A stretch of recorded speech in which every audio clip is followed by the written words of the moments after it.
The Art of Lawn Tennis. By William T. Tilden. Introduction. Tennis is at once an art and a science. The game is played by such men as Norman E. Brooks, the late Anthony Wilding, William M. Johnston, and R. N. Williams is art. Yet like all true art, it has its basis in scientific methods that must be learned and learned thoroughly for a foundation before the artistic structure of a great tennis game can be constructed. Every player who helps to attain a high degree of efficiency should have a clearly defined method of development and adhere to it. He should be certain that it is based on sound principles and, once assured of that, follow it, even though his progress seems slow and discouraging. I began tennis wrong. My strokes were wrong and my viewpoint clouded. I had no early training such as many of our American boys have at the present time. No one told me the importance of the fundamentals of the game, such as keeping the eye on the ball or correct body position and footwork. I was given a racket and allowed to hit the ball. Naturally, like all beginners, I acquired many very serious faults. I worried along with moderate success until I had been graduated from school, beating some fairly good players, but losing some matches to men below my class. The year following my graduation, the new captain of my alma mater's team asked me if I would aid him in developing the squad for next year. Well, fools rush in where angels fear to tread, so I said yes. At that point my tennis education began. The youngsters comprising our tennis squad all knew me well and felt at perfect liberty to ask me as many questions as they could think up. I was besieged with requests to explain why Jones missed a forehand drive down the sideline, or Smith couldn't serve well, or Brown failed to hit the ball at all. Frankly, I did not know, but I answered them something at the moment and said to myself it was time I learned some fundamentals of tennis. So I began to study the reasons why certain shots are missed and others made. Why certain balls are hit so much faster though with less effort than others, and why some players are great while most are only good. I am still studying, but my results to date have resulted in a definite system to be learned, and it is this which I hope to explain to you in my book. Tennis has a language all its own. The idioms of the game should be learned, as all books on the game are written in tennis parlance. The technical terms and their counterpart in slang need to be understood to thoroughly grasp the idea in any written tennis account. I do not believe in using a great deal of space carefully defining each blade of grass on a court, or each rule of the game. It gets nowhere. I do advocate teaching the terms of the game. 1. The court. The baseline equals the back line. The service line equals the back line of the service court, extending from sideline to sideline at a point 21 feet from the net. The alleys equals the space on each side of the court between the side service line and the outside sideline of a doubles court. They are used only when playing doubles and are not marked on a single court. The net equals the barrier that stretches across the court in the exact center. It is 3 feet high at the center and 3 feet 6 inches high at the posts which stand 3 feet outside the sidelines. 2. Strokes, 2 general classes. A. Ground strokes equals all shots hit from the baselines off the bounce of the ball. B. Volleys equals shots hit while the ball is in flight through the air previous to its bound. The service equals the method of putting the ball in play. The drive equals a ground stroke hit with a flat racket face and carrying topspin. The chop equals an undercut ground stroke is the general definition of a chop. The slice and chop are so closely related that, except in stroke analysis, they may be called chop. Stop volley equals blocking a hole short in its flight. Half volley or trap shot equals a pick-up. The smash equals hitting on the full any overhead ball. The lob equals hitting the ball in a high parabola. 3. Twist on the ball. Topspin equals the ball spins towards the ground and in the direction of its flight. Chop, cut, or drag equals the ball spins upwards from the ground and against the line of flight. This is slightly deviated in the slice, but all these terms are used to designate the understruck, backspinning ball. Reverse twist equals a ball that carries a rotary spin that curves one way and bounces the opposite. Break equals a spin which causes the ball to bounce at an angle to its line of flight. 4. Let equals a service that touches the net in its flight yet falls in court, or any illegal or irregular point that does not count. 5. Fault equals an illegal service. 6. Out equals any shot hit outside legal boundaries of the court. 7. Good equals any shot that strikes in a legal manner prescribed by rules of the game. 8. Foot fault equals an illegal service delivery due to incorrect position of the server's feet. 9. Server equals player delivering service. 10. Receiver or striker equals player returning service. W.T.T. Wimbledon, July 1920. Preface to new edition. The season of 1921 was so epoch-making in the game of tennis, combining as it did the greatest number of Davis Cup matches that have ever been held in one year, the invasion of France and England by an American team, the first appearance in America of Mademoiselle Suzanne Lenglen and her unfortunate collapse, and finally the rise to prominence of Japan as a leading factor in the tennis world, that I have incorporated a record of the season's outstanding features and some sidelights and personality. Sketches on the new stars in the new edition of this book. The importance of women's tennis has grown so tremendously in the past few years that I have also added a review of the game and its progress in America. Not only has Mademoiselle Lenglen placed her mark indelibly on the pages of tennis history, but 1921 served to raise Mrs. Moller Bierstedt-Malley to the position in the world that she rightly deserves, that of the greatest match winner of all women. The past season brought the return to American courts of Mrs. May Sutton Bundy and Miss Mary Brown, in itself an event of sufficient importance to set the year apart as one of highest value. The outstanding performances of the two juniors, Vincent Richards and Arnold Jones, must be regarded as worthy of permanent recognition and among the outstanding features of a noteworthy year. Thus it is with a sense of recording history, making facts, that I turn to the events of 1921. William T. Tilden 2D Germantown, Philadelphia. Chapter 1, for novices only. I trust this initial effort of mine in the world of letters will find a place among both novices and experts in the tennis world. I am striving to interest the student of the game by a somewhat prolonged discussion of match play, which I trust will shed a new light on the game. May I turn to the novice at my opening and speak of certain matters which are second nature to the skilled player. The best tennis equipment is not too good for the beginner who seeks really to succeed. It is a saving in the end, as good quality material so far outlasts poor. Always dress in tennis clothes when engaging in tennis. White is the established color. Soft shirt, white flannel trousers, heavy white socks, and rubber-soled shoes form the accepted dress for tennis. Do not appear on the courts in dark clothes, as they are apt to be heavy and hinder your speed of movement, and also they are a violation of the unwritten ethics of the game. The question of choosing a racket is a much more serious matter. I do not advocate forcing a certain racket upon any player. All the standard makes are excellent. It is in weight, balance, and size of handle that the real value of a racket frame depends, while good stringing is essential to obtain the best results. The average player should use a racket that weighs between 13.5 and 14.5 ounces inclusive. I think that the best results may be obtained by a balance that is almost even or slightly heavy on the head. Decide your handle from the individual choice. Pick the one that fits comfortably in the hand. Do not use too small a handle or too light a racket, as it is apt to turn in the hand. I recommend a handle of 5.25 to 5 3/8 inches at the grip. Do not use a racket you do not like merely because your best friend advises it. It may suit him perfectly, but would not do for you at all.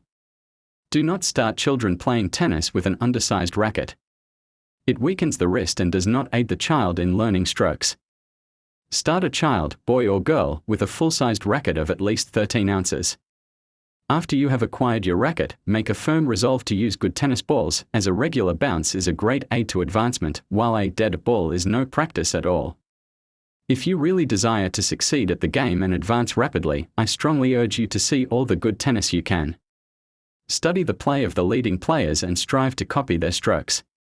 Read all the tennis instruction books you can find. They are a great assistance. I shall be accused of agitating my own book by this statement, but such was my belief long before I ever thought of writing a book of my own. More tennis can be learned off the court, in the study of theory, and in watching the best players in action, than can ever be learned in actual play. I do not mean miss opportunities to play. Far from it. Play whenever possible, but strive when playing to put in practice the theories you have read or the strokes you have watched. Never be discouraged at slow progress. The trick over some stroke you have worked over for weeks unsuccessfully will suddenly come to you when least expected. Tennis players are the product of hard work. Very few are born geniuses at the game. Tennis is a game that pays you dividends all your life. A tennis racket is a letter of introduction in any town. The brotherhood of the game is universal, for none but a good sportsman can succeed in the game for any lengthy period. Tennis provides relaxation, excitement, exercise, and pure enjoyment to the man who is tied hard and fast to his business until late afternoon. Age is not a drawback. Vincent Richards held the National Doubles Championship of America at 15, while William A. Land won the singles at past 40. Men of 60 are seen daily on the clubs courts of England and America enjoying their game as keenly as any boy. It is to this game, in great measure, that they owe the physical fitness which enables them to play at their advanced age. The tennis players of the world wrote a magnificent page in the history of the World War. No branch of sport sent more men to the colors from every country in the world than tennis, and these men returned with glory or paid the supreme sacrifice on the field of honor. I transgressed from my opening to show you that tennis is a game worth playing and playing well. It deserves your best, and only by learning it correctly can you give that best. If in my book I help you on your way to fame, I feel amply repaid for all the time spent in analyzing the strokes and tactics I set before you in these pages. I am going to commence my explanation by talking to the players whose games are not yet formed. At least once every season I go back to first principles to pull myself out of some rut into which carelessness dropped me. From a long and, many times, sad experience over a period of some 10 years of tournament tennis, I believe the following order of development produces the quickest and most lasting results. 1. Concentration on the game. 2. Keep the eye on the ball. 3. Footwork and weight control. 4. Strokes. 5. Court position. 6. Court generalship or match play. 7. Tennis psychology. Tennis is a game of intimate personal relation. You constantly find yourself meeting some definite idea of your opponent. The personal equation is the basis of tennis success. A great player not only knows himself in both strength and weakness, but he must study his opponent at all times. In order to be able to do this, a player must not be hampered by a glaring weakness in the fundamentals of his own game, or he will be so occupied trying to hide it that he will have no time to worry his opponent. The fundamental weakness of Gerald Patterson's backhand stroke is so apparent that any player within his class dwarfs Patterson's style by continually pounding at it. The Patterson overhead and service are first class, yet both are rendered impotent once a man has solved the method of returning low to the backhand, for Patterson seldom succeeds in taking the offensive again in that point. I am trying to make clear the importance of such first principles as I will now explain. Concentration. Tennis is played primarily with the mind. The most perfect racket technique in the world will not suffice if the directing mind is wandering. There are many causes of a wandering mind in a tennis match. The chief one is lack of interest in the game. No one should play tennis with an idea of real success unless he cares sufficiently about the game to be willing to do the drudgery necessary in learning the game correctly. Give it up at once unless you are willing to work. Conditions of play or the noises in the gallery often confuse and bewilder experienced match players playing under new surroundings. Complete concentration on the matter in hand is the only cure for a wandering mind, and the sooner the lesson is learned, the more rapid the improvement of the player. An amusing example, to all but the player affected, occurred at the finals of the Delaware State Singles Championship at Wilmington. I was playing Joseph J. Armstrong. The championship court borders the number 1 hole of the famous golf course. The score stood at 1 set all and 3-4 and 30-40, Armstrong serving. He served a fault and started a second delivery. Just as he commenced his swing, a loud and very lusty 4 rang out from the links. Armstrong unconsciously looked away and served his delivery to the backstop and the game to me.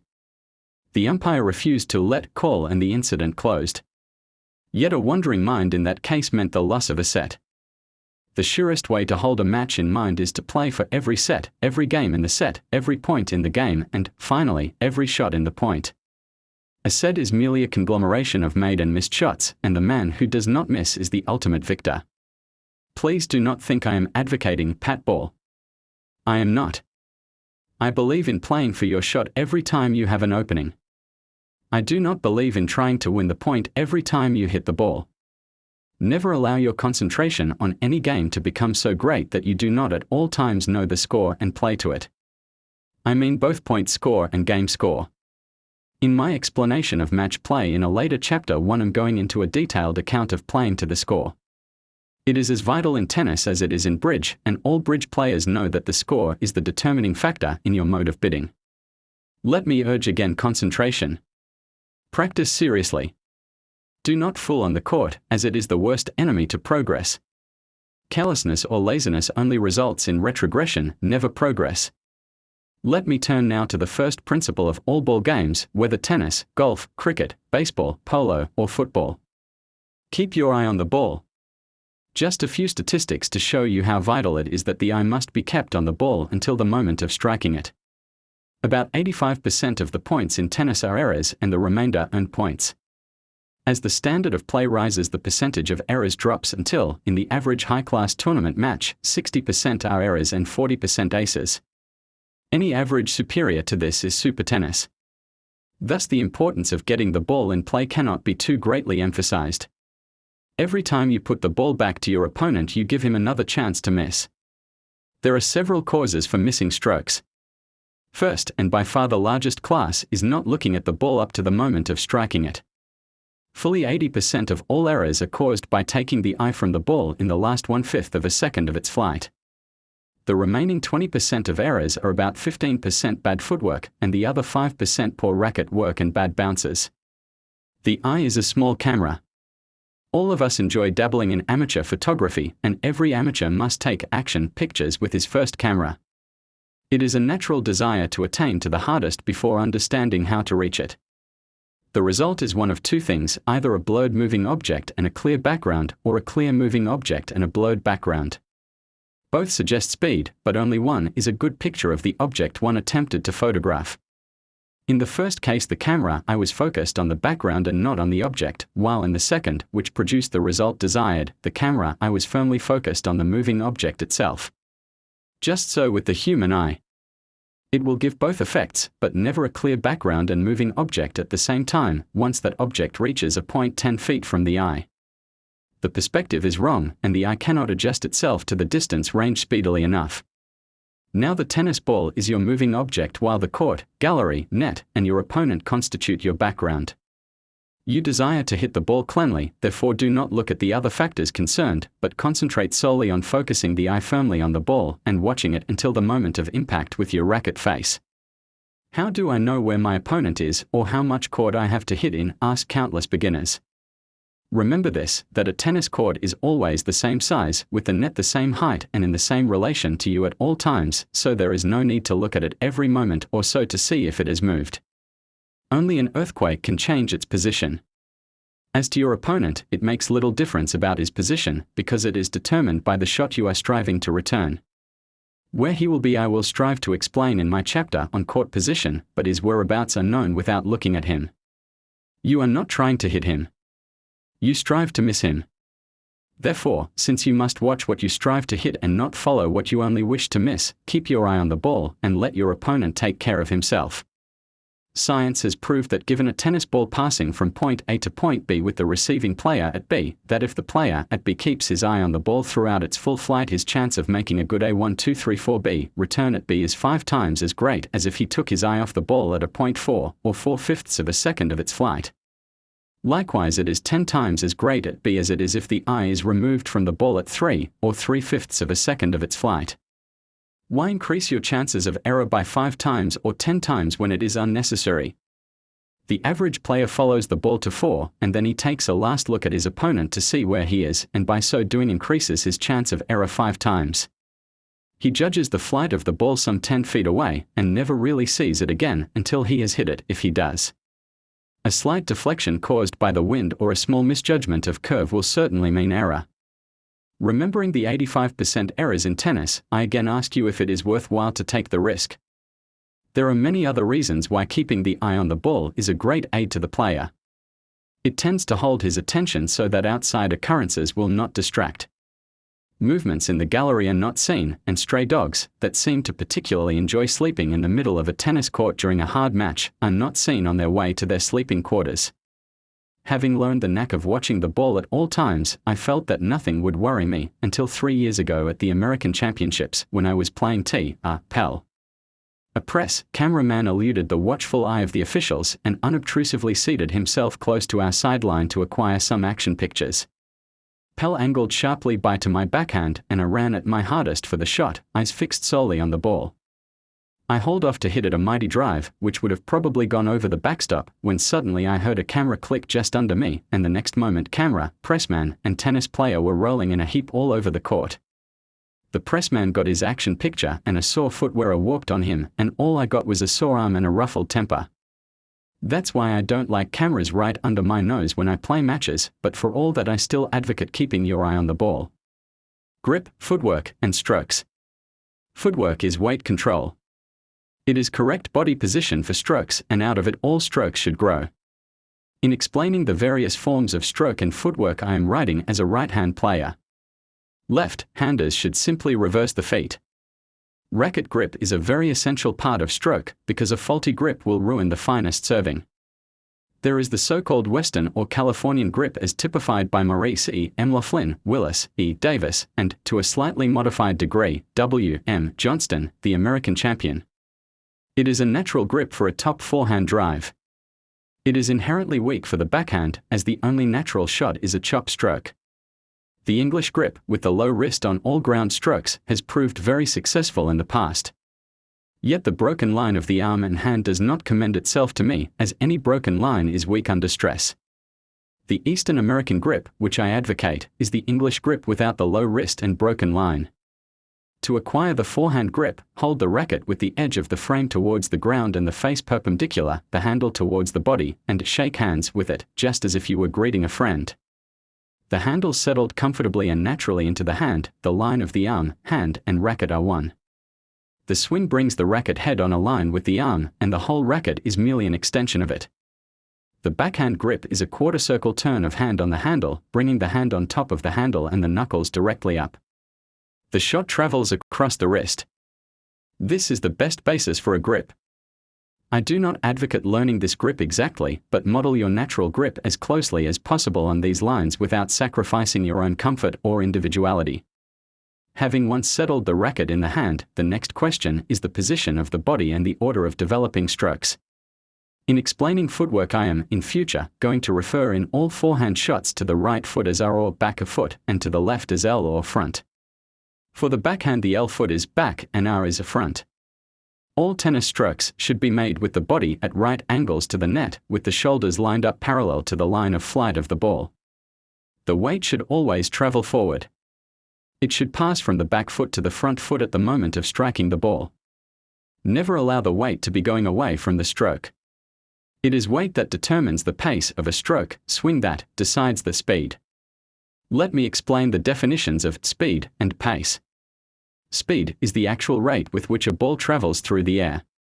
Pace is the momentum with which it comes off the ground. Pace is weight. It is the sting the ball carries when it comes off the ground, giving the inexperienced or unsuspecting player a shock of force which the stroke in no way showed.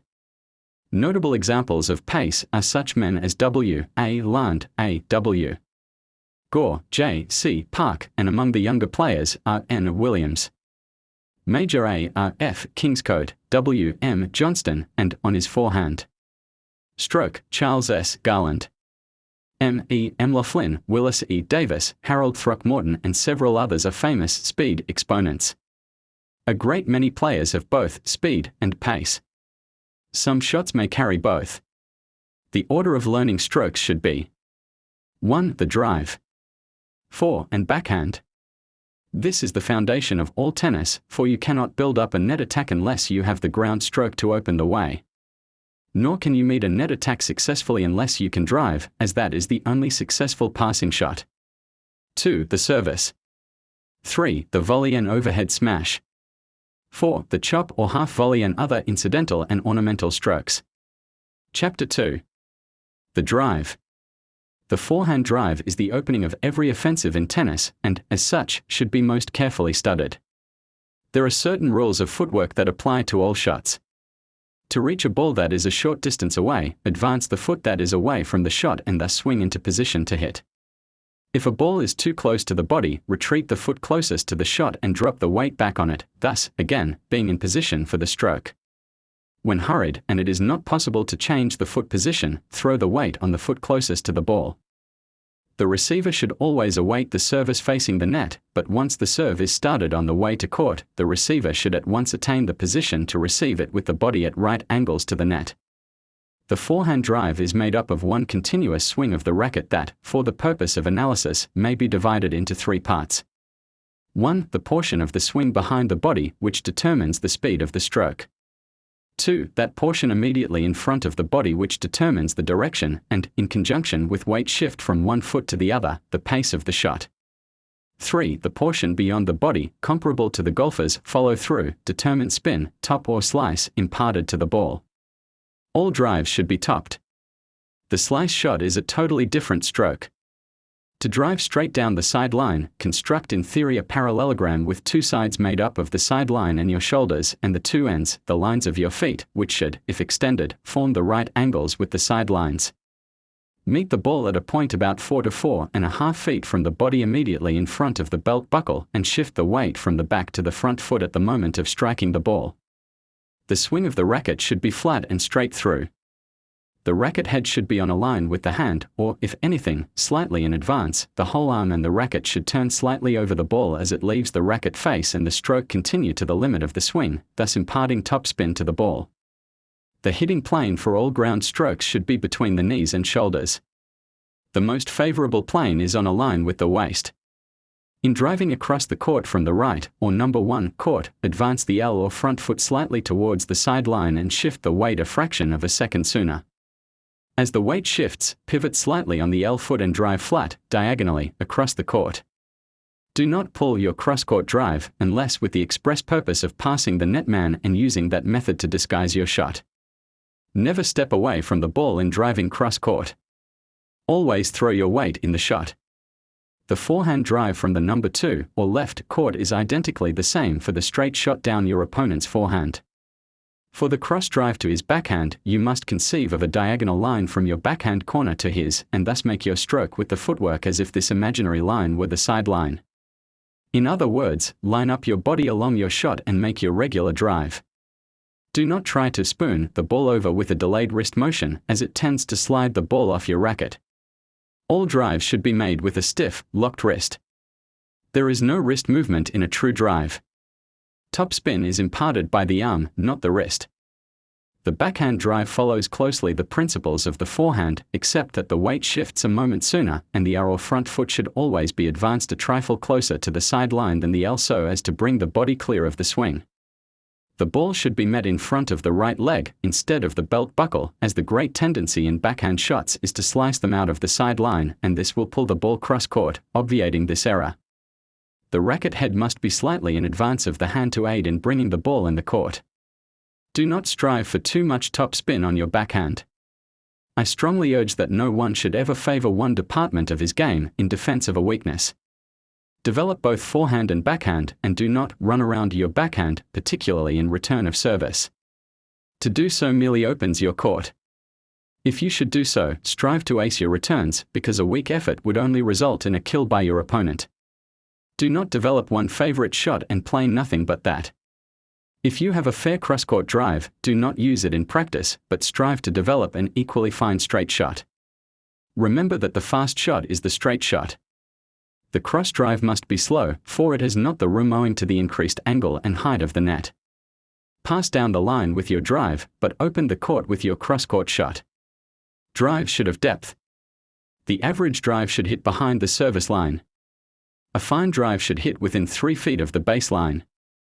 A cross-court drive should be shorter than a straight drive, so as to increase the possible angle. Do not always play one-length drive, but learn to vary your distance according to your man. You should drive deep against a baseliner, but short against a net player, striving to drop them at his feet as he comes in.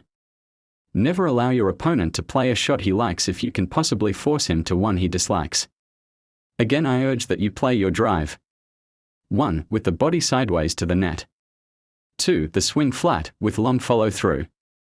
3. The weight shifting just as the ball is hit. Do not strive for terrific speed at first.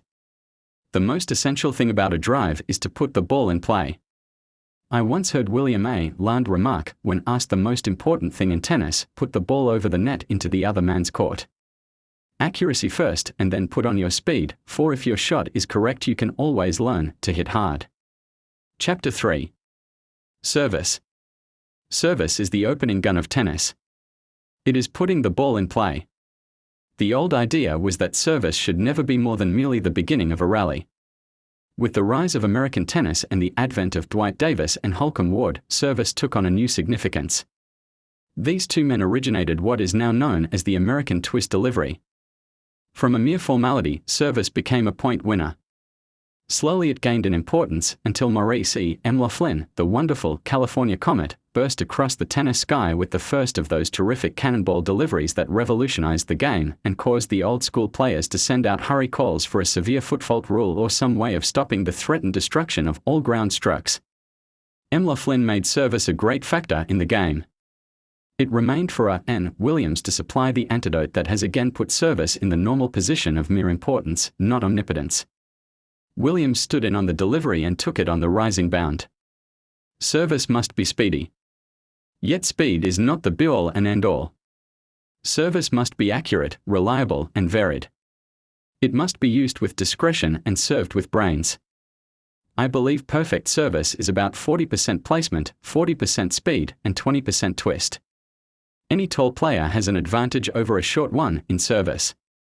Given a man about 6 feet and allow him the 3 feet added by his reach, it has been proved by tests that should he deliver a service, perfectly flat, with no variation caused by twist or wind, that just cleared the net at its lowest point, 3 feet in the center, there is only a margin of 8 inches of the service court in which the ball can possibly fall, the remainder is below the net angle. Thus it is easy to see how important it is to use some form of twist to bring the ball into court. Not only must it go into court, but it must be sufficiently speedy that the receiver does not have an opportunity of an easy kill. It must also be placed so as to allow the server an advantage for his next return, admitting the receiver puts the ball in play. Just as the first law of receiving is to put the ball in play, so of service it is to cause the receiver to fall into error. Do not strive unduly for clean aces, but use your service to upset the ground strokes of your opponent. There are several style services in vogue in all countries. The American twist has become one of the most popular forms of delivery and as such deserves special treatment. The usual forms of service are 1. The slice service, 2. The American twist, 3. The reverse delivery, 4. The cannonball or flat serve. The slice service is the easiest and most natural form for all beginners and proves so effective that many great players use it. It is the service of William M. Johnston, A.R.F. Kingscote, Norman E. Brooks, and many others. Service should be hit from as high a point as the server can comfortably reach.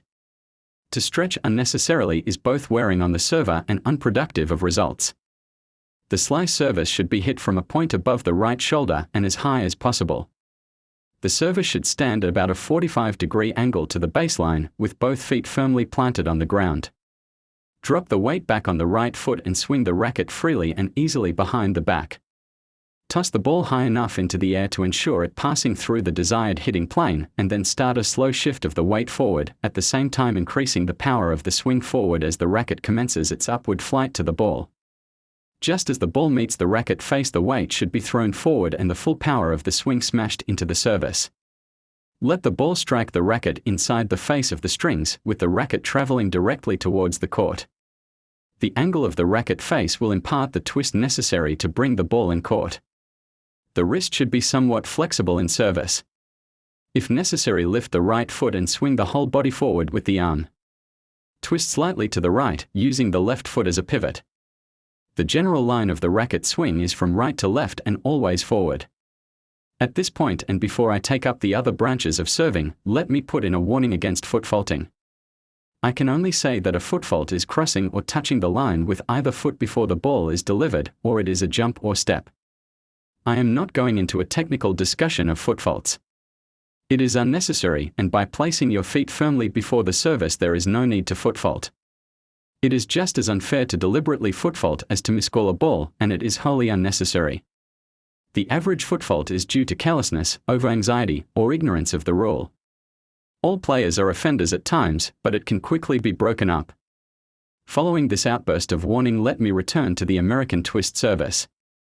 The stance for this is the same as for the slice, but the ball is thrown slightly to the left of the head while the racket passes up and over the call, traveling from left to right and slightly forward. The result is a curve to the left and the break of the bound to the right. This service is not fast, but gives an excellent chance to follow to the net, since it travels high and slowly and its bound is deep. The American twist service should be hit with the muscles of the side. The slice is a shoulder swing. The reverse twist is of an absolutely distinct type. The stance is facing the net with both toes fronting the line. The racket is gripped as a club. The ball is thrown in front of the body and not high. The swing is a sharp wrist twist from right to left, the ball carried for some distance on the face of the racket. The curve is from left to right while the bound is high and breaks sharply to the left. This delivery is slow, ineffective and very uncertain. There is little opportunity to follow it to the net. The cannonball service is nothing but a slice as regards swing and stance, but it is hit with a flat racket face, thus imparting no spin to the ball. It is a case of speed alone. This service is a point winner when it goes in, but its average must necessarily be poor since its margin of error is so small. It is only useful to a tall man. Varied pace and varied speed is the keynote to a good service. I spent hours in serving alone, striving to disguise the twist and pace of the ball. I would take a box of a dozen balls out on the court and serve the whole dozen to number one court with one style of delivery. Then, crossing, I would serve them back with another type of service. Next, I would try the left court from both sides.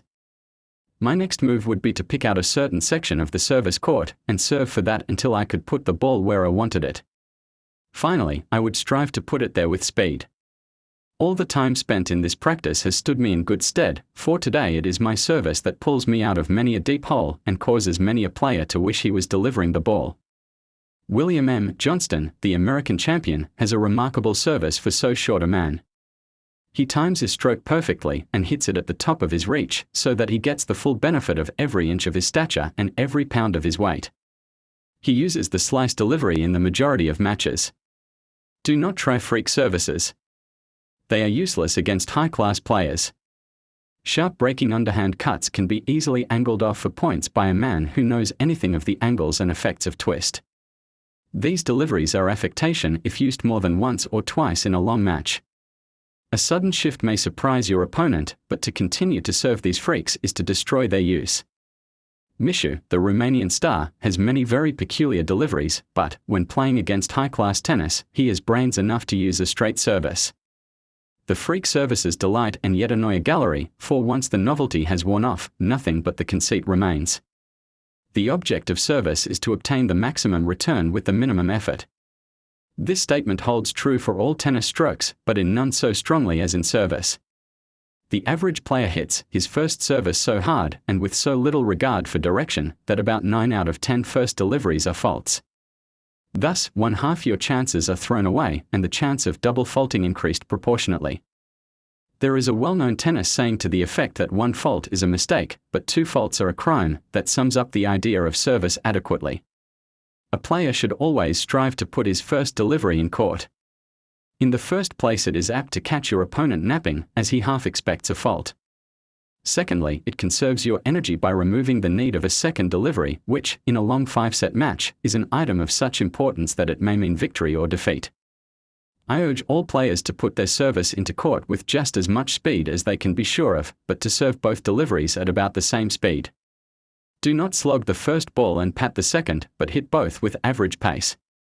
Try for service aces whenever reasonable, but never do so at the risk of double faulting. The first ball is the ball to ace. The second should never be risked. Your aces must at least equal your double faults, or your service is a handicap and not an advantage. The importance of service in doubles is more pronounced than in singles as regards holding it, but the need for individual brilliancy is not so great, as you have a partner already at the net to kill off any weak returns. Service is an attack, and a successful attack should never break down. Chapter 4. The volley and overhead smash. The net attack is the heavy artillery of tennis. It is supposed to crush all defense. As such, it must be regarded as a point-winning stroke at all times, no matter whether the shot is volley or smash. Once at the net, hit from the point at the first opportunity given to get the racket squarely on the ball. All the laws of footwork explained for the drive are theoretically the same in volleying. In practice, you seldom have time to change your feet to a set position, so you obviate trouble by throwing the weight on the foot nearest to the ball and pushing it in the shot. Volleys are of two classes: 1, the low volley, made from below the waist, and 2, the high volley, from the waist to the head. In contradistinction to the hitting plane classification are the two styles known as 1, the deep volley, and 2, the stop volley. All low volleys are blocked. High volleys may be either blocked or hit. Volleys should never be stroked. There is no follow-through on a low volley and very little on a high one. You will hear much talk of chop volleys. A chop stroke is one where the racket travels from above the line of flight of the ball, down and through it, and the angle made behind the racket is greater than 45 degrees, and many approach 90 degrees. Therefore I say that no volleys should be chopped, for the tendency is to pop the ball up in the air off any chop. Slice volleys if you want to, or hit them flat, for both these shots are made at a very small angle to the flight line of the ball, the racket face traveling almost along its plane. In all volleys, high or low, the wrist should be locked and absolutely stiff. It should always be below the racket head, thus bracing the racket against the impact of the ball. Allow the force of the incoming shot, plus your own weight, to return the ball, and do not strive to wrist it over. The tilted racket face will give any required angle to the return by glancing the ball off the strings, so no wrist turn is needed. Low volleys can never be hit hard, and owing to the height of the net should usually be sharply angled, to allow distance for the rise. Any ball met at a higher plane than the top of the net may be hit hard. The stroke should be crisp, snappy, and decisive, but it should stop as it meets the ball. The follow-through should be very small. Most low volleys should be soft and short. Most high volleys require speed and length. The stop volley is nothing more than a shot blocked short. There is no force used. The racket simply meets the oncoming ball and stops it. The ball rebounds and falls of its own weight. There is little bounce to such a shot, and that may be reduced by allowing the racket to slide slightly under the ball at the moment of impact, thus imparting backspin to the ball. Volleying is a science based on the old geometric axiom that a straight line is the shortest distance between 2 points. I mean that a volleyer must always cover the straight passing shot, since it is the shortest shot with which to pass him, and he must volley straight to his opening and not waste time trying freakish curving volleys that give the base liner time to recover. It is Johnston's great straight volley that makes him such a dangerous net man. He is always punching his volley straight and hard to the opening in his opponent's court. A net player must have ground strokes in order to attain the net position. Do not think that a service and volley will suffice against first-class tennis. I am not a believer in the center theory. Briefly expressed, the center theory is to hit down the middle of the court and follow to the net, since the other player has the smallest angle to pass you. That is true, but remember that he has an equal angle on either side and, given good ground strokes, an equal chance to pass with only your guess or intention to tell you which side he will choose. I advise hitting to the sideline with good length and following up to the net, coming in just to the center side of the straight returns down the line. Thus the natural shot is covered and your opponent's court is opened for an angle volley cross. Should your opponent try the cross drive, his chances of beating you clean and keeping the ball in court are much less than his chances of error. Strive to kill your volleys at once, but should your shot not win, follow the ball cross and again cover the straight shot. Always force the man striving to pass you to play the hardest possible shot. Attack with your volleys. Never defend the ball when at the net. The only defensive volley is one at your feet as you come in. It is a mid-court shot. Volleys should win with placement more than speed, although speed may be used on a high volley. Closely related to the volley, yet in no way a volley stroke, is the overhead smash. It is the Big Bertha of tennis. It is the long-range terror that should always score. The rules of footwork, position, and direction that govern the volley will suffice for the overhead. The swing alone is different. The swing should be closely allied to the slice service, the racket and arm swinging freely from the shoulder, the wrist flexible and the racket imparting a slight twist to the ball to hold it in court. The overhead is mainly a point winner through speed, since its bounce is so high that a slow placement often allows time for a recovery. The overhead is about 60% speed and 40% combined place and twist. Any overhead shot taken on or within the service line should be killed.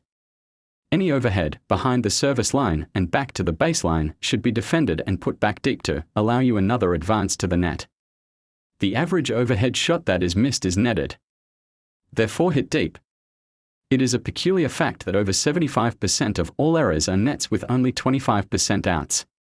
Let this be a constant reminder to you of the fact that all ground strokes should have a clear margin of safety of some 8 inches to a foot above the net, except when attempting to pass a very active volleyer. In the latter case, the shot must be low, and the attendant risk is compensated by the increased chances of winning the point with a pass. Do not leap in the air unnecessarily to hit overhead balls. Keep at least 1 foot, and when possible both feet, on the ground in smashing, as it aids in regulating the weight and gives better balance. Hit flat and decisively to the point if desired. Most missed overhead shots are due to the eye leaving the ball, but a second class of errors are due to lack of confidence that gives a cramped, half-hearted swing. Follow through your overhead shot to the limit of your swing. The overhead is essentially a double shot, because in singles the chances of passing the net man are greater than lobbing over his head, while in doubles 2 men cover the net so easily that the best way to open the court is to lob 1 man back. In smashing, the longest distance is the safest shot since it allows a greater margin of error. Therefore smash cross-court when pressed, but pull your short lobs either side as determined by the man you are playing. Never drop a lob you can hit overhead, as it forces you back and gives the attacking position to your opponent. Never smash with a reverse twist, always hit with a straight racket face and direct to the opening. Closely connected to the overhead, since it is the usual defense to any hard smash, is the lob. A lob is a high toss of the ball landing between the service line and the baseline. An excellent lob should be within 6 feet of the baseline. Lobs are essentially defensive. The ideas in lobbing are 1. To give yourself time to recover position when pulled out of court by your opponent's shot, 2. To drive back the net man and break up his attack, 3. To tire your opponent, 4. Occasionally to win cleanly by placement. This is usually a lob volley from a close net rally, and is a slightly different stroke. There is 1. The chop lob, a heavily undercut spin that hangs in the air. This is the best defensive lob, as it goes high and gives plenty of time to recover position. 2. The stroke lob or flat lob, hit with a slight top spin. This is the point-winning lob since it gives no time to the player to run around it, as it is lower and faster than the chop. In making this lob, start your swing like a drive, but allow the racket to slow up and the face to tilt upward just as you meet the ball. This shot should seldom go above 10 feet in the air, since it tends to go out with the float of the ball. The chop lob, which is a decided undercut, should rise from 20 to 30 feet, or more, high and must go deep. It is better to lob out and run your opponent back, thus tiring him, than to lob short and give him confidence by an easy kill. The value of a lob is mainly one of upsetting your opponent, and its effects are very apparent if you unexpectedly bring off one at the crucial period of a match. I owe one of my most notable victories to a very timely and somewhat lucky lob. I was playing Norman E. Brooks in the 5th round of the American Championships at Forest Hills in 1919. The score stood 1-all, 3-2 and 30-15, Brooks serving. In a series of driving returns from his forehand to my backhand, he suddenly switched and pounded the ball to my forehand corner and rushed to the net. I knew Brooks crowded the net, and with 40-15 or 30-all at stake on my shot, I took a chance and tossed the ball up in the air over Brooks' head. It was not a great lob, but it was a good one. For once Brooks was caught napping, expecting a drive down the line. He hesitated, then turned and chased the ball to the backstop, missing it on his return. I heard him grunt as he turned and knew that he was badly winded. He missed his volley off my return of the next service, and I led it 30-40. The final point of the game came when he again threw me far out of court on my forehand, and, expecting the line drive again, crowded the net, only to have the ball rise in the air over his head. He made a desperate effort at recovery, but failed, and the game was mine, 3-all. It proved the turning point in the match, for it not only tired Brooks, but it forced him to hang back a little from the net so as to protect his overhead, so that his net attack weakened opportunely, and I was able to nose out the match in 4 sets. Another famous match won by a lob was the Johnston-Kingscote Davis Cup match at Wimbledon in 1920. The score stood 2-all, and 5-3 Kingscote leading with Kingscote serving and the score 30-all. Johnston served and ran in. Kingscote drove sharply down Johnston's forehand sideline. Johnston made a remarkable recovery with a half volley, putting the ball high in the air and seemingly outside. A strong wind was blowing down the court and caught the ball and held its flight. It fell on the baseline. Kingscote made a remarkable recovery with a fine lob that forced Johnston back. Kingscote took the net and volleyed decisively to Johnston's backhand. Johnston again lobbed, and by a freak of coincidence the ball fell on the baseline within a foot of his previous shot. Kingscote again lobbed in return, but this time short, and Johnston killed it. Johnston ran out the game in the next 2 points. If a shot can win 2 such matches as these, it is a shot worth learning to use and knowing when to use. The lob is one of the most useful and skillful shots in tennis. It is a great defense and a fine attack. The strokes already analyzed, drive, service, volley, overhead and lob, are the orthodox strokes of tennis and should be at every player's command. These are the framework of your game. Yet no house is complete with framework alone. There are certain trimmings, ornaments, and decorations necessary. There are the luxuries of modern improvements, and tennis boasts of such improvements in the modern game. Among the luxuries, some say the eccentricities of the modern game one finds: 1. The chop stroke, 2. The slice stroke, a close relative, 3. The drop shot, 4. The half volley or trap shot. All these shots have their use. None should be considered a stock shot. Chapter 5: Chop, Half Volley, and Court Position. I am called at times a chop stroke player. I seldom chop. My stroke is a slice. A chop stroke is a shot where the angle towards the player and behind the racket, made by the line of flight of the ball and the racket traveling down across it, is greater than 45 degrees and maybe 90 degrees. The racket face passes slightly outside the ball and down the side, chopping it, as a man chops wood. The spin and curve is from right to left.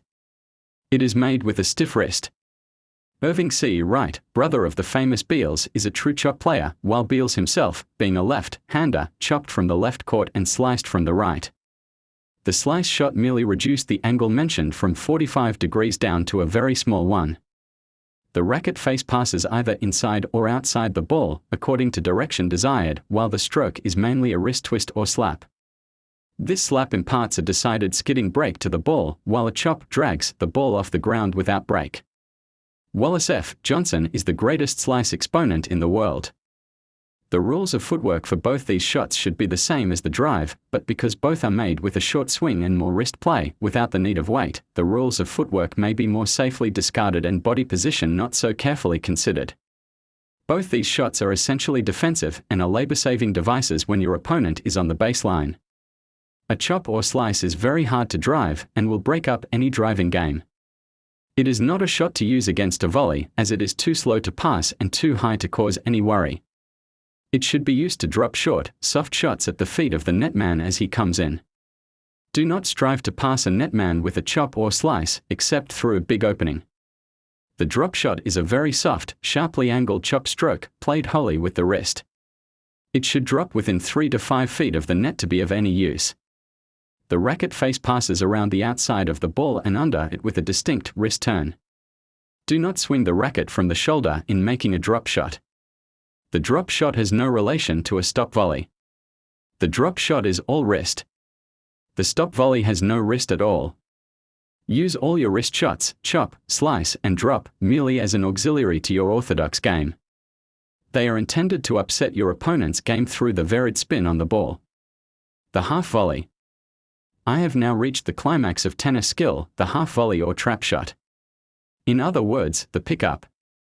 This shot requires more perfect timing, eyesight, and racket work than any other, since its margin of safety is smallest and its manifold chances of mishaps numberless. It is a pickup. The ball meets the ground and racket face at nearly the same moment, the ball bouncing off the ground on the strings. This shot is a stiff wrist, short swing, like a volley with no follow-through.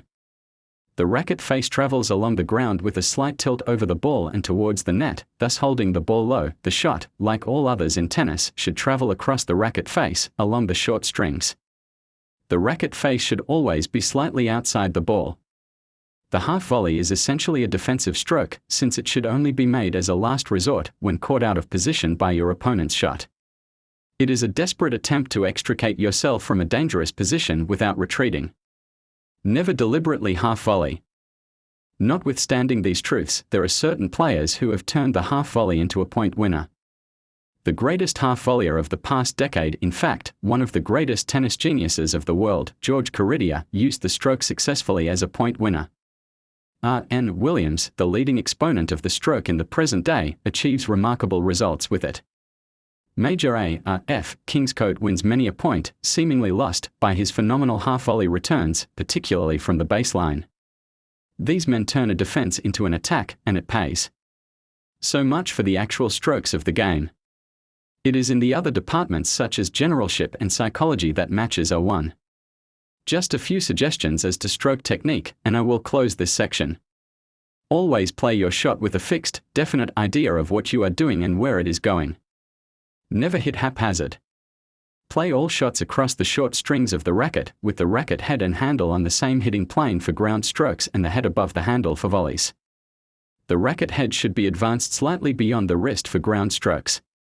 Court position. A tennis court is 39 feet long from baseline to net. Most players think all of that territory is a correct place to stand. Nothing could be farther from the truth. There are only two places in a tennis court that a tennis player should be to await the ball. 1. About 3 feet behind the baseline near the middle of the court, or 2. About 6 to 8 feet back from the net and almost opposite the ball. The first is the place for all baseline players. The second is the net position.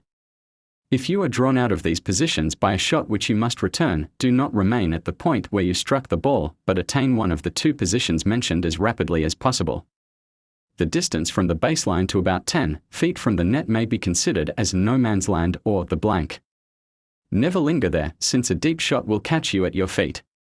After making your shot from the blank, as you must often do, retreat behind the baseline to await the return, so you may again come forward to meet the ball. If you are drawn in short and cannot retreat safely, continue all the way to the net position.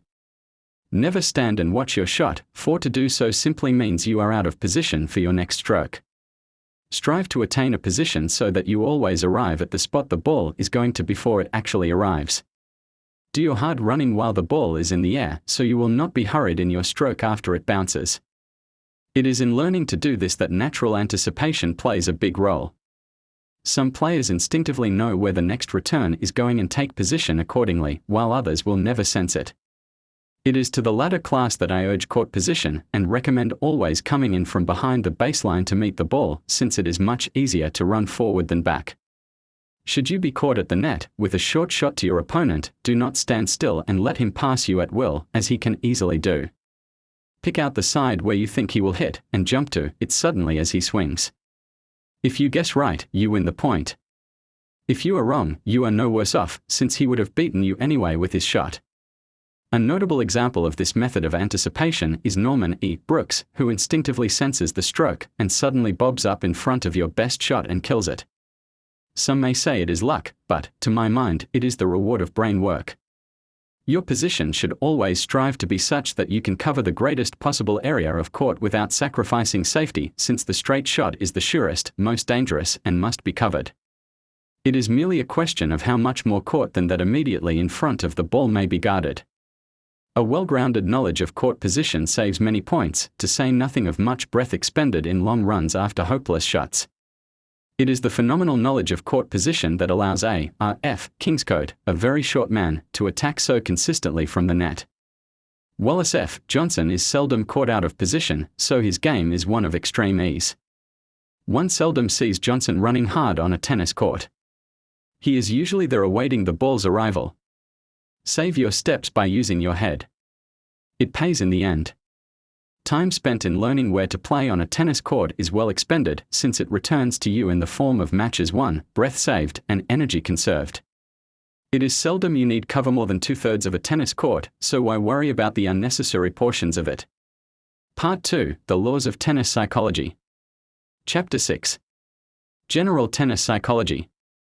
Tennis psychology is nothing more than understanding the workings of your opponent's mind and gauging the effect of your own game on his mental viewpoint, and understanding the mental effects resulting from the various external causes on your own mind.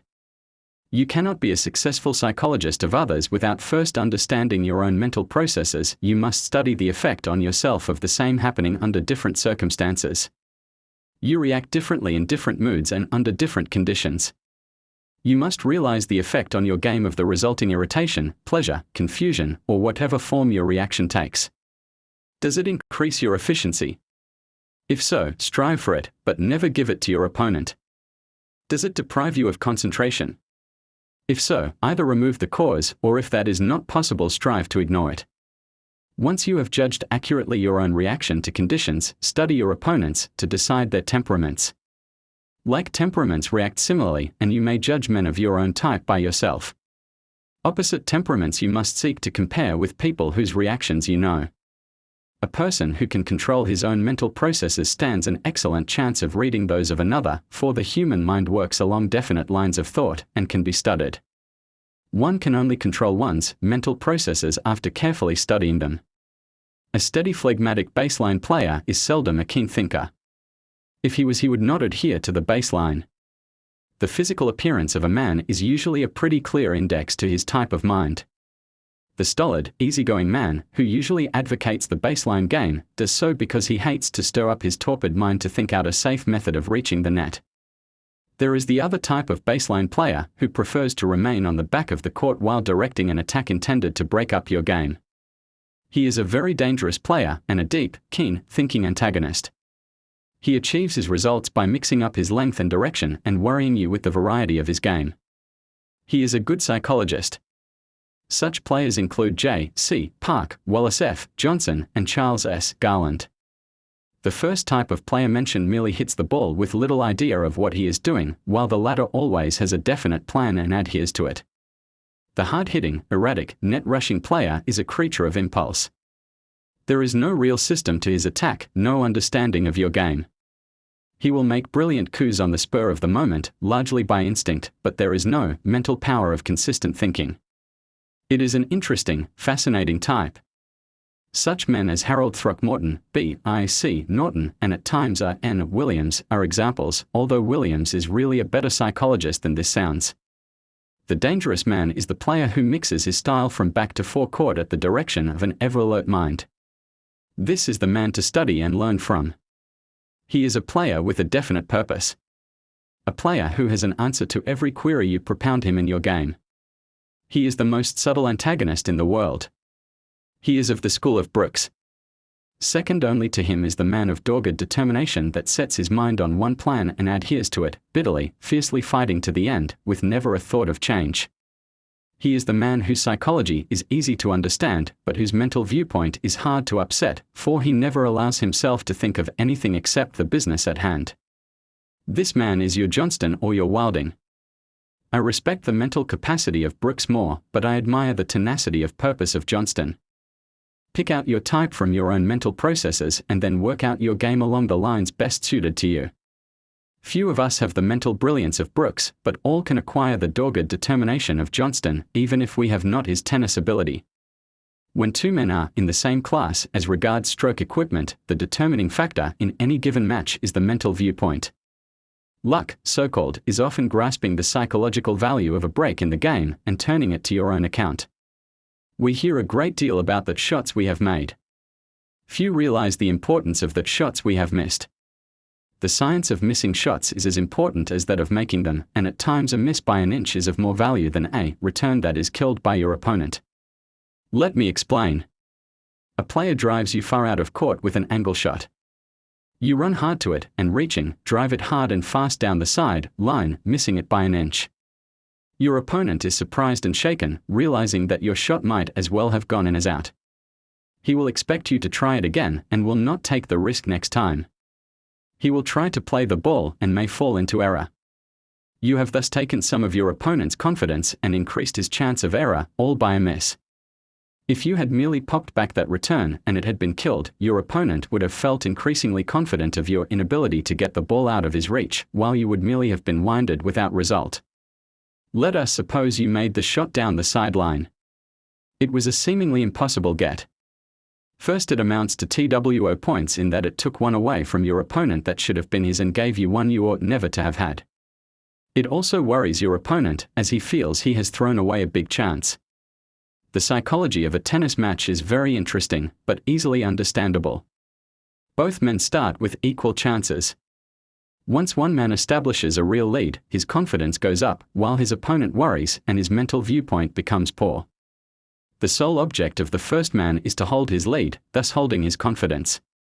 If the second player pulls even or draws ahead, the inevitable reaction occurs with even a greater contrast in psychology.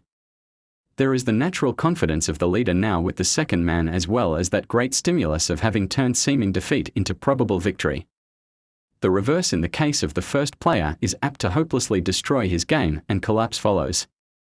It is this twist in tennis psychology that makes it possible to win so many matches after they are seemingly lost. This is also the reason that a man who has lost a substantial lead seldom turns in the ultimate victory. He cannot rise above the depression caused by his temporary slump. The value of an early lead cannot be overestimated. It is the ability to control your mental processes and not worry unduly over early reverses that makes a great match player. Playing to the score is the first requisite of a thinking match player. The two crucial points in any game are the third and fourth. If the first 2 points are divided for 15 all, the third means an advantage gained. If won by you, you should strive to consolidate it by taking the next for 40 to 15 and 2 chances for game, while if lost, you must draw even at 30 all to have an even chance for game. In order to do this, be sure to always put the ball in play safely and do not take unnecessary chances at 15 all or 30 to 15. Always make the server work to hold his delivery. It worries him to serve long games and increases the nervous strain of the match. In the game score, the 6th, 7th, and 8th games are the crux of every close set. These games may mean 4-2 or 3 all, 5-2 or 4-3, the most vital advantage in the match, or 5-3 or 4 all, a matter of extreme moment to a tiring player. If ahead, you should strive to hold and increase your lead. If behind, your one hope of victory rests in cutting down the advantage of the other man before one slip means defeat. 5-2 is usually too late to start a rally, but 4-3 is a real chance. Never throw away a set because a player has a lead of 4-1, or even 5-1, unless you already have 2 sets in a 5-set match and do not wish to risk tiring by trying to pull it out and possibly failing at 6-4.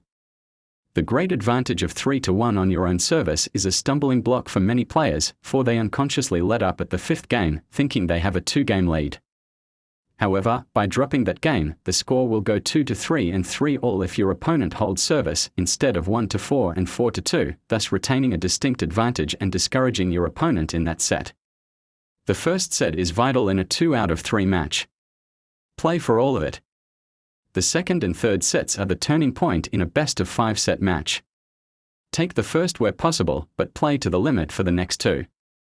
Never allow a 3 out of 5 set match to go to the 5th set if it is possible to win in less, but never give up a match until the last point is played, even if you are 2 sets and 5 games down.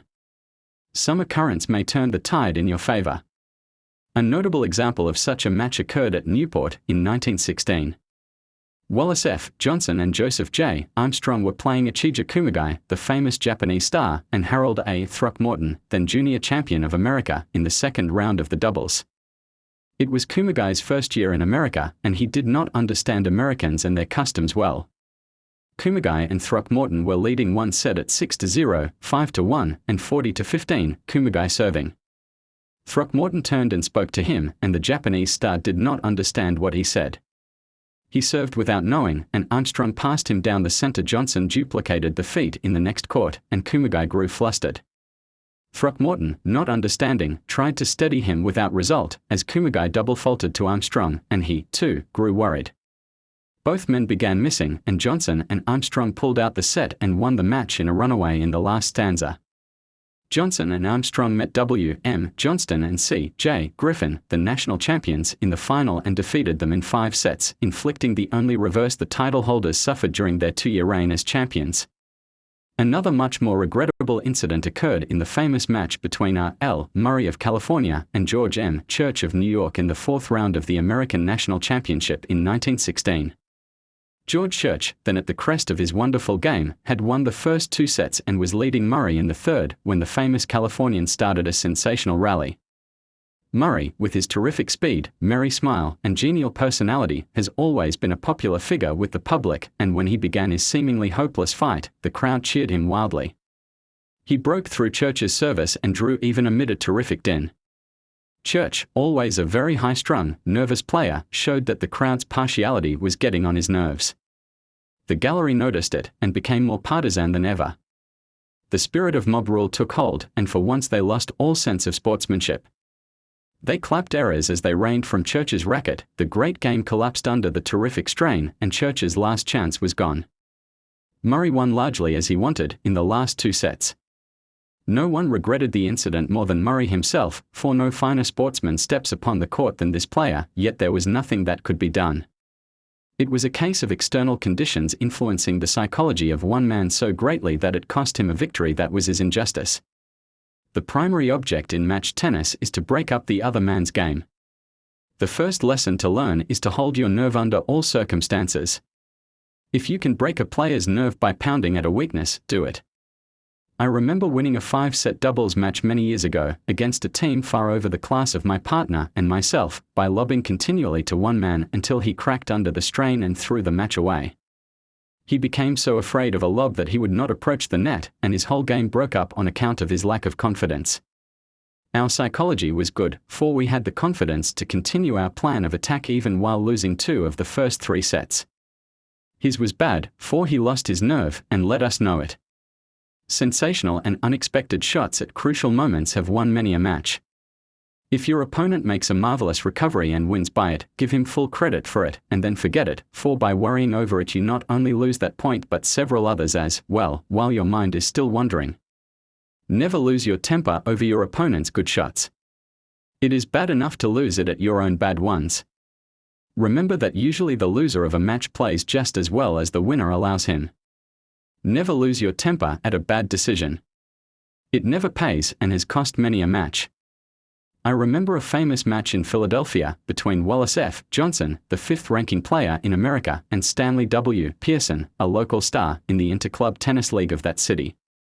Johnson, who had enjoyed a commanding lead of a set and 4-1, had slumped, and Pearson had pulled even at a set all and was leading at 5-1 and 40-15 point set match. He pulled Johnson far out to the forehand and came to the net. Johnson chopped viciously down the sideline, but Pearson volleyed to Johnson's deep backhand corner. Johnson had started running in that direction as he hit his return and arrived almost as Pearson's volley bounced. Unfortunately, Johnson slipped and went down on both knees, but held his racket. He reached the ball and chopped it down the sideline for an earned point before Pearson realized he had even offered at it. Pearson was so surprised and angered that he double faulted for deuce, and Johnson won the game. Johnson pulled even at 5-all before Pearson recovered his equilibrium and finally won the set at 17-15. Truly, Pearson's lapse at Johnson's marvelous get was a costly mental break. Tennis psychology is far more than the effect of certain shots, made or missed, on the player. One can sum up such things by saying that every kill gives confidence, every error tends to destroy it. These things are obvious. The branch of psychology that is interesting is the reaction on the various players of different courts, different crowds, and other players. There is a peculiar atmosphere about the centre court at Wimbledon that is unique in my knowledge of the game. Certain players revel in it. The majority do not feel it, and since they do not sense it, they find only the material disadvantages of rather bad light and much noise from the stand and dislike the centre court. Personally, I enjoy playing on the centre court at Wimbledon more than any court I have ever stepped upon. The traditions of the great players of the past, the notable personages that make up the parties in the royal box and committee box, the honour of a visit from their Majesties the King and Queen, and, above all, the generous, non-partisan, sportsmanlike attitude of the British public, make it a unique privilege to enter the centre court in championship competition. These things inspire the mind to an almost abnormal keenness. It is this atmosphere that made N. E. Brooks, Anthony F. Wilding, A. W. Gore, R. F. and H. L. Doherty more dangerous there than anywhere else. It is this factor that spurs on J. C. Park and A. R. F. Kingscote to their greatest tennis today. The great championship turf at Forest Hills, where the American Championship is held, offers a unique contrast to Wimbledon. The age of Wimbledon is its great attraction. It is the spirit of youth, of progress, of businesslike mechanical perfection of management, and the enormous crowds and attendant enthusiasm that is the chief attraction at Forest Hills. Fully 15,000 were present on the closing day of the event in 1919. Orderly, courteous, enthusiastic, but partisan, the American tennis public comes out to cheer on its favorite. No people in the world appreciate visiting players more wholeheartedly, and none do more for their comfort than the American people. It is partisan, personal, sporting friendliness, warmer yet not so correct as the manner of the British public, that the Americans give. We have much to learn from our British friends. Yet I hope we will never sacrifice the warmth of feeling that at times may run away with us, yet in the main is the chief attraction of the American people. It is this enthusiasm that spurs on the men to their greatest efforts in the national championship. The Australian team, Norman E. Brooks, Gerald Patterson, Randolph Lysett, and R.V. Thomas, who visited the United States in 1919, scored a unique personal triumph. The whole gallery present at the notable match in the championship, when Patterson went down to defeat in a terrific 5-set struggle with W.M. Johnston, rose and cheered Patterson as he walked off the court. It was a real ovation, a tribute to his sportsmanship, and an outburst of personal admiration. Brooks was the recipient of an equal demonstration on his final appearance at Forest Hills. The stimulus of the surroundings produced the highest tennis of which these men were capable. Yet in all championships it is the personal element that is the moving factor. Personalities are the deciding force in popularity. Patriotism is partially submerged in personality. The Davis Cup matches bring out the gamest struggles in the history of tennis. It is in these unique series of matches that the fame of Anthony F. Wilding, Norman E. Brooks, J. C. Park, B. C. Wright, M. E. M. Laughlin, and others reached its crest. It was the unselfish giving of one's best, under all conditions, for the honor of the country that called out the finest tennis in each man. Park reached his crest in his memorable defeat of Brooks. M. Laughlin has never quite equaled his marvelous game of 1914 against Brooks and Wilding. It is the psychology of patriotism that brings out this tennis. Personality is submerged. Unity of purpose as a team replaces the object of personal glory that is the keynote of championship. It is the friendly rivalry of sport between such men as form the backbone of tennis in each country that does more for international understanding than all the notes ever written from the White House. I could go on writing tennis psychology as explained by external conditions for hundreds of pages, but all I want to do is to bring to mind a definite idea of the value of the mind in the game. Stimulate it how you will, a successful tennis player must admit the value of quick mind. Do it by a desire for personal glory, or team success, or by a love of competition in matching your wits against the other man's, but do it some way. Do not think that tennis is merely a physical exercise. It is a mental cocktail of a very high kick. Chapter 7. The Psychology of Match Play. The first and most important point in match play is to know how to lose. Lose cheerfully, generously, and like a sportsman. This is the first great law of tennis, and the second is like unto it, to win modestly, cheerfully, generously, and like a sportsman. The object of match play is to win, but no credit goes to a man who does not win fairly and squarely. A victory is a defeat if it is other than fair.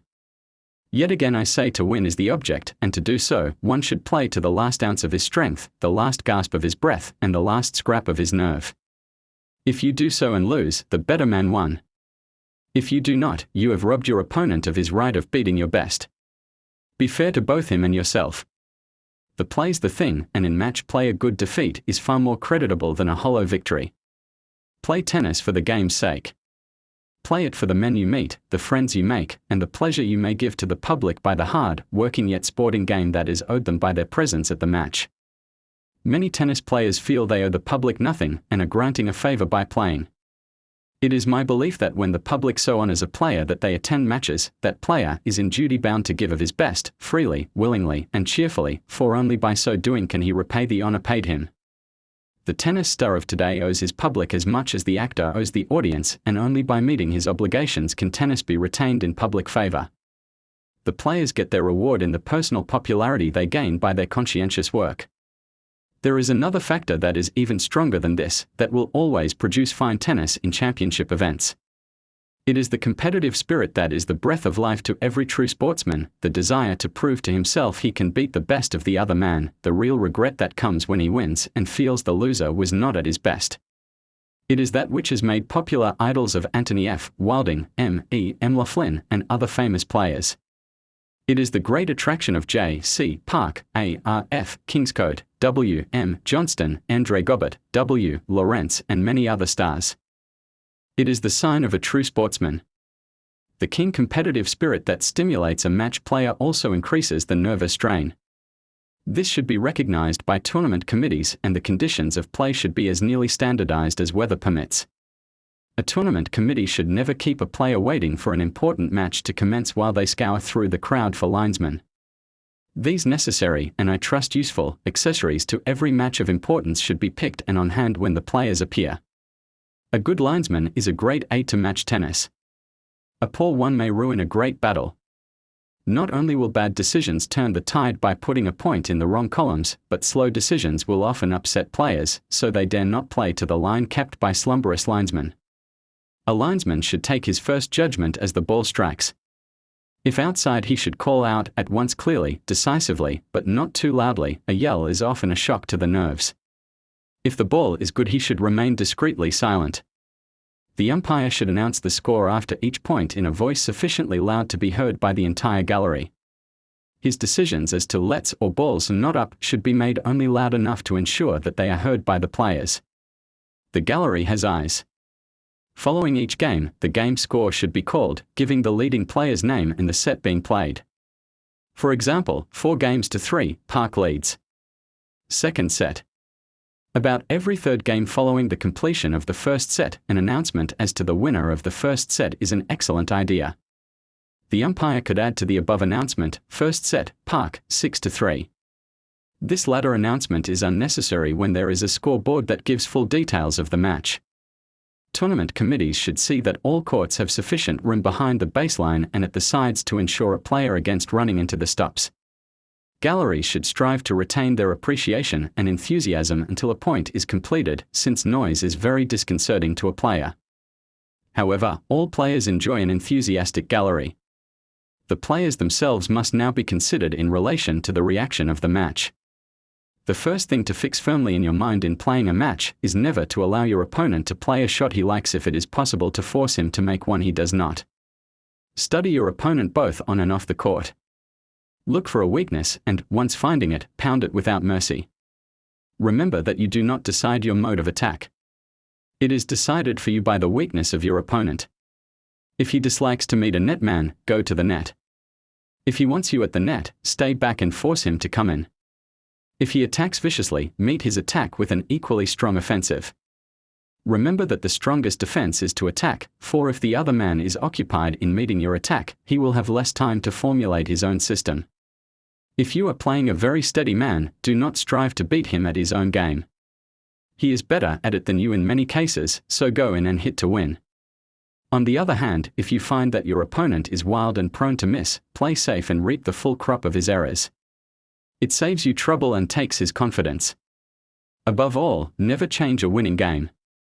Always change a losing game, since, as you are getting beaten that way, you are no worse off and may be better with a new style. The question of changing a losing game is a very serious thing. It is hard to say just when you are really beaten. If you feel you are playing well yet have lost the first set about 6-3 or 6-4, with the loss of only one service, you should not change. Your game is not really a losing game. It is simply a case of one break of service and might well win the next set. If, however, you have dropped the first set in a 2 out of 3 match with but 1 or 2 games, now you are outclassed and should try something else. Take chances when you are behind, never when ahead.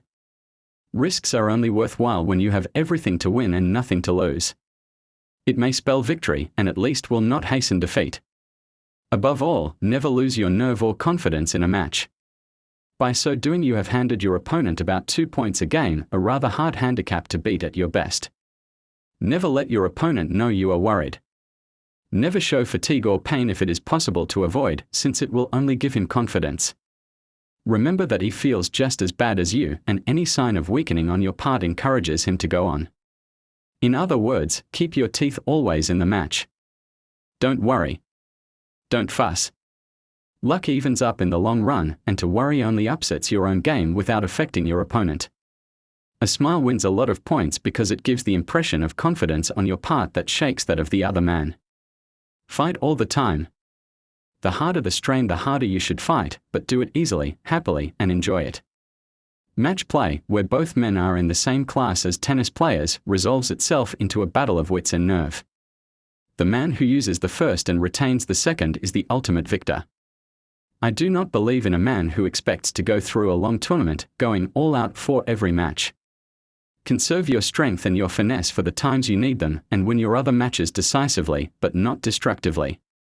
Why should a great star discourage and dishearten a player several classes below him by crushing him, as he no doubt could?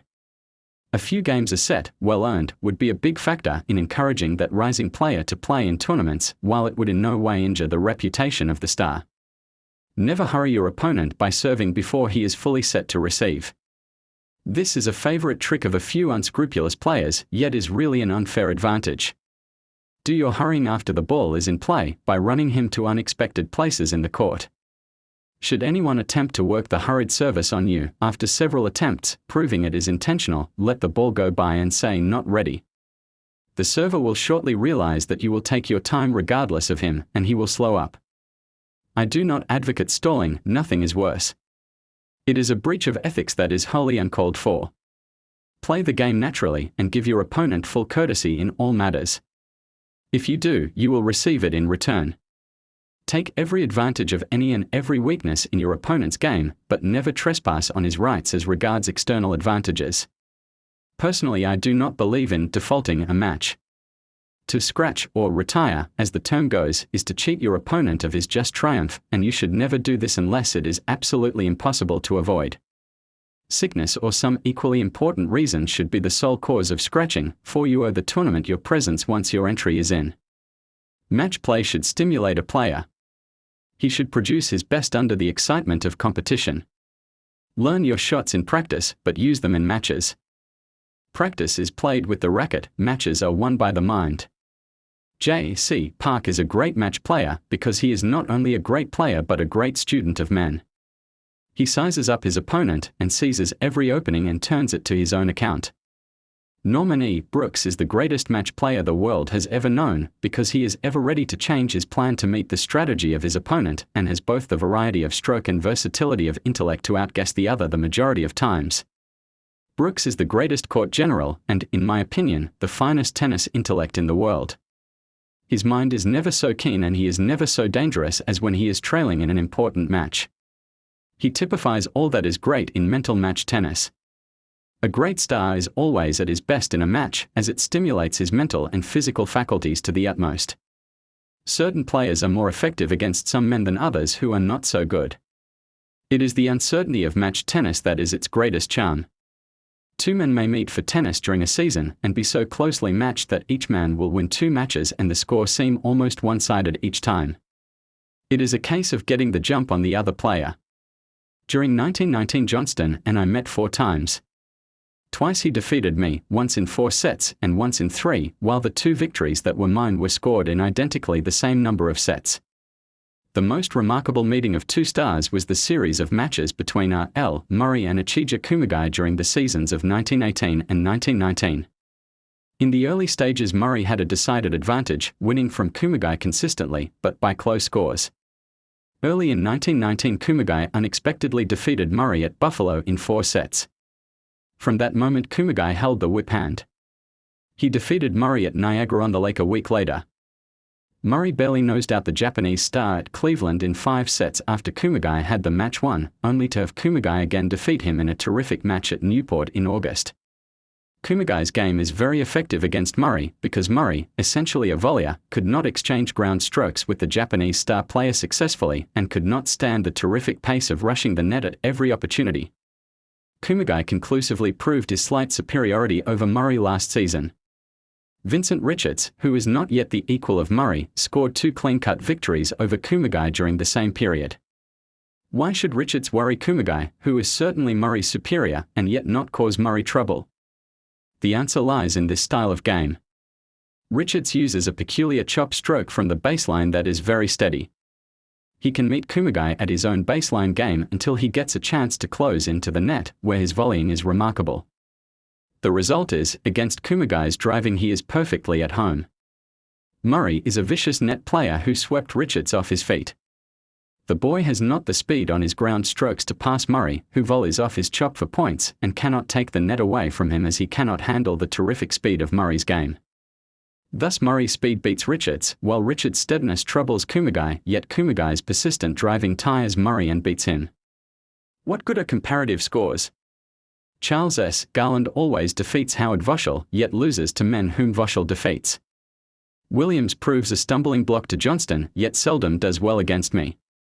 The moral to be drawn from the ever-interesting upsets that occur every year is that the style of your attack should be determined by the man's weakness you are playing. Suit your style to his weakness. A chop is the antidote for the drive. The volley is the answer to a chop, yet a drive is the only safe attack against a volley. The smash will kill a lob, yet a lob is the surest defense from a smash. Rather a complicated condition, but one which it would do well to think over. The most dangerous enemy to R.N. Williams is a steady baseliner of second class. Williams is apt to crush a top-flight player in a burst of superlative terms, yet fall a victim to the erratic streak that is in him when some second-class player plays patball with him. Such defeats were his portion at the hands of Ritchie and Mavro-Guardado in England, yet on the same trip he scored notable victories over Park and Johnston. Abnormal conditions for match play always tend to affect the better player more than the poorer and bring play to a level. The reason for this is in the fact that the higher the standard of a player's game, the smaller his margin of error, the more perfect his bound must be, and any variation from the normal is apt to spell error. The average player allows himself more leeway and unknowingly increases his chances on a bad court. His shot is not judged to the fraction of an inch in swing as is the top-flight player, so a slight variation does not affect him. Many a great match has been ruined by abnormal conditions. Rain caused Williams' downfall to N.W. Niles in the 1917 American Championships. Rain and wind marred a great battle between Gobbett and Johnston at Eastbourne in the Davis Cup in 1920.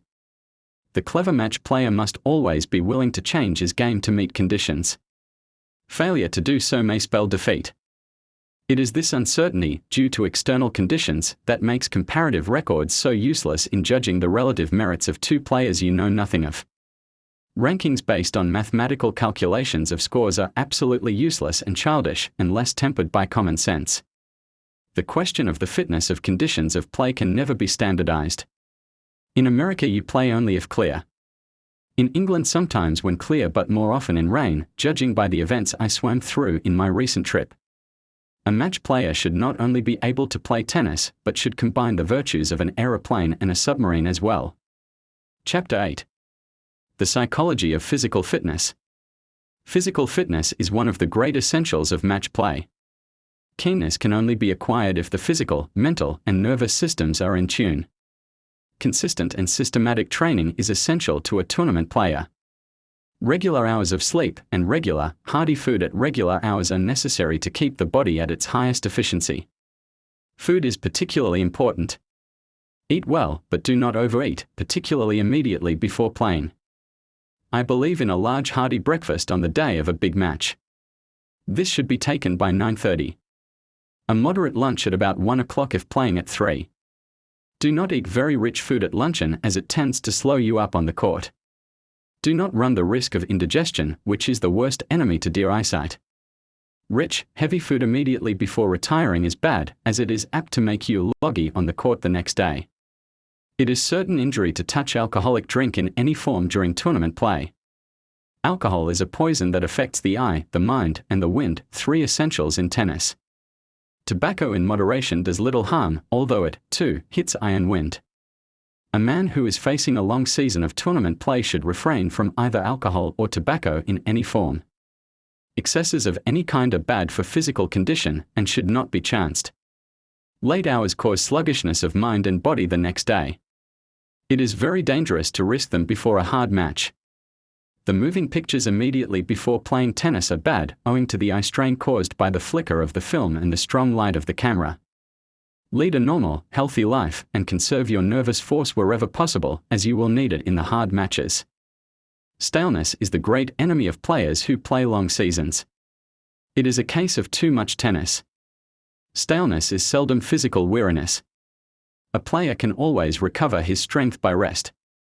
Staleness is a mental fatigue due often to worry or too close attention to tennis and not enough variety of thought. Its symptoms are a dislike for the tennis game and its surroundings and a lack of interest in the match when you are on the court. I advocate a break in training at such a time. Go to the theater or a concert and get your mind completely off tennis. Do your worrying about tennis while you are playing it, and forget the unpleasantness of bad play once you are off the court. Always have some outside interest you can turn to for relaxation during a tournament, but never allow it to interfere with your tennis when you should be intent on your game.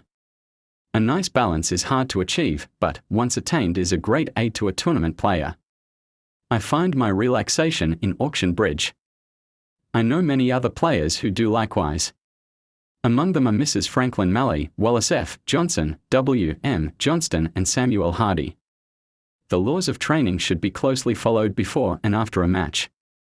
Do not get chilled before a match, as it makes you stiff and slow. Above all else, do not stand around without a wrap after a match when you are hot, or you will catch cold. Many a player has acquired a touch of rheumatism from wasting time at the close of his match instead of getting his shower while still warm. That slight stiffness the next day may mean defeat. A serious chill may mean severe illness. Do not take chances. Change your wet clothes to dry ones between matches if you are to play twice in a day. It will make you feel better and also avoid the risk of cold. Tournament players must sacrifice some pleasures for the sake of success. Training will win many a match for a man if he sticks to it. Spasmodic training is useless and should never be attempted. The condition a player is in is apt to decide his mental viewpoint and aid him in accustoming himself to the external conditions of play. All match players should know a little about the phenomenon of crowd psychology since, as in the case of the Church-Murray match I related some time back, the crowd may play an important part in the result. It seldom pays to get a crowd down on you. It always pays to win its sympathy. I do not mean play to the gallery, for that will have the opposite effect than the one desired. The gallery is always for the weaker player. It is a case of helping the underdog. If you are a consistent winner, you must accustom yourself to having the gallery show partiality for your opponent. It is no personal dislike of you. It is merely a natural reaction in favor of the loser. Sometimes a bad decision to one play will win the crowd's sympathy for him. Galleries are eminently just in their desires, even though at times their emotions run away with them. Quite aside from the effect on the gallery, I wish to state here that when you are the favored one in a decision that you know is wrong, strive to equalize it if possible by unostentatiously losing the next point. Do not hit the ball over the backstop or into the bottom of the net with a jaunty air of "here you are." Just hit it slightly out or in the net and go on about your business in the regular way. Your opponent always knows when you extend him this justice, and he appreciates it, even though he does not expect it. Never do it for effect. It is extremely bad taste. Only do it when your sense of justice tells you should. The crowd objects, and justly so, to a display of real temper on the court. A player who loses his head must expect a poor reception from the gallery. Question decisions by a player only put him in a bad light with the crowd and cannot alter the point. You may know the call was wrong, but grin at it, and the crowd will join you. These things are the essence of good sportsmanship, and good sportsmanship will win any gallery. The most unattractive player in the world will win the respect and admiration of a crowd by a display of real sportsmanship at the time of test. Any player who really enjoys a match for the game's sake will always be a fine sportsman, for there is no amusement to a match that does not give your opponent his every right. A player who plays for the joy of the game wins the crowd the first time he steps on the court. All the world loves an optimist. The more tennis I play, the more I appreciate my sense of humor. I seldom play a match when I do not get a smile out of some remark from the gallery, while I know that the gallery always enjoys at least one hearty laugh at my expense. I do not begrudge it them, for I know how very peculiar tennis players in general, and myself in particular, appear when struggling vainly to reach a shot hopelessly out of reach. Two delightful elderly ladies were witnessing Charles S. Garland and myself struggle against Mavrocordato and Risley at the Edgbaston tournament in England in 1920. One turned to the other and said, "Those are the Americans." "Oh," said the second lady resignedly, "I thought so." The tall one, meaning me, looks rather queer.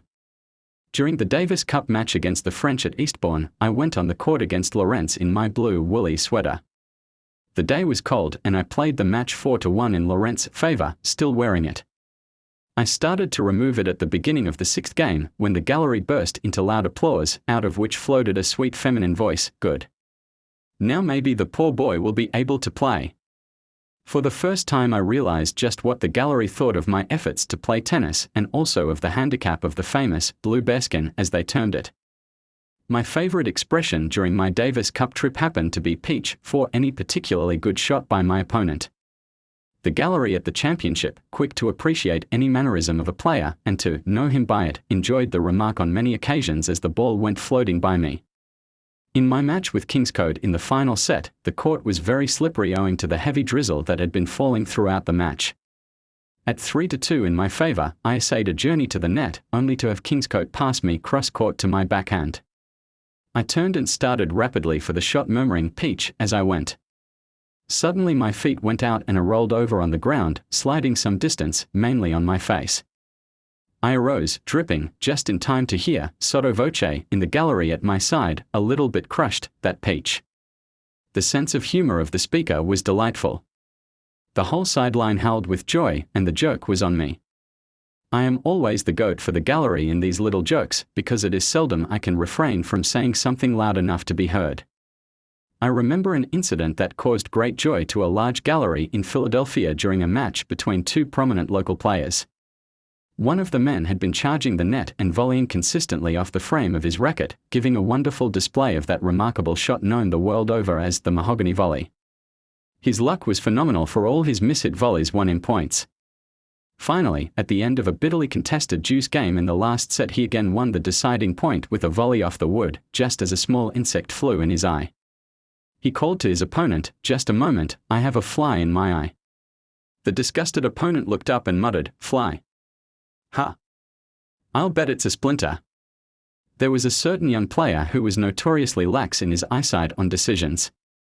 He could never see one against himself. He became noted in his own locality.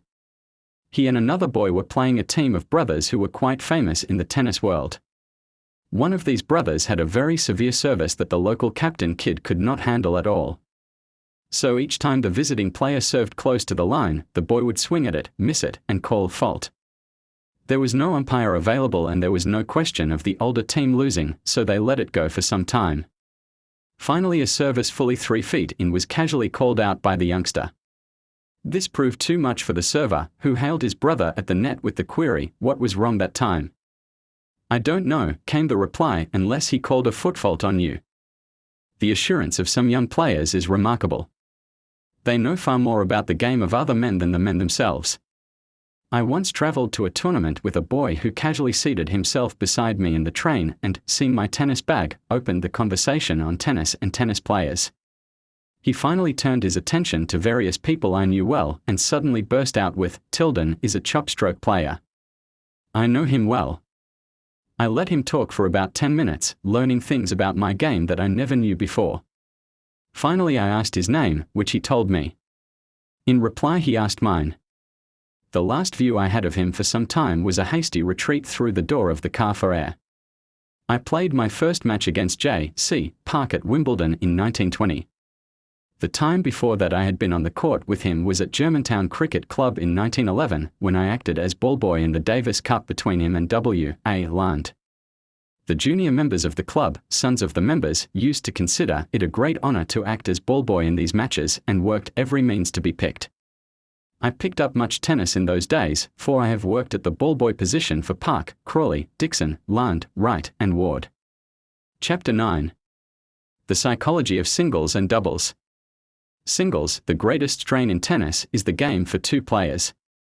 It is in this phase of the game that the personal equation reaches its crest of importance. This is the game of individual effort, mental and physical. A hard 5-set singles match is the greatest strain on the body and nervous system of any form of sport.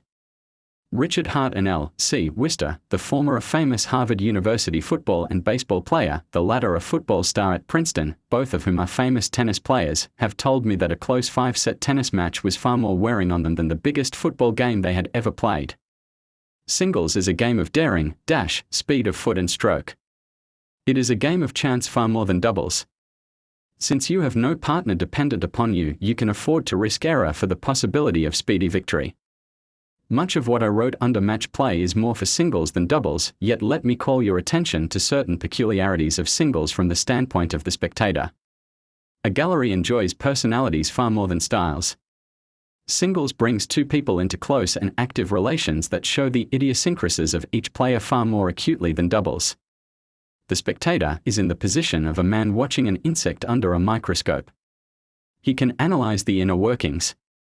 The freedom of restraint felt on a single court is in marked contrast to the need for teamwork in doubles. Go out for your shot in singles whenever there is a reasonable chance of getting it. Hit harder at all times in singles than in doubles, for you have more chance of scoring and can take more risk. Few great singles players are famous in doubles. Notable exceptions to the above statement come to mind at once in the persons of the Dohertys, Norman E. Brooks, and F. B. Alexander. Yet who could accuse W. M. Johnston, R. N. Williams, notwithstanding his World's Championship doubles title, Andre Gobert, the late Anthony F. Wilding, M. E. M. Laughlin, or Gerald Patterson of playing great doubles? All these men are wonderful singles players, playing singles on a double court alongside some suffering partner. The daring that makes for a great singles player is an eternal appeal to a gallery. None of the notable doubles players, who have little or no claim to singles fame, have enjoyed the hero worship accorded the famous singles stars. H. Roper Barrett, Stanley Doust, Harold H. Hackett, Samuel Hardy, and Holcomb Wood, all doubles players of the very highest order, were and are well liked and deservedly popular, but are not idolized as were M. Laughlin or Wilding. Singles is a game of the imagination, doubles a science of exact angles. Doubles is four-handed tennis. Enough of this primary reader definition. I only used that so as not to be accused of trying to ride over the heads of the uninitiated. It is just as vital to play to your partner in tennis as in bridge. Every time you make a stroke you must do it with a definite plan to avoid putting your partner in trouble. The keynote of doubles success is teamwork, not individual brilliancy. There is a certain type of teamwork dependent wholly upon individual brilliancy. Where both players are in the same class, a team is as strong as its weakest player at any given time, for here it is even teamwork with an equal division of the court that should be the method of play. In the case of one strong player and one weaker player, the team is as good as the strong player can make it by protecting and defending the weaker. This pair should develop its teamwork on the individual brilliancy of the stronger man. The first essential of doubles play is to put the ball in play. A double fault is bad in singles, but it is inexcusable in doubles. The return of service should be certain. After that it should be low and to the server coming in. Do not strive for clean aces in doubles until you have the opening. Remember that to pass two men is a difficult task. Always attack in doubles. The net is the only place in the court to play the doubles game, and you should always strive to attain the net position. There are two formations for the receiving team. One is the Australian formation with the receiver's partner standing in to volley the server's return volley. The other is the English and American style with both men back, thus giving the net attack to the server. This is safer, but less likely to produce a winning result unless the team is a wonderful lobbing combination. Lobbing is a sound defense in doubles and is used to open the court. I believe in always trying for the kill when you see a real opening. Poach, go for a shot which is not really on your side of the court whenever you see a chance to score. Never poach unless you go for the kill. It is a win or nothing shot since it opens your whole court. If you are missing badly, do not poach, as it is very disconcerting to your partner. The question of covering a doubles court should not be a serious one. With all men striving to attain the net all the time, every shot should be built up with that idea. Volley and smash whenever possible, and only retreat when absolutely necessary. When the ball goes toward the sideline, the net player on that side goes in close and toward the line. His partner falls slightly back into the center of the court, thus covering the shot between the men. If the next return goes to the other side, the two men reverse positions. The theory of court covering is two sides of a triangle, with the angle in the center and the two sides running to the sidelines and in the direction of the net. Each man should cover overhead balls over his own head and hit them in the air whenever possible, since to allow them to drop gives the net to the other team. The only time for the partner to protect the overhead is when the netman poaches, is outguessed, and the ball tossed over his head. Then the server covers and strives for a kill at once. Always be ready to protect your partner, but do not take shots over his head unless he calls for you to, or you see a certain kill. Then say mine, step in and hit decisively. The matter of overhead balls, crossing under them, and such incidentals of teamwork are matters of personal opinion and should be arranged by each team according to their joint views. I only offer general rules that can be modified to meet the wishes of the individuals. Use the lob as a defense and to give time to extricate yourself and your partner from a bad position. The value of service in doubles cannot be too strongly emphasized since it gives the net to the server. Service should always be held. To lose service is an unpardonable sin in first-class doubles. All shots in doubles should be low or very high. Do not hit shoulder high as it is too easy to kill. Volley down and hard if possible. Every shot you make should be made with a definite idea of opening the court. Hit down the center to disrupt the teamwork of the opposing team, but hit to the sidelines for your aces. Pick one man, preferably the weaker of your opponents, and center your attack on him and keep it there. Pound him unmercifully, and in time he should crack under the attack. It is very foolish to alternate attack, since it simply puts both men on their game and tires neither. If your partner starts badly, play safely and surely until he rounds to form. Never show annoyance with your partner. Do not scold him.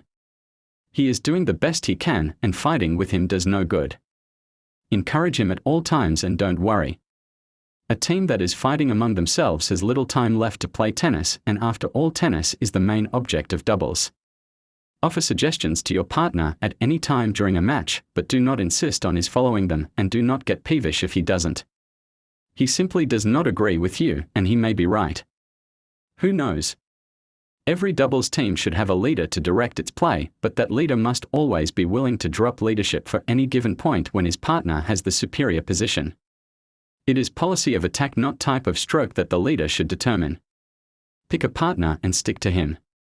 He should be a man you like and want to play with, and he should want to play with you. This will do away with much friction. His style should not be too nearly your own, since you double the faults without greatly increasing the virtues. I am a great believer in a brilliant man teaming up with a steady player. Let your steady man keep the ball in play, and allow your brilliant man all the room he wants to poach and kill. Thus you get the best of both men. Doubles is a game of finesse more than speed. The great doubles players, the Dohertys, Norman E. Brooks, the greatest in the world today, Roper Barrett, Beals Wright, and F. B. Alexander, are all men of subtle finesse rather than terrific speed. It requires more than speed of shot to beat two men over a barrier 3 to 3.5 feet high with a distance of some 32 feet. It is angles, pace, and accuracy that should be the aim in a great doubles game. Resource, versatility, and subtlety, not speed, win doubles matches. Part 3, Modern Tennis and its Future. Chapter 10, The Growth of the Modern Game. Lawn tennis is the outgrowth of the old French game of the courts of the early Louis. It spread to England, where it gained a firm hold on public favor. The game divided, the original form being closely adhered to in the game known in America as court tennis, but which is called tennis in England. Lawn tennis grew out of it. The old-style game was played over a net some 5 feet high, and the service was always from the same end, the players changing courts each game. It was more on the style of the present game of badminton or battledore and shuttlecock. Gradually the desire for active play had its effect in a lowered net and changed laws, and tennis, as we know it, grew into being. From its earliest period, which is deeply shrouded in mystery, came the terms of love, for nothing, and deuce, for 40 all. What they meant originally, or how they gained their hold, is unknown, but the terms are a tradition of the game and just as much a part of the scoring system as the game or set call. In 1920, the Rules Committee of the American Tennis Association advocated a change in scoring that replaced love, 15, 30, 40 with the more comprehensive 1, 2, 3, 4. The real reason for the proposed change was the belief that the word love in tennis made the uninitiated consider the game effeminate and repelled possible supporters. The loyal adherents of the old customs of the game proved too strong and defeated the proposed change in scoring by an overwhelming majority. Personally, I think there is some slight claim to consideration for the removal of the word love. It can do no good, and there are many substitutes for it. It can easily be eliminated without revolutionizing the whole scoring system. It is far easier to substitute the words 0, nothing, for love than cause such an upheaval as was proposed. In my opinion, the best way to obviate the matter is to use the player's name in conjunction with the points won by him when his opponent has none. If the first point is won by Williams, call the score 15, Williams, and, with his opponent scoring the next, the call would become 15-all. If tennis loses one adherent, it could otherwise gain, simply by its retaining the word love in the score. I heartily advocate removing it. This removal was successfully accomplished in Chicago in 1919, with no confusion to players, umpires, or public. However, returning from my little digression on the relative value of love and nothing, let me continue my short history of the game. The playing of tennis sprang into public favor so quickly that in a comparatively short space of time it was universally played in England and France. The game was brought to America in the latter part of the 19th century. Its growth there in the past 25 years has been phenomenal. During the last half-century, tennis gained a firm foothold in all the colonies of the British Empire and even found favor in the Orient, as is explained in another portion of this book. Tennis fills many needs of mankind. It provides an outlet for physical energy, relaxation, mental stimulus, and healthful exercise. The moral tone is aided by tennis because the first law of tennis is that every player must be a good sportsman and inherently a gentleman. Tennis was recognized by the Allied governments as one of the most beneficial sports during the World War. Not only were the men in service encouraged to play whenever possible, but the Allied governments lent official aid to the various service tournaments held in France following the signing of the armistice. The importance of tennis in the eyes of the American government may be gleaned from the fact that great numbers of hard courts were erected at the various big cantonments and organized play offered to the soldiers. Many of the leading players who were in training in America at the time of the national championship, which was played solely to raise money for the Red Cross, were granted leave from their various stations to take part in the competition.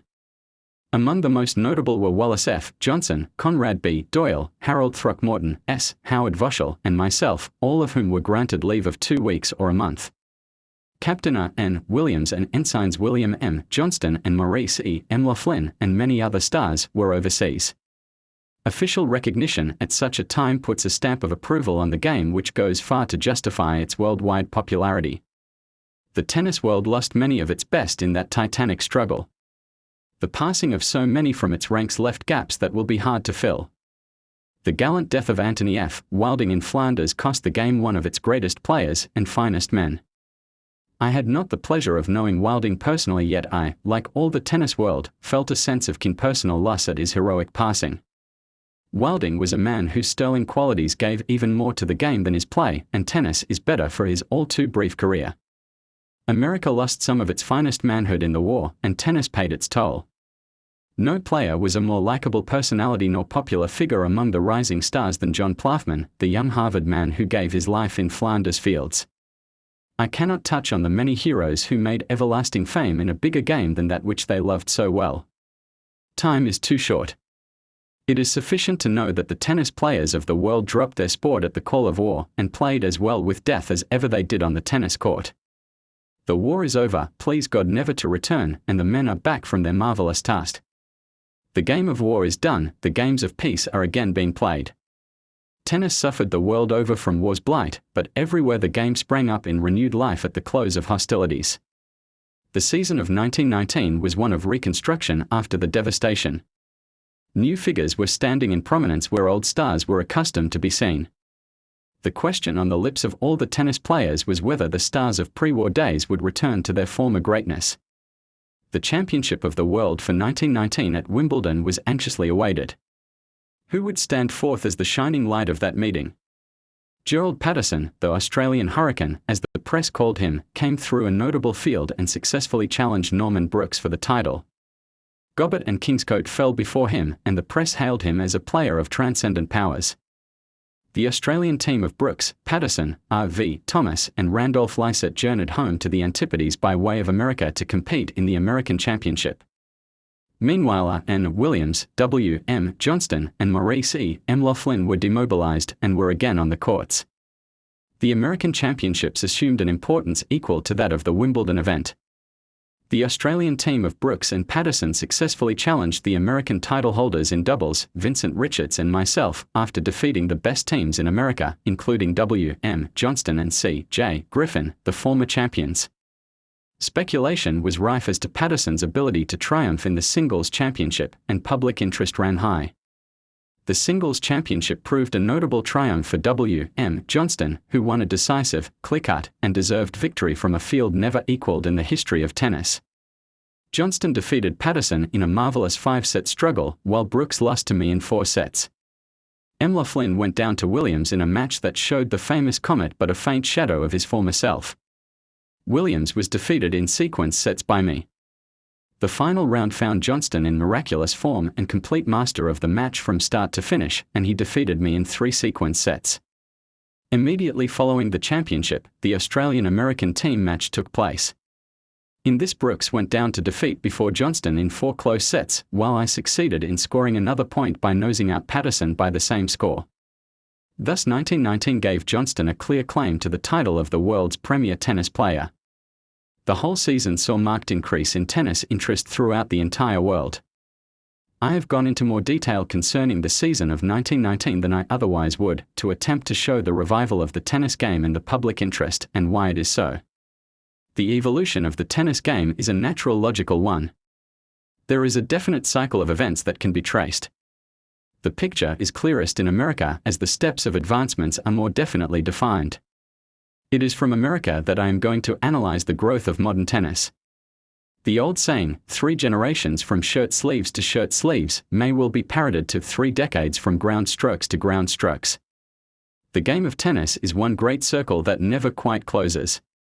Progress will not allow a complete return to the old style. Yet the style, without the method of 30 years ago, is coming back in vogue. It is a polished, decorated version of the old type game. It is expanded and developed. History tells us that the civilization of the old Greeks and Romans held many so-called modern luxuries, but not the methods of acquiring them we have today. Just so with tennis, for the ground. Stroke game was the style of the past, just as it will be the style of the future, but the modern method of making ground strokes is a very different thing from the one used by the old-time stars. We are on the brink of the upheaval.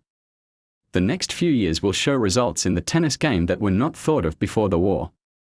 Tennis is becoming an organized sport with skilled management.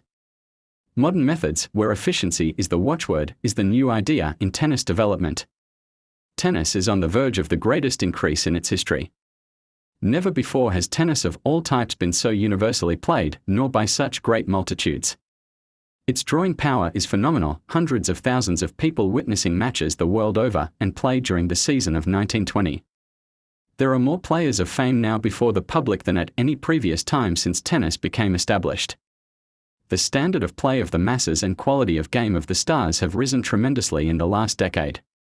No less an authority than Norman E. Brooks, whose active playing days cover a period of 20 years, told me during the American Championships last year at Forest Hills that in his opinion the game in America had advanced fully 15 in 10 years. He stated that he believed the leading players of today were the superior of the Lans, Dohertys, and Pims of the past. The most remarkable advance has been along the lines of junior play, the development of a large group of boys ranging in age from 13 to 18, who will in time replace the Johnstons, Williams, and M. Flynns of today. American tennis has passed through a series of revolutionary stages that have changed the complex of the game. English tennis has merely followed its natural development, unaffected by external influences or internal upheaval, so that the game today is a refined product of the game of 20 years ago. Refined but not vitalized. The World War alone placed its blight on the English game and changed the even tenor of its way. Naturally, the war had only a devastating effect. No good sprang from it. It is to the everlasting credit of the French and English that during those horrible 4 years of privation, suffering, and death the sports of the nations lived. The true type of English tennis, from which American tennis has sprung, was the baseline driving game. It is still the same. Well-executed drives, hit leisurely and gracefully from the base line, appealed to the temperament of the English people. They developed this style to a perfection well-nigh invincible to cope with from the same position. The English gave the tennis world its traditions, its Dohertys, and its Smiths. Tennis development, just as tennis psychology, is largely a matter of geographical distribution. This is so well recognized now in America that the country is divided in various geographic districts by the National Association, and sectional associations carry on the development of their locality under the supervision of the national body. Naturally, new countries with different customs would not develop along the same lines as England. America, Australia, and South Africa took the English style and began their tennis career on the baseline game. Each of these has since had a distinct yet similar growth, a variance to the original style. American tennis followed the English baseline style through a period that developed Dr. Dwight, R.D. Sears, Henry Slocum, and other stars. Tennis, during this time, was gaining a firm hold among the boys and young men who found the deep driving game devoid of the excitement they desired. Americans always enjoy experiments, so the rising players tried coming to the net at any reasonable opening. Gradually this plan became popular, until Dwight Davis and Holcomb Ward surprised the tennis world with their new service, now the American twist, and used it as an opening gun in a net attack. This new system gave us, besides Davis and Ward, the Wren brothers, George and Robert, Malcolm Whitman, M.G. Chase, and finally Beals C. Wright.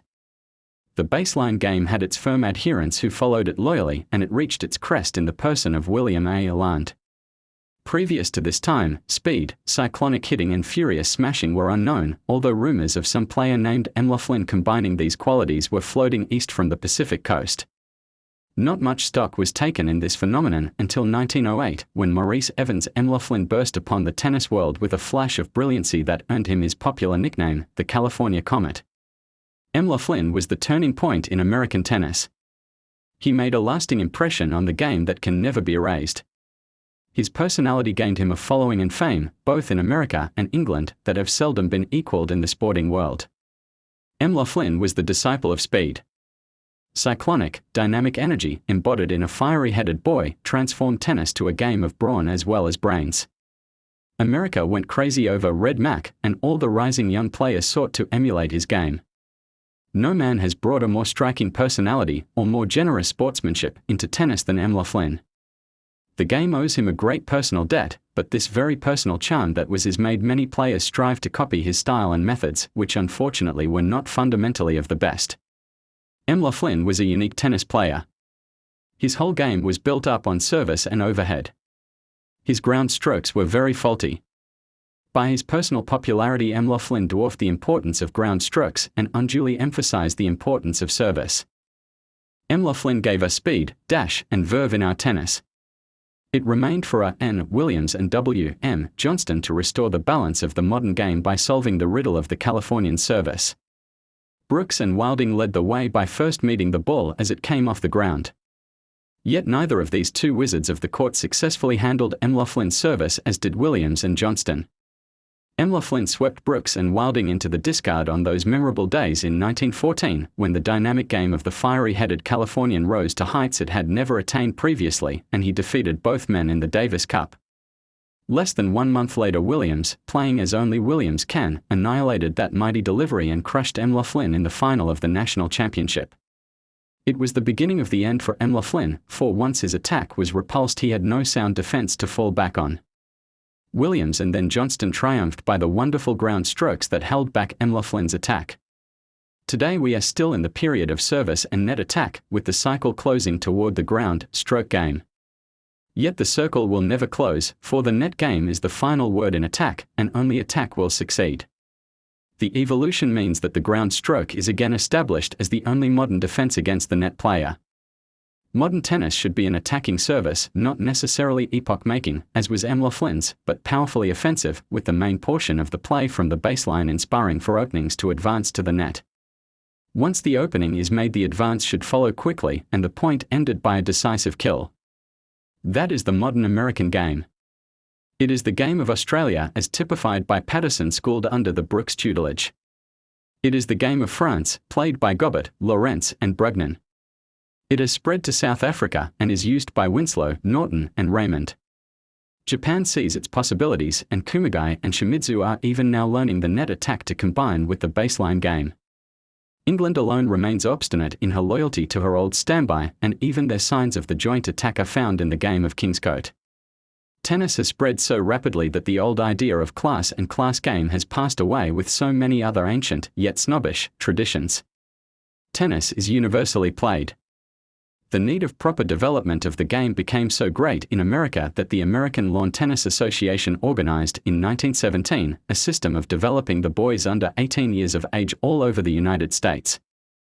The fundamental idea in the system, which had its origin in the able brain of Julian S. Myrick, president of the United States Lawn Tennis Association, was to arouse and sustain interest in the various sections by dealing with local conditions. This was successfully done through a system of local open tournaments that qualified boys to a sectional championship. These sectional championships in turn qualified the winners for the National Junior Championship, which is held annually in conjunction with the men's event at Forest Hills. The success of the system has been stupendous. The growth of tennis in certain localities has been phenomenal. In Philadelphia alone, over 500 boys compete in sanctioned play annually, while the city ranking for 1919 contained the names of 88 boys under 18 and 30 under 15, all of whom had competed in at least 3 sanctioned events. The school leagues of the city hold a schedule of 726 individual matches a year. The success of the Philadelphia junior system is due to the many large clubs who give the use of their courts and the balls for an open tournament. Among these clubs are Germantown Cricket Club, Cunard Club, Philadelphia Cricket, Overbrook Golf Club, Belfield Country Club, Stanton A.C., Greenpoint Tennis Clubs, and at times Merion Cricket Club. The movement has been fostered and built up by the efforts of a small group of men, the most important of whom is Paul W. Gibbons, president of the Philadelphia Tennis Association, together with W.M.H. Connell of Germantown, the late Hosmer W. Hanna of Stenton, whose untiring efforts aided greatly in obtaining a real start, Dr. Chutan A. Strong, president of the Interscholastic League, Albert L. Hoskins, 4 years vice president of the USLTA, and others. This plan brought great results. It developed such players as Rodney M. Beck, H. F. Domkin, G. B. Pfingst, Carl Fisher, the most promising boy in the city, who has graduated from the junior age limit, and Charles Watson, III, who, in 1920, is the Philadelphia junior champion and one of the most remarkable players for a boy of 16 I have ever seen. New York City was fortunate in having F. B. Alexander, the famous internationalist, to handle the junior tennis there. He, together with Julian S. Myrick and several other men, built up a series of tournaments around New York that produced some remarkable young players. It is largely due to the junior system that Vincent Richards has become the marvelous player that he is at such an early age. Second only to Richards, and but a shade behind, are Harold Taylor and Cecil Donaldson, who have just passed out of the junior age limit. Charles Wood, the indoor boys champion, is a remarkable youngster. In New England, particularly in Providence, through the efforts of J. D. E. Jones, junior tennis is rapidly assuming an important place, and many young stars who will be heard of in the future are coming to the fore. By a strange coincidence, the list is headed by the 2 sons of Jones. They seem to have inherited their father's ability. Arnold W. Jones, the national boy champion, is a player of marked ability, with a fine all-around game. Following closely on his heels come J. D. E. Jones, Jr., and W.M.W. Ingraham. From the South one finds John E. Howard. Around Chicago, a group of men, led by Samuel Hardy, captain of the 1920 Davis Cup team and assisted by R.T. Van Arsdale, built up a magnificent system of tournaments and coaching. Hardy left Chicago and came to New York in 1919, but the work which he so ably organized will continue under the supervision of the Western Association. The leading juniors developed in Chicago were Lucian Williams and the Weber brothers, James and Jerry. From the Pacific Coast, the pioneer in junior development, wonderful boys are continually coming east. A boys' tennis game matures early in California. M. LaFlynn was about 18 when he first came east, Johnston less than 21 when he won the national title the first time, Marvin Griffin and Morgan Fottrell are in 1920 the leading youngsters in California. The success of the Californians is due largely to the efforts of Dr. Sumner Hardy, brother of Samuel Hardy, and one of the most remarkable figures in the tennis world. Dr. Hardy practically carries the California Association single-handed. He is a big factor in American tennis success. From up in Washington State, a fine young player, Marshall Allen, has come to the fore. Charles S. Garland, the Davis Cup star, is a former junior champion of America and a product of the junior system in Pittsburgh, which is so ably handled by his father, Charles Garland. Other young stars developing include George Morland and Leonard Reed. Most of the foregoing is irrelevant, I suppose, but I have gone into detail because I want to prove that America has gone into the matter of junior developments carefully, systematically, and has produced results. It has been proved conclusively that it is in the schools that the most favorable progress could be made. Once tennis is placed on the basis of importance it deserves, the boys will take it up. At present there is a tendency to discount tennis and golf in school. This is a big mistake, as these two games are the only ones that a man can play regularly after he leaves college and enters into business. The school can keep a sport alive. It is schools that kept cricket alive in England and lack of scholastic support that killed it in America. The future of tennis in England, France, Australia, Japan, etc. rests in the hands of the boys. If the game is to grow, tennis must be encouraged among the youngsters and played in the schools. England is faced with a serious problem. Eton and Harrow, the two big schools, are firm set against tennis. The other institutions naturally follow in the lead of these famous schools. The younger generation is growing up with little or no knowledge of tennis. One thing that forcibly bore in on my mind during my trip in 1920 was the complete absence of boys of all ages at the various tournaments. In America, youngsters from 10 years of age up swarm all over the grounds at big tennis events. I saw very few of either at Queen's Club, Wimbledon, Eastbourne, or Edgbaston where I played. The boys do not understand tennis in England and naturally do not care to play it. The English Lawn Tennis Association is very desirous of building up tennis in the schools, but so far has not yet succeeded in breaking down the old prejudice. It is really a question of life or death with English tennis at this time. Major A.R.F. Kingscote, the youngest of the leading players in England, is older than any man in the American first 10, with the single exception of Walter T. Hayes. J.C. Park has stated definitely that 1920 marked his retirement from the game. He is just under 40. Young players must be found to replace the waning stars. The danger is not immediate, for all the players who proved so good in 1920 seemed certain of several more years of first-class play, but what of the next 10 years? The future development of tennis is dependent largely upon the type of court that will become the standard. All big fixtures today are played on grass wherever possible. There is little question but that the grass game is the best. In the first place, it is the old established custom and should be maintained if possible. Secondly, the game is more skillful and more interesting on turf. Thirdly, grass is far easier on the eyes and feet of the players than any other surface. There are drawbacks to grass courts. Grass cannot grow in all climates. The grass season opens late and closes early. The expense of upkeep is very great, and skilled groundsmen are required at all clubs that have grass courts. The hard court of clay or dirt, cinder, outcast, or asphalt allows more continuous play and uniform conditions in more kinds of weather. The bound is truer and higher, but the light and surface are harder on the player. The balls wear light very rapidly, while rackets wear through quite soon. The advantages are a much longer season on hard courts, with less chance of weather interrupting important meetings. The courts require far less care in upkeep than grass. What has been the actual tendency in the last decade? In America, the hard courts erected have been approximately 9-to-1 grass. America is rapidly become a hard court country. France is entirely on a hard court basis, there are no grass courts at all. Play in South Africa is entirely on hard courts. Australia and the British Isles have successfully repelled the hard court invasion thus far, although during the past 2 years the number of hard courts put up in England has exceeded grass. The outcast court of peculiar red surface is the most popular composition in England and the continent. There seems little doubt but that the hard court is the coming surface in the next decade. Grass will continue to be used for the most important events, but the great majority of the tennis played, exclusive of the championships, will be on hard courts. The result on the game will be one of increasing the value of the ground stroke and partially cutting down the net attack, since the surface of a hard court is slippery and tends to make it hard to reach the net to volley.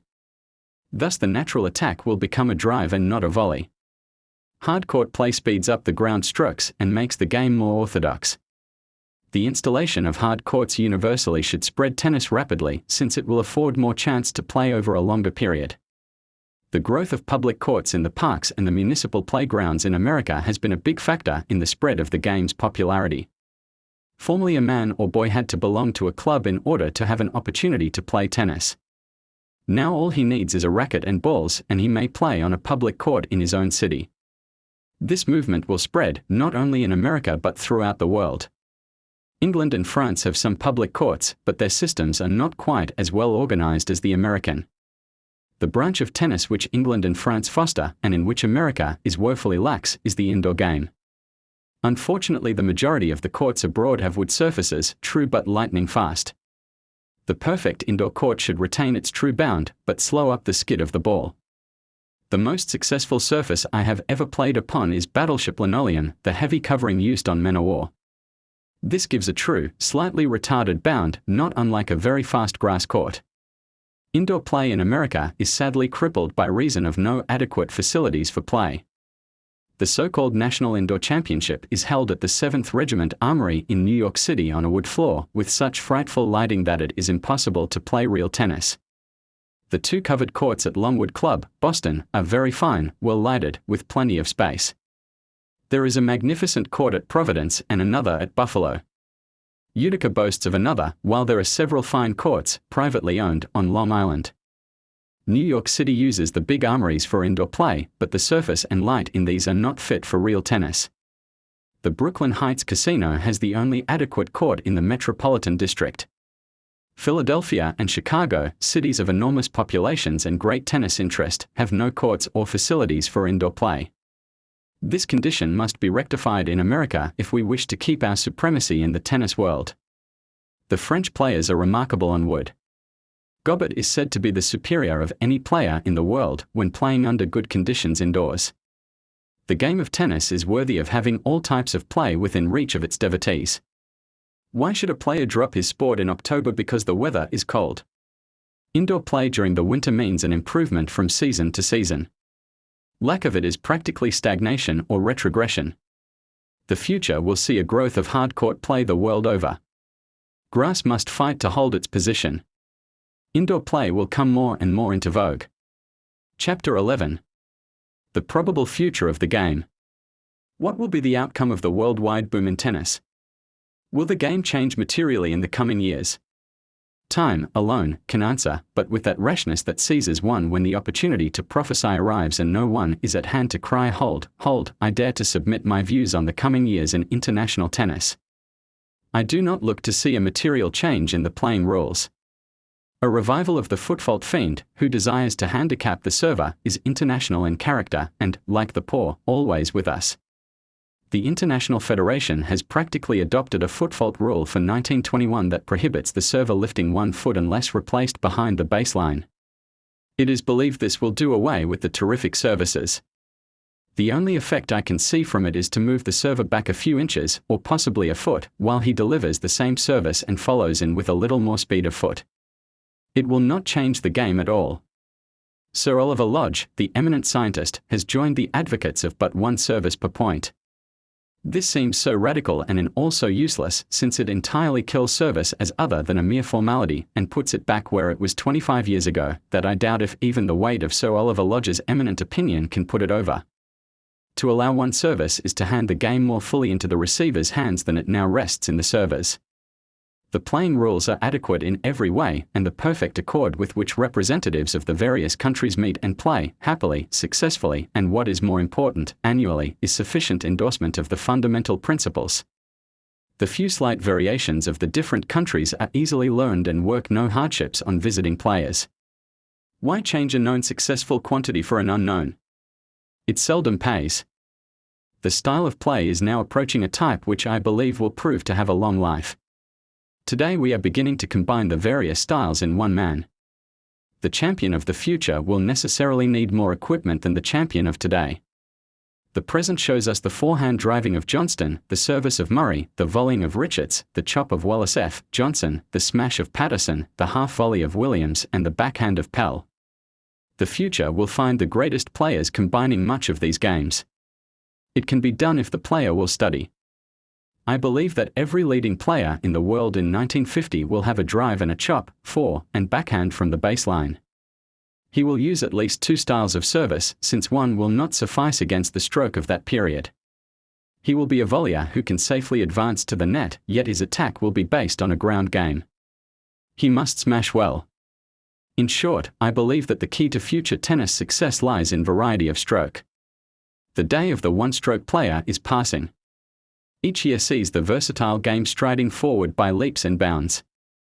The future champion of the world must be a man of keen intellect, since psychology is assuming the importance that is its due. He must train earnestly, carefully, and consistently. The day of playing successful tennis and staying up till daybreak is over. The game is too fast and too severe for that. As competition increases, the price of success goes up, but its worth increases in a greater ratio, for the man who triumphs in the World's Championship in 1950 will survive a field of stars beyond our wildest dreams in 1920. What of the various countries? America should retain her place at or near the top, for the boys we are now developing should not only make great players themselves, but should carry on the work of training the coming generations. England is but to interest her youth in the game to hold her place with the leaders. I believe it will be done. I look to see great advances made in tennis among the boys in England in the next few years. I believe the game will change to conform more to the modern net attack. England will never be the advanced tennis-playing country that her colonies are, for her whole atmosphere is one of conservatism in sport. Still, her game will change. Already a slight modification is at work. The next decade will see a big change coming over the style of English tennis. The wonderful sporting abilities of the Englishman, his ability to produce his best when seemingly down and out mean that, no matter how low the ebb to which tennis might fall, the inherent abilities of the English athlete would always bring it up. I sound pessimistic about the immediate future.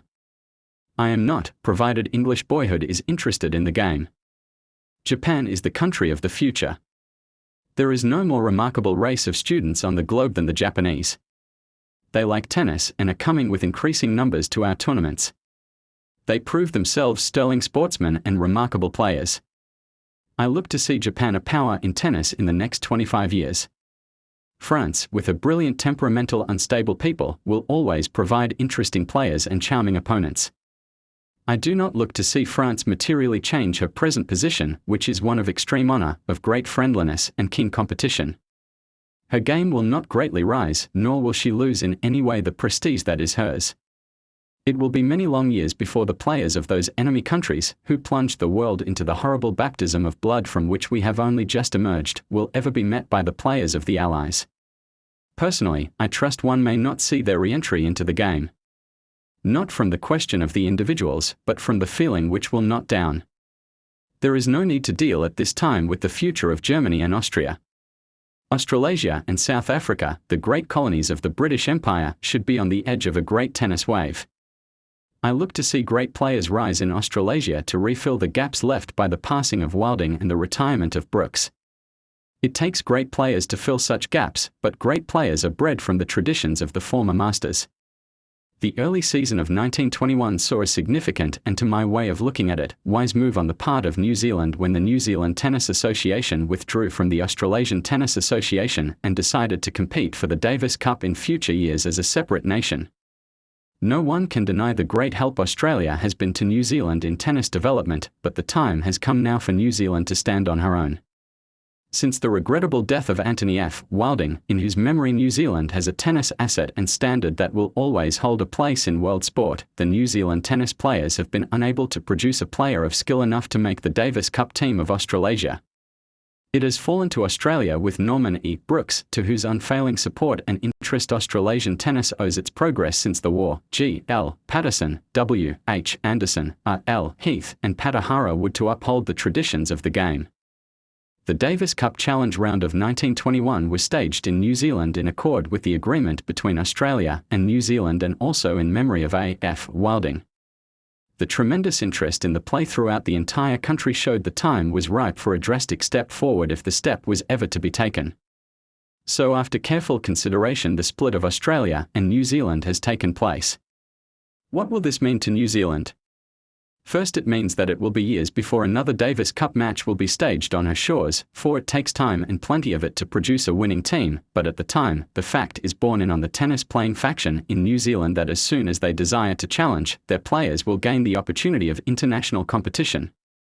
Experience matures players faster than anything else, and I am sure that the move that will place a team of New Zealand players in the field in the Davis Cup will be the first and biggest step forward to real-world power in tennis. New Zealand produced one Wilding, why should not another appear? I was tremendously impressed by the interest existing among the New Zealand boys in tennis. I met a great number during my few weeks in Auckland and seldom have seen such a magnificent physical type coupled with mental keenness. These boys, given the opportunity to play under adequate supervision and coaching, should produce tennis players of the highest class. The New Zealand Association has made a drastic move.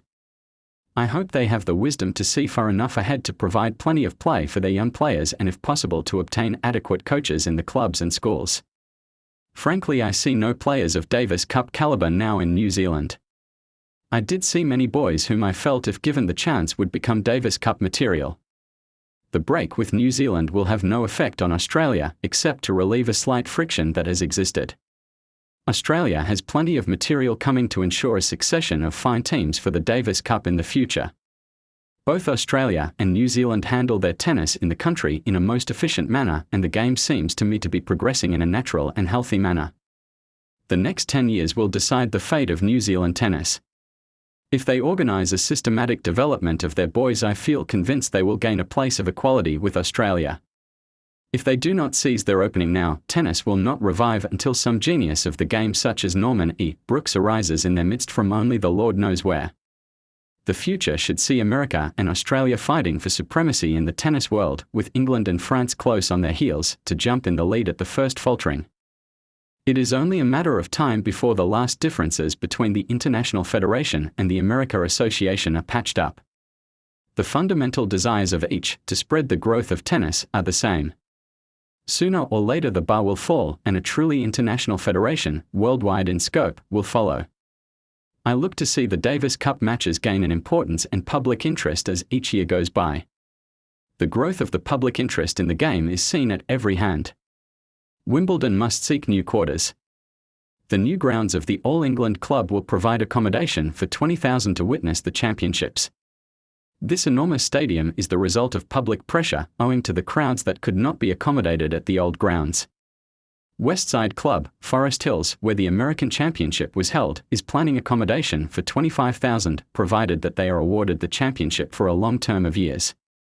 Davis Cup matches are now drawing from 10,000 to 15,000 where the accommodation is available. What will the future hold? I believe that 1950 will find the game of tennis on a plane undreamed of today. Tennis is still in its infancy. May I have the pleasure to help in rocking the cradle? My task is completed. I have delved into the past, analyzed the present, and prophesied the future with a complete disregard of conventions and traditions. The old order changeth, and I trust that my book may aid slightly in turning the tennis thought in the direction of organized developments. The day of self is past. The day of cooperation is dawning. It is seen in the junior tennis, the municipal tennis, and the spirit of international brotherhood in the game. Assistance is necessary to success in any venture. My book has been made possible only by the aid afforded me by several of my companions on the Davis Cup team trip. The task of arranging the material in coherent order and proper style is one of the most important points. I owe a debt of gratitude to Mrs. Samuel Hardy, wife of our captain, for her never-failing interest and keen judgment in the matter of style. Mr. Hardy, with his great knowledge of the game of tennis, as player, official, and organizer, freely gave of his store of experience, and to him I owe much that is interesting in the tactics of the game. R.N. Williams, my teammate, was always a willing critic and generous listener, and his playing abilities and decided ideas on the game gave much material that found its way into these pages. I wish to express my gratitude for his able assistance. Charles S. Garland, my doubles partner and close friend, gave never-wavering faith and a willing ear to my ravings over strokes, tactics, and theories, while his orthodox views on tennis acted as a stop on my rather Bolshevik ideas. To all these people I express my thanks for their part in any success I may attain with this book. I have a firm belief in the future of tennis. I recommend it to all. It gives firm friends a healthy body, a keen mind, and a clean sport. It calls forth the best that is in you and repays you in its own coin. The 1921 season. The season of 1921 was the most remarkable year in tennis history throughout the whole world. More tennis was played and more people viewed it than ever before. The climax of famous Davis Cup competition was reached when England, France, Japan, Australia, the Philippines, Denmark, Belgium, Argentina, Spain, India, Canada, and Czechoslovakia challenged for the right to play America, the holding nation. This wonderful representation naturally produced not only many new stars, but also thousands of new enthusiasts in the various countries where the matches were played. The early rounds saw several brilliant matches and naturally some defaults. Argentina and the Philippines could not put a team in the field at the last moment. Belgium, after defeating Czechoslovakia, was unable to finance her team to America to meet the winner of England and Australasia. England scored a fine victory over Spain when Randolph Lysett, F. Gordon Lowe and Max E. Wisnam defeated Manuel Alonso and Count de Gomar in a close meeting. Notwithstanding his defeat by Lysett, Manuel Alonso proved himself one of the great players of the world and one of the most attractive personalities in tennis. India sprang a sensation by defeating France in their match in Paris. Sleen, Jacob and Dean showed great promise for the future. France was crippled owing to the loss of A. H. Gobbert and William Lawrence, the former through a seriously sprained ankle sustained in the World's Championship at Wimbledon, and the latter through illness. Samazul, the new French champion, and Brugman could not cope with the steadiness of the Indian stars, and the team from the Orient won 3 matches to 2. Meanwhile, the Australian team of J. O. Anderson, J. B. Hawkes, C. V. Todd and Norman Peach had arrived in America and journeyed to Canada, where they swamped their colonial cousins easily. Norman E. Brooks, Gerald L. Patterson and Pat O'Hara were unable to accompany the team, so the greatest contender for the title was weakened appreciably. The Australians decisively defeated the Danish team of Tegner and Van Ingersley at Cleveland, winning with ease. They proceeded to Pittsburgh to await the arrival of the English players. England sent her invading team, unfortunately without the services of Colonel A. R. F. Kingscote and Randolph Lysett, who were unable to go owing to business affairs. J. C. Park, her famous international star, was also out of the game, having retired from active competition last year. The English team was made up of Gordon Lowe, Max Wisnam, J. C. Gilbert and O. E. H. Turnbull. They were accompanied by that delightful author and critic A. Wallace Mayers. The English met the Australians at Pittsburgh in July. The latter won 3 matches to 2 with J. O. Anderson, the outstanding figure of a well-played meeting. The tall Australian defeated both Lowe and Wisnam in the singles and aided in the doubles victory, thus scoring all the points for his team. Meanwhile, the Indian team had arrived in America and proceeded to Chicago, where they met the Japanese team of Kumagai and Shimizu. The Battle of the Orient resulted in a victory for the Nipponese. The final round found Australia playing Japan in the famous Old Tennis Centre of Newport, RI, where the national singles so long held sway. It was a bitter struggle, with the Australians within 2 little points of victory in 2 matches they afterwards lost. Shimizu and Kumagai took all the singles, but Kumagai was 2 sets down to Hawkes and 1-2 down to Anderson. Thus Japan, in its first year in Davis Cup competition, earned the right to challenge America for the treasured trophy. It was a marvelous meeting of these 2 teams. Over 40,000 people watched the players in 3 days. Although America won all 5 matches, Shimizu came within 2 points of defeating me in straight sets and carried Johnston to a bitter 4-set struggle. The cup is safe for another year, but the new blood infused into the competition by such men as Shimizu, Alonso, Wisnam, Anderson and Hawkes shows clearly that America must keep working or we will fall from our present position. It is a healthy thing for the game that this is so. I hope we will see many more new players of equal promise next year. The United States Lawn Tennis Association, following its policy of cooperation with the International Federation, decided to send a team to France and England for the championships. The personnel of the team was Mrs. Franklin 1. Malley, Miss Edith Sigourney, Arnold W. Jones, Boy Champion of America, 1919, and myself. J. D. E. Jones, father of Arnold, himself a tennis player of renown, accompanied the team, as did Mr. Malley. The invading tennis players sailed May 12 on the Mauretania to Cherbourg and from there journeyed to Paris, where they engaged in the hard court championship of the world. The first week of the stay was devoted to practice on the courts at the Stade Francais, St. Cloud, where the championship was held. The team were the guests of the racing club at a most delightful luncheon and shortly afterward dined as the guests of the Tennis Club of Paris. The finals of the Championship of France were held during our stay and, greatly to our surprise, A. H. Gobbert, the defending title holder, fell a victim to his old enemy, heat, and went down to defeat before Samazul. The hard-court championships of the world produced a series of the most sensational upsets in the history of the game, a series, I might add, that did much to allow me to win the event. Gobbert lost to Nicolas Michaud in the first round. Alonso, after defeating Samazul, went down to defeat at hands of Lawrence, who in turn collapsed to Tegner. Fate pursued the winners, for Tegner was eliminated by Washer, who came through to the final against me. Either Alonso or Lorentz should have been finalists if the unexpected had not occurred, and either would have been a hard proposition for me, particularly in my condition.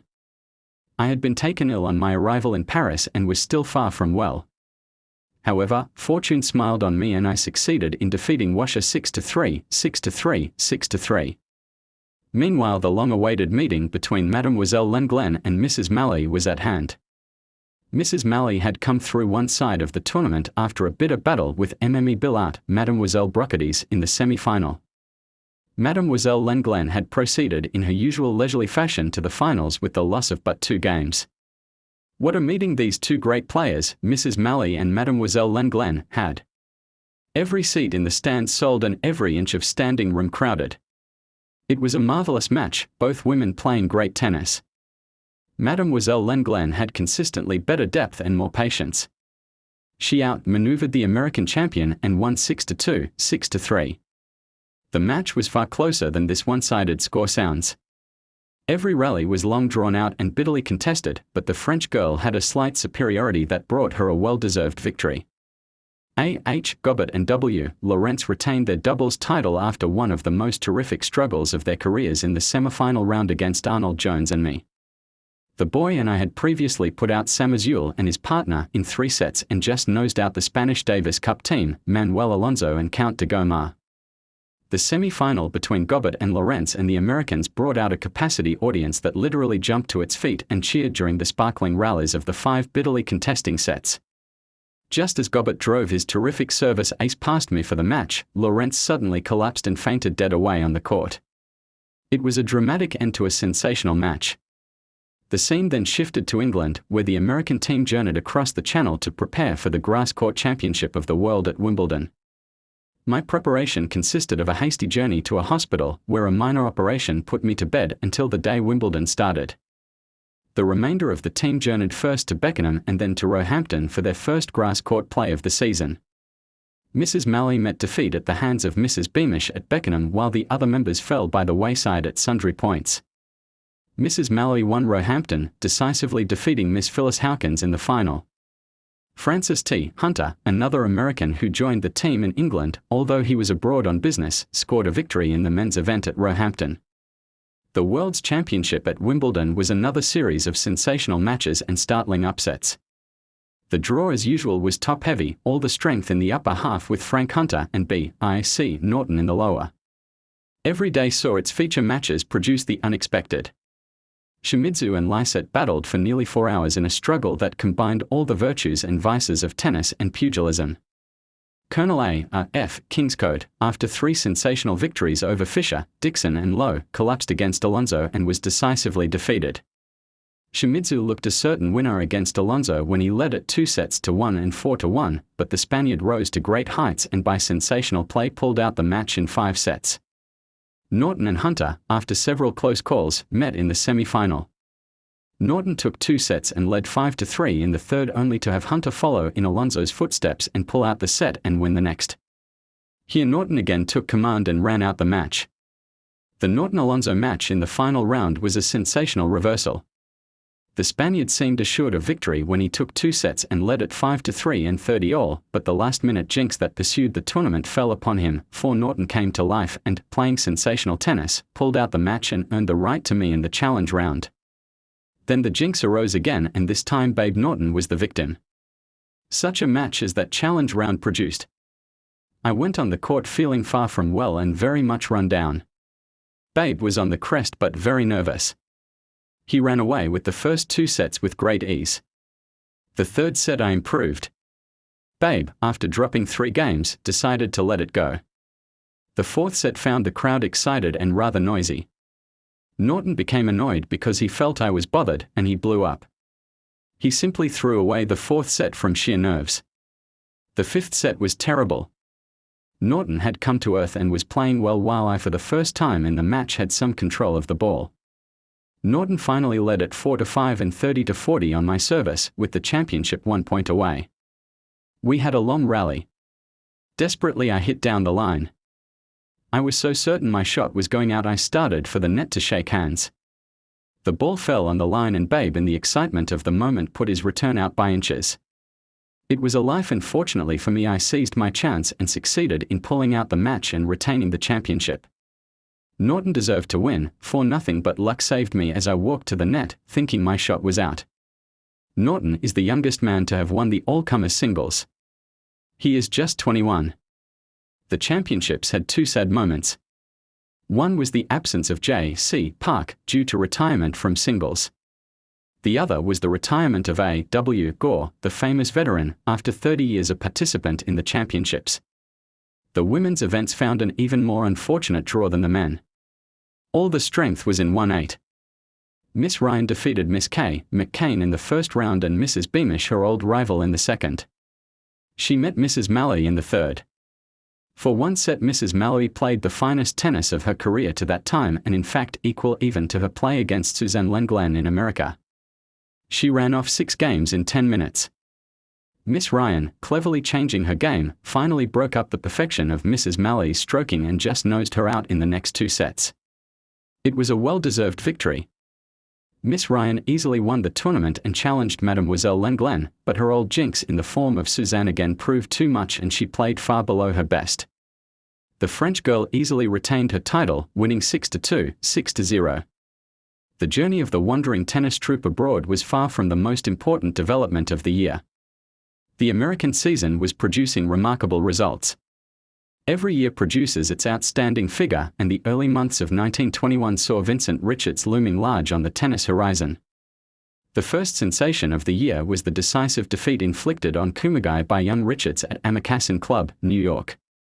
This was immediately followed by Kumagai's victory over Dick Williams, avenging Williams' win at Palm Beach some months before. Kumagai scored in the intercity match for the George Myers Church Trophy played in 1921 in Philadelphia. The following day Wallace F. Johnson defeated Kumagai in one of the most terrific battle of the year. Vincent Richards went through the season to the middle of July without sustaining a defeat. He won 5 tournaments. I arrived home from France and England July 12 and journeyed at once to Providence, where I took charge of the Rhode Island State Championship at the Agawam Hunt Club. Zenzo Shimizu had accompanied me to America on the Olympic and made his first tournament appearance 2 days after landing at Greenwich, Connecticut, before coming to Providence. He went down to unexpected defeat at the hands of S.H. Voschel. The Providence tournament held the greatest entry list of any event except the national singles itself. The singles had Shimizu, Williams, Richards, C.S. Garland, Watson, Washburn, S.H. Voschel, Samuel Hardy, N.W. Niles, many young Western collegiate stars, and myself. Ichia Kumagai arrived to play doubles with Shimizu in preparation for the Davis Cup. Then the fun began. Shimizu again fell before the net attack of Voschel, who was himself defeated by the calm quiet steadiness of Washburn. Garland went out at my hands. Williams faced certain defeat when Niles led him 4-0 in the final set, but in one of his super tennis streaks tore through to victory, only to collapse against Vincent Richards and suffer a crushing defeat 6-2, 6-2 in the semifinal. Meanwhile Washburn had dropped by the wayside to me 6-2, 6-2, and young Richards and I took up our annual battle. Youth is cruel. The world is cruel. Life is hard. I know it, for Vinny, with care and discretion, quietly led me along the road of the has-beens, where he deposited me to the tune of 6-1, 6-2, 1-6, 6-0. Richards, with the scalps of Kumagai, Williams, Voschel and myself dangling at his belt, seemed destined for the championship itself. Alas, pride goeth before a fall. The fall came to Vinny suddenly. The following week was the Longwood singles. Little Bill Johnston arrived east, together with the rest of his California team, the day the event started. Johnston was the holder of the trophy and was called on to meet the winner of the tournament in the challenge round. The tournament was mainly Dick Williams. He defeated Shimizu in the final. Kumagai was his victim in an earlier round. Willis E. Davis, second string of the California team, was unexpectedly defeated by N.W. Niles, who himself went the long road via Shimizu. The little Japanese star scored another important victory when he defeated W.F. Johnson.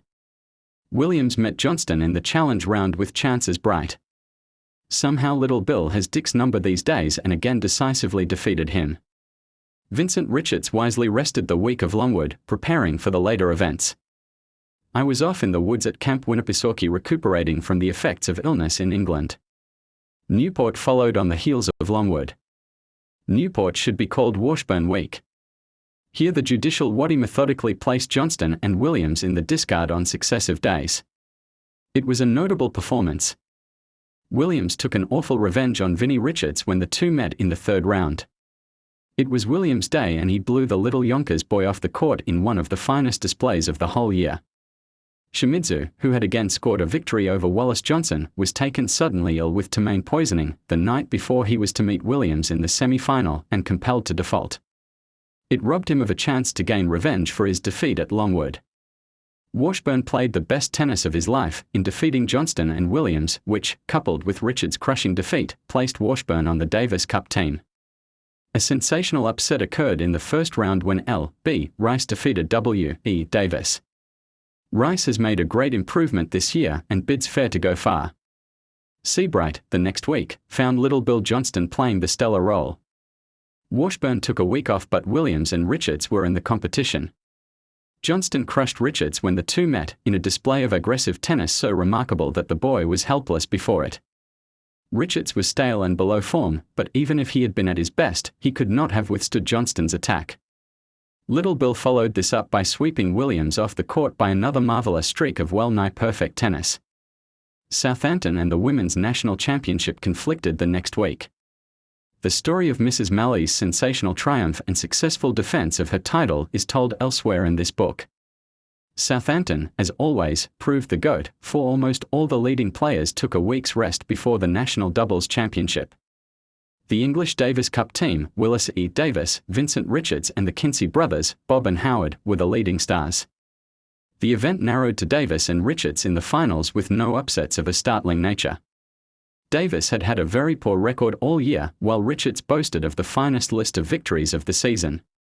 On the other hand, the boy was over-tennised and stale and it proved his undoing, for after one set, which he won easily, the sting went out of his game and Davis took the match in 4 sets. The championships were just ahead. The doubles held at Longwood Club, Boston, found several teams closely matched. Williams and Washburn, with the Rhode Island State and Newport to their credit, were the favorites for the title. Little Bill Johnston and W.E. Davis and Bob and Howard Kinsey of California had both pressed them closely. Vincent Richards and I teamed together for the first time since N.E. Brooks and G.L. Patterson had won the title from us in 1919. Samuel Hardy and S.H. Voschel were a pair of veterans who needed watching. Williams and Washburn had a close call in the third round when Hardy and Voschel led 3-1 in the 5th set, but an unfortunate miss of an easy volley by Hardy and a foot fault on game point at 3-4 and 30-40 by Voschel turned the tide and the favorites were safe. Johnston and Davis had several chances in the semi-final but Davis was too uncertain and Bill too anxious and they tossed away the opportunities. Vinnie and I met the Kinseys in the semi-final and after chasing their lobs all over the court for hours and smashing until our backs ached, we finally pulled out 3 sequence sets. I have seldom seen a team work together more smoothly than the Kinseys.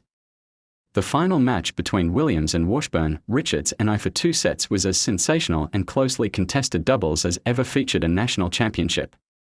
Our slight superiority in returning service gave us just enough margin to pull out the first 2 sets 14-12, 12-10.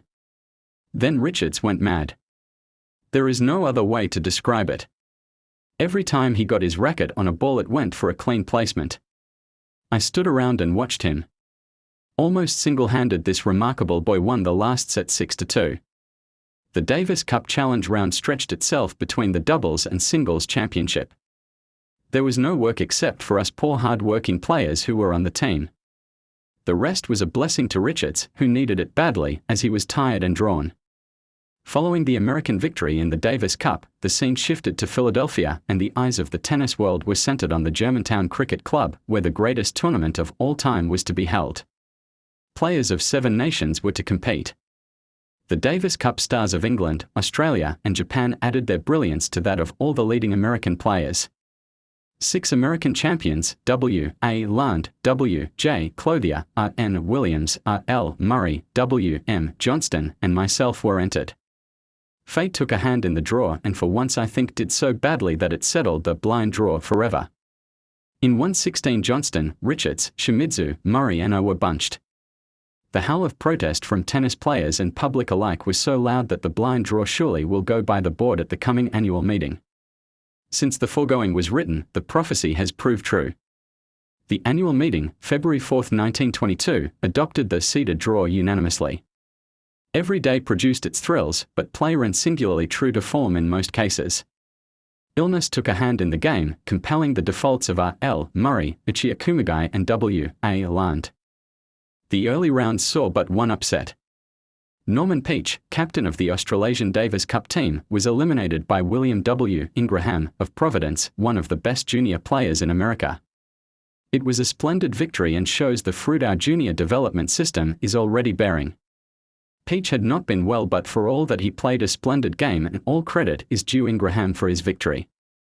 The second day's play saw a remarkable match when W.E. Davis defeated C.V. Todd of Australia after the latter led him by 2 sets. Davis steadily improved and by rushing the net succeeded in breaking up Todd's driving game. Todd unfortunately pulled a muscle in his side that seriously hampered him in the 5th set. Wallace F. Johnson, playing magnificent tennis, eliminated Watson Washburn in one of the brainiest, hardest-fought matches of the whole tournament. Johnson was very steady and outlasted Washburn in the 1st set, which he won. Washburn then took to storming the net and carried off 2 sets decisively. The strain took its toll and he was perceptibly slower when the 4th set opened. Johnson ran him from corner to corner, or tossed high lobs when Washburn took the net. It proved too much for even Washburn to stand, and the Philadelphian won the next 2 sets and with it the match. Many people considered it a great upset. Personally, I expected it, as I know how dangerous Johnson may be. The Johnston-Richards match and my meeting with Shimizu came on the 3rd day. Fully 15,000 people jammed themselves around the court and yelled, clapped and howled their excitement through the afternoon. It was a splendidly behaved gallery but a very enthusiastic one. Richards, eager to avenge his crushing defeat by Johnston at Seabright, started with a rush. Little Bill was uncertain and rather nervous. Richards ran away with the first 2 sets almost before Johnston realized what was happening. The tennis Richards played in these sets was almost unbeatable. Johnston nerved himself to his task and held even to 3-all in the 3rd. Here he broke through and Richards, I think foolishly, made little attempt to pull out the set. The boy staked all on the 4th set. Johnston led at 5-3, but Richards, playing desperately, pulled up to 6-5 and was within 2 points of the match at 30-all on Johnston's service. It was his last effort. Johnston took the game and Richards faded away. His strength failed him and the match was Johnston's. I hit a good streak against Shimizu and ran away with 3 straight sets more or less easily. Meantime, one of the most sensational upsets of the whole tournament was taking place on an outside court where Stanley W. Pearson of Philadelphia was running the legs off N.W. Niles of Boston and beating him in 5 sets. Little Bill Johnston and I met the next day in what was the deciding match of the tournament, even though it was only the 4th round. Every available inch of space was jammed by an overflow gallery when we took the count. It was a bitter match from the first point. We were both playing well. In the early stages Little Bill had a slight edge, but after 1 set the balance shifted and I held the whip hand to the end. The same day Dick Williams went down to sudden and unexpected defeat at the hands of J.O. Anderson of Australia in 5 well-played sets. It was a typical Williams effort, glorious tennis 1 minute followed by inexcusable lapses. The Australian was steady and clever throughout. The keen speculation as to the outcome of the tournament fell off after the meeting of Johnston and I, and with it a decrease in attendance. This ran very high, however, again reaching capacity on the day of the finals. The round before the semi-finals saw a terrific struggle between 2 Californians, Bob Kinsey and Willis E. Davis. Kinsey had defeated Davis in the Metropolitan Championship the week before and was expected to repeat, but Davis managed to outlast his team and nosed out the match. Kinsey collapsed on the court from exhaustion as the last point was played. Gordon Lowe went down to me in a fine match while J.O. Anderson and Wallace Johnson completed the quartet of semi-finalists. I finally got my revenge on Davis for the many defeats he had inflicted on me in years gone by. Wallace Johnson scored a magnificent victory over J.O. Anderson in 4 sets after the Australian led at a set all, 5-2 and 40-15. Johnson ran the visiting Davis Cup star all over the court and finally pulled out the match in one of the finest displays of court generalship I have ever seen. The finals was more or less of a family party. It was an all-Philadelphian affair, 2 Philadelphians competing with 14,000 more cheering them on. Johnson was unfortunate. Saturday the match was started under a dark sky on a soft court that just suited him. I have seldom seen Johnson play so well. As always, his judgment was faultless. We divided games with service with monotonous regularity. The score was 5-all when it began to drizzle. The court, soft at best that day, grew more treacherous and slippery by the minute. Johnson's shots hardly left the ground. He broke my service at 7-all when the rain materially increased. He reached 40-15 but, with the crowd moving to shelter and the rain falling harder every minute, he made the fatal error of hurrying and netted 2 easy shots for deuce. A moment more and the game was mine and the match called at 8-all. Play was resumed on Monday before a capacity gallery. By mutual agreement the match was played over from the beginning. I had learned my lesson the previous day and opened with a rush. The hot sun and strong wind had hardened the court and Johnson's shots rose quite high. It was my day and fortunately for me I made the most of it. I consider that match the best tennis of my life. I beat Johnson 6-1, 6-3, 6-1 in 45 minutes. Thus fell the curtain on the official tennis season. The East-West matches in Chicago proved more or less of an anticlimax. Johnston was ill and unable to compete, while Wallace Johnson, Williams, Washburn and Shimizu could not play. Several remarkable matches featured the 3 days' play in the Windy City. The most remarkable was the splendid victory of J.O. Anderson over me in 5 sets, the final one of which hung up a world's record for tournament play by going to 19-17. Frank T. Anderson defeated Robert Kinsey in 5 sets, a splendid performance, while S.H. Vuschel scored over W.E. Davis. The ranking committee faces a hard task on the season's play. Let us look at the records of some of the American players and a few of our visitors. 1. W. M. Johnston beat V. Richards 2. Williams 2. Kumagai, Shimizu, Roland Roberts, Davis and others. Lost to Washburn, Tilden, Roberts. 2. R. N. Williams 2D.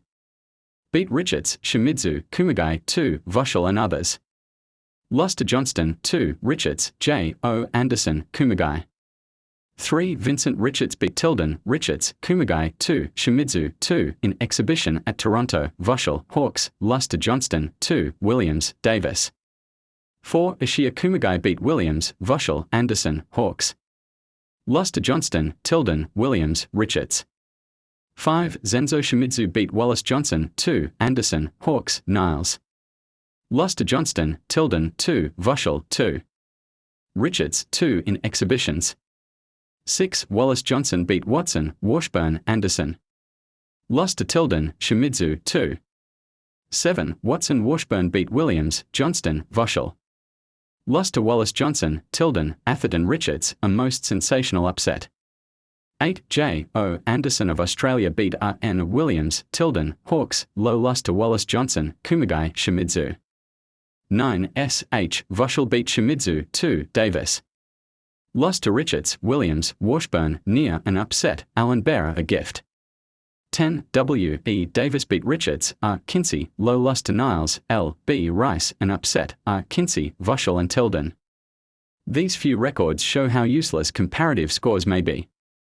If another season like 1921 strikes American tennis, the ranking will need either clairvoyance or a padded cell. These upsets are part of the zest of the game, and it is due to the very uncertainty of tennis that the public is daily becoming more enthusiastic about the game. I believe next year will see even a greater interest taken in it than was shown this. Second in importance only to the big events themselves was the season in junior tennis. Little Miss Helen Wills, in her first Eastern season, won the junior championship for girls and brought to the game one of the most delightful personalities that has appeared in many years. Her success at her early age should prove a great boon to girls tennis all over America. Vincent Richards passes from the junior ranks this year but leaves a successor who is worthy to wear his mantle in the person of Arnold W. Jones of Providence. Jones should outclass the field in 1922 by as wide a margin as did Richards this year. Arnold Jones has had a remarkable record. He won the Boys' Championship of America in 1919.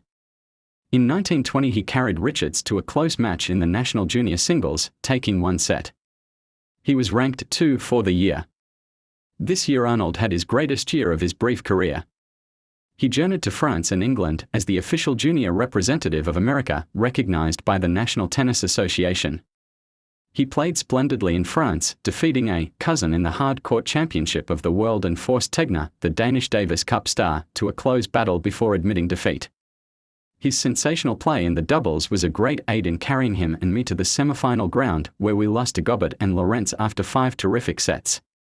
In England, young Jones played Jacob, captain of the Indian Davis Cup team, a splendid match. On his return to America, he carved his niche in the Hall of Junior Tennis fame by defeating Harold Gottschall of California, W. Ingraham of Providence and Morgan Bernstein of New York on successive days in the Junior Championship. He forced Richards to a bitter fight in final and again proved beyond question that he is but a step behind Richards today, although he is a full year younger. Gottschall, Ingraham, Charles Wood, Jr., Bernstein, Jerry Lang, Charles Watson III, Fritz Merker and many other boys are but a step behind Jones. With this list of rising players, need we face the future with anything but the most supreme confidence in our ability to hold our place in the tennis world? There were 2 other remarkable features to the tennis season of 1921, both of them in America. The first was the appearance of the Davis Cup team on the court of the White House, Washington, in response to a personal invitation from President and Mrs. Harding. The President, who is a keen sportsman, placed official approval on tennis by this act. On May 8 and 9, Captain Samuel Hardy, R.N. Williams, Watson Washburn and I, together with Wallace F. Johnson, who understudied for William M. Johnston, met in a series of matches before a brilliant assembly of diplomatic, military and political personages. C.S. Garland was unable to accompany the team owing to illness. Julian S. Myrick, president of the U.S.L.T.A., and A.Y. Leach completed the party. Rain, that hoodoo of tennis, attempted to ruin the event, for it fell steadily for the 5 days previous to the match. The court was a sea of mud on the morning scheduled, but the president desired play and the word went on to play. Mr. Leach and Mr. Myrick, ever ready for emergencies in tennis, called for gasoline, which was forthcoming speedily, and, while the chief executive of the United States interviewed men on the destiny of nations, the people of Washington watched nearly 200 barrels of gasoline flare up over the surface of the court. The desired result was attained, and at 2 o'clock President Harding personally called play. Singles between Williams and me opened the matches. Then Williams and Washburn decisively defeated Johnson and me, following which Williams and I nosed out Washburn and Johnson to close the program. The second outstanding feature was the tour for the benefit of the American Committee for Devastated France. The appearance in America of Mademoiselle Suzanne Lenglen was due primarily to the efforts of Miss Anne Morgan, who secured the services of the famous French champion for a tour of the States that proceeds to go to devastated France. Mademoiselle Lenglen's regrettable collapse and forced departure left the committee in a serious position. The American Tennis Association, which had co-operated with Miss Morgan in the Lenglen tour, found its clubs eager for a chance to stage matches for France, but no matches available. Finally, in October, in response to the voluntary offer of several of the leading players, a team was organized that toured the East for the benefit of devastated France. It included Mrs. Franklin I. Malley, American champion, Miss Eleanor Goss, Miss Leslie Bancroft, Mrs. B. F. Cole, Mrs. F. H. Godfrey, Vincent Richards, Watson Washburn, N. W. Niles, R. N. Williams, W. F. Johnson and myself. Matches were staged at Orange, Short Hills, Morristown and Elizabeth, New Jersey, Green Meadow Club, Jackson Heights Club, Ardsley-on-the-Hudson, New Rochelle, Yonkers, New York, New Haven, and Hartford, Connecticut. They proved a tremendous success financially, and France netted a sum in excess of $10,000. Part 4, Some Sidelights on Famous Players. Introductory. P.T. Barnum immortalized Lincoln's language by often quoting him with, "You can fool some of the people all of the time, and all of the people some of the time, but you can't fool all of the people all of the time." P.T. was an able judge of the public, and it is just this inability to fool all of the people all of the time that accounts for the sudden disappearance from the public eye of someone who only fooled all of the people for a little while. That person was a sham, a bluff, a gamester. He or she, as the case may be, had no personality. Personality needs no disguise with which to fool the people.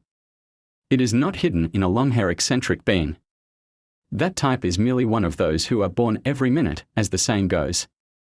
Personality is a dynamic, compelling force. It is a positive thing that will not be obliterated. Personality is a sexless thing. It transcends sex. Theodore Roosevelt was a compelling personality, and his force and ability were recognized by his friends and enemies alike, while the public, the masses, adored him without knowing why. Sarah Bernhardt, Eleanor Duse, and Mary Garden carry with them a force far more potent in its appeal to the public than their mere feminine charm. They hold their public by personality. It is not trickery, but art, plus this intangible force. The great figures in the tennis world that have held their public in their hands, all have been men of marked personality. Not all great tennis players have personality. Few of the many stars of the game can lay claim to it justly. The most powerful personality in the tennis world during my time is Norman E. Brooks, with his peculiar sphinx-like repression, mysterious, quiet, and ominous calm. Brooks repels many by his peculiar personality. He never was the popular hero that other men, notably M. Laughlin and Wilding, have been. Yet Brooks always held a gallery enthralled, not only by the sheer wizardry of his play, but by the power of his magnetic force. Maurice E. M. Laughlin is the most remarkable example of a wonderful dynamic personality, literally carrying a public off its feet. America and England fell before the dazzling smile and vibrant force of the red-haired Californian. His whole game glittered in its radiance. His was a triumph of a popular hero. Anthony F. Wilding, quiet, charming, and magnetic, carried his public away with him by his dynamic game. It was not the whirlwind flash of the comet M. Laughlin that swept crowds off their feet, it was more the power of repression that compelled. I know no other tennis players that sweep their public away with them to quite the same degree as these three men I have mentioned. R. L. Murray has much of M. Laughlin's fire, but not the spontaneity that won the hearts of the crowd. Tennis needs big personalities to give the public that glow of personal interest that helps to keep the game alive. A great personality is the property of the public. It is the price he must pay for his gift. It is the personal equation, the star, who appeals to the public's imagination. I do not think it is the star who keeps the game alive.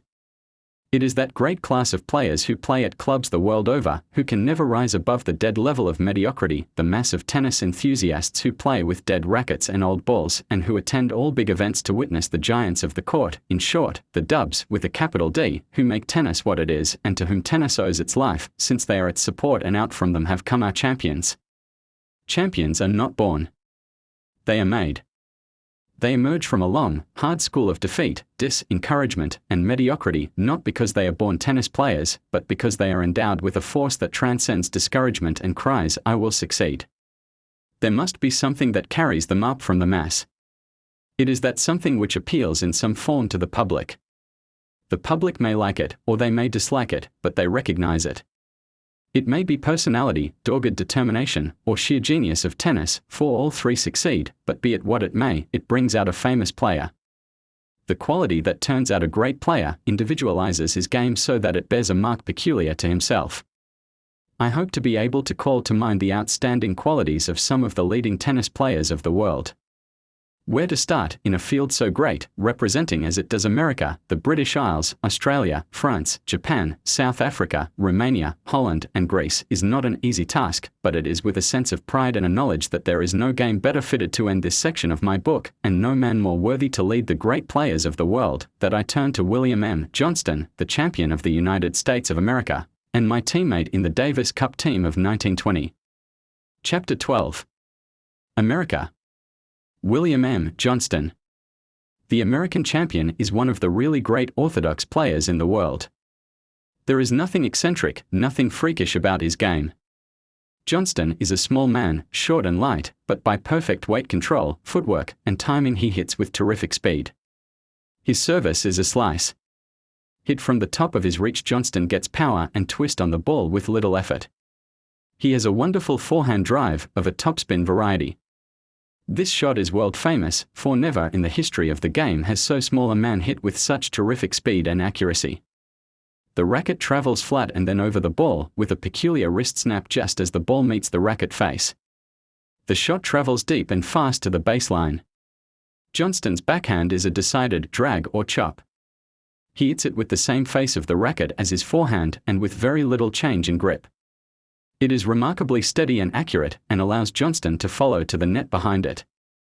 Johnston's volleying is hard, deep, and usually very reliable. He crouches behind his racket and volleys directly into the flight of the ball, hitting down. His low volleys are made with a peculiar wrist flick that gives the rise and speed. His overhead is accurate, reliable, but not startling in its power. Johnston's game has no real weakness, while his forehand and volleying are superlative. Johnston is a remarkable match player. He reaches his greatest game when behind. He is one of the hardest men to beat in the game owing to his utter lack of fear and the dogged determination with which he hangs on when seemingly beaten. He is quiet, modest, and a sterling sportsman. He gets a maximum result with a minimum effort. R.N. Williams. R.N. Williams, American champion 1914 and 1916, another of my Davis Cup teammates, is a unique personality in the tennis world. Personally, I believe that Williams at his best is the greatest tennis player in the world, past or present. Unfortunately, that best is seldom seen, and then not for a consistent performance. He is always dangerous, and his range of variation is the greatest among any of the leading players. Williams' service is generally a fast slice, although he at times uses an American twist. He is erratic in his delivery, scoring many aces, but piling up enormous numbers of double faults. His ground strokes are made off the rising bound of the ball. They are flat or slightly sliced. Never topped, but sometimes pulled. Williams' margin of safety is so small that unless his shot is perfectly hit it is useless. He hits hard at all times and makes tremendous numbers of earned points, yet his errors always exceed them, except when he strikes one of his super days. His volleying is very hard, crisp, and decisive, coupled with an occasional stop volley. His use of the half volley is unequaled in modern tennis. His overhead is severe and ordinarily reliable, although he will take serious slumps overhead. He is a past master of his own style strokes, but it is an unorthodox game that should not be copied by the average player. He is never willing to alter his game for safety's sake, and defeats himself in sheer defiance by hitting throughout a match when his strokes are not working. He is greatly praised for this unwillingness to alter his game in defeat. Personally, I think he deserves condemnation rather than praise, for it seems recklessness rather than bravery to thus seek defeat that could easily be avoided. Williams takes tennis almost too lightly. Cheery, modest, and easygoing, he is very popular with all galleries, as his personality deserves. He is a brilliant, ever-interesting light in any tennis gathering, and his game will always show sheer genius of execution even while rousing irritation by his refusal to play safe. He would rather have one super great day and bad defeats than no bad defeats without his day of greatness. Who shall say he is not right? We may not now agree, but Williams may yet prove to us he is right and we are wrong. Charles S. Garland. The last member of the Davis Cup team and youngest player of the Americans is Charles S. Garland, the Yale star. Garland is the perfect stylist, the orthodox model for ground strokes. He is an example of what stroke perfection can do. He uses a soft slice service, of no particular peculiarity, yet places it so well that he turns it into an attack. His forehand is hit with a full swing, flat racket face, and a slight top spin. It is deadly accurate and of moderate speed. He can put the ball at will anywhere in the court off his forehand. His backhand is slightly sliced down the line and pulled flat across the court.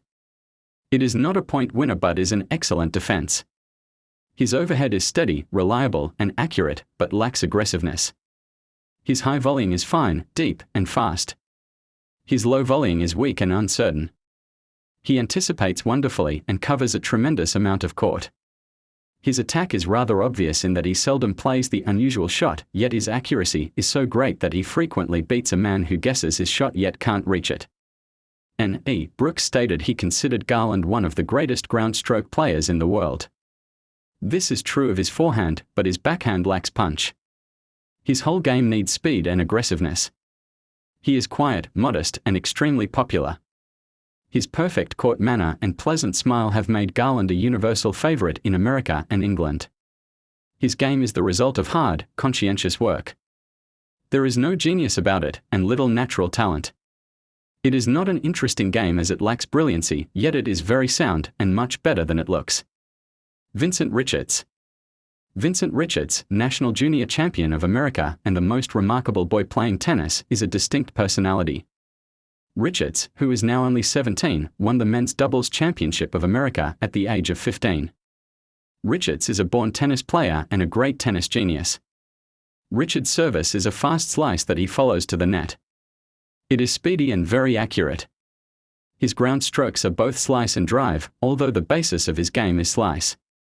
He meets the ball on the rise and spoons it off his forehand. It is low, fast, but none too sure. His backhand shot is a fast twisting slice that is remarkably effective and very excellent as a defense. He is learning a flat drive. His volleying is the great feature of his game. He is the greatest natural volleyer I have ever seen. Low and high volleying, fore and backhand is perfect in execution. His half volleying is phenomenal. His overhead is very severe for a boy and carries great speed for so small a person, but it is inclined to be slightly erratic.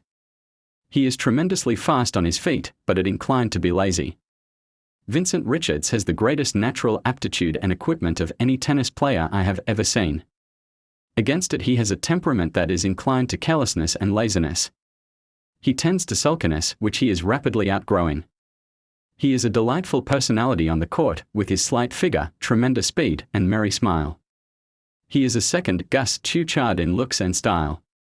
I hope to see him develop to be the greatest player the world has ever seen. He gives that promise. The matter rests in Richard's hands, as his worst enemy is his temperament.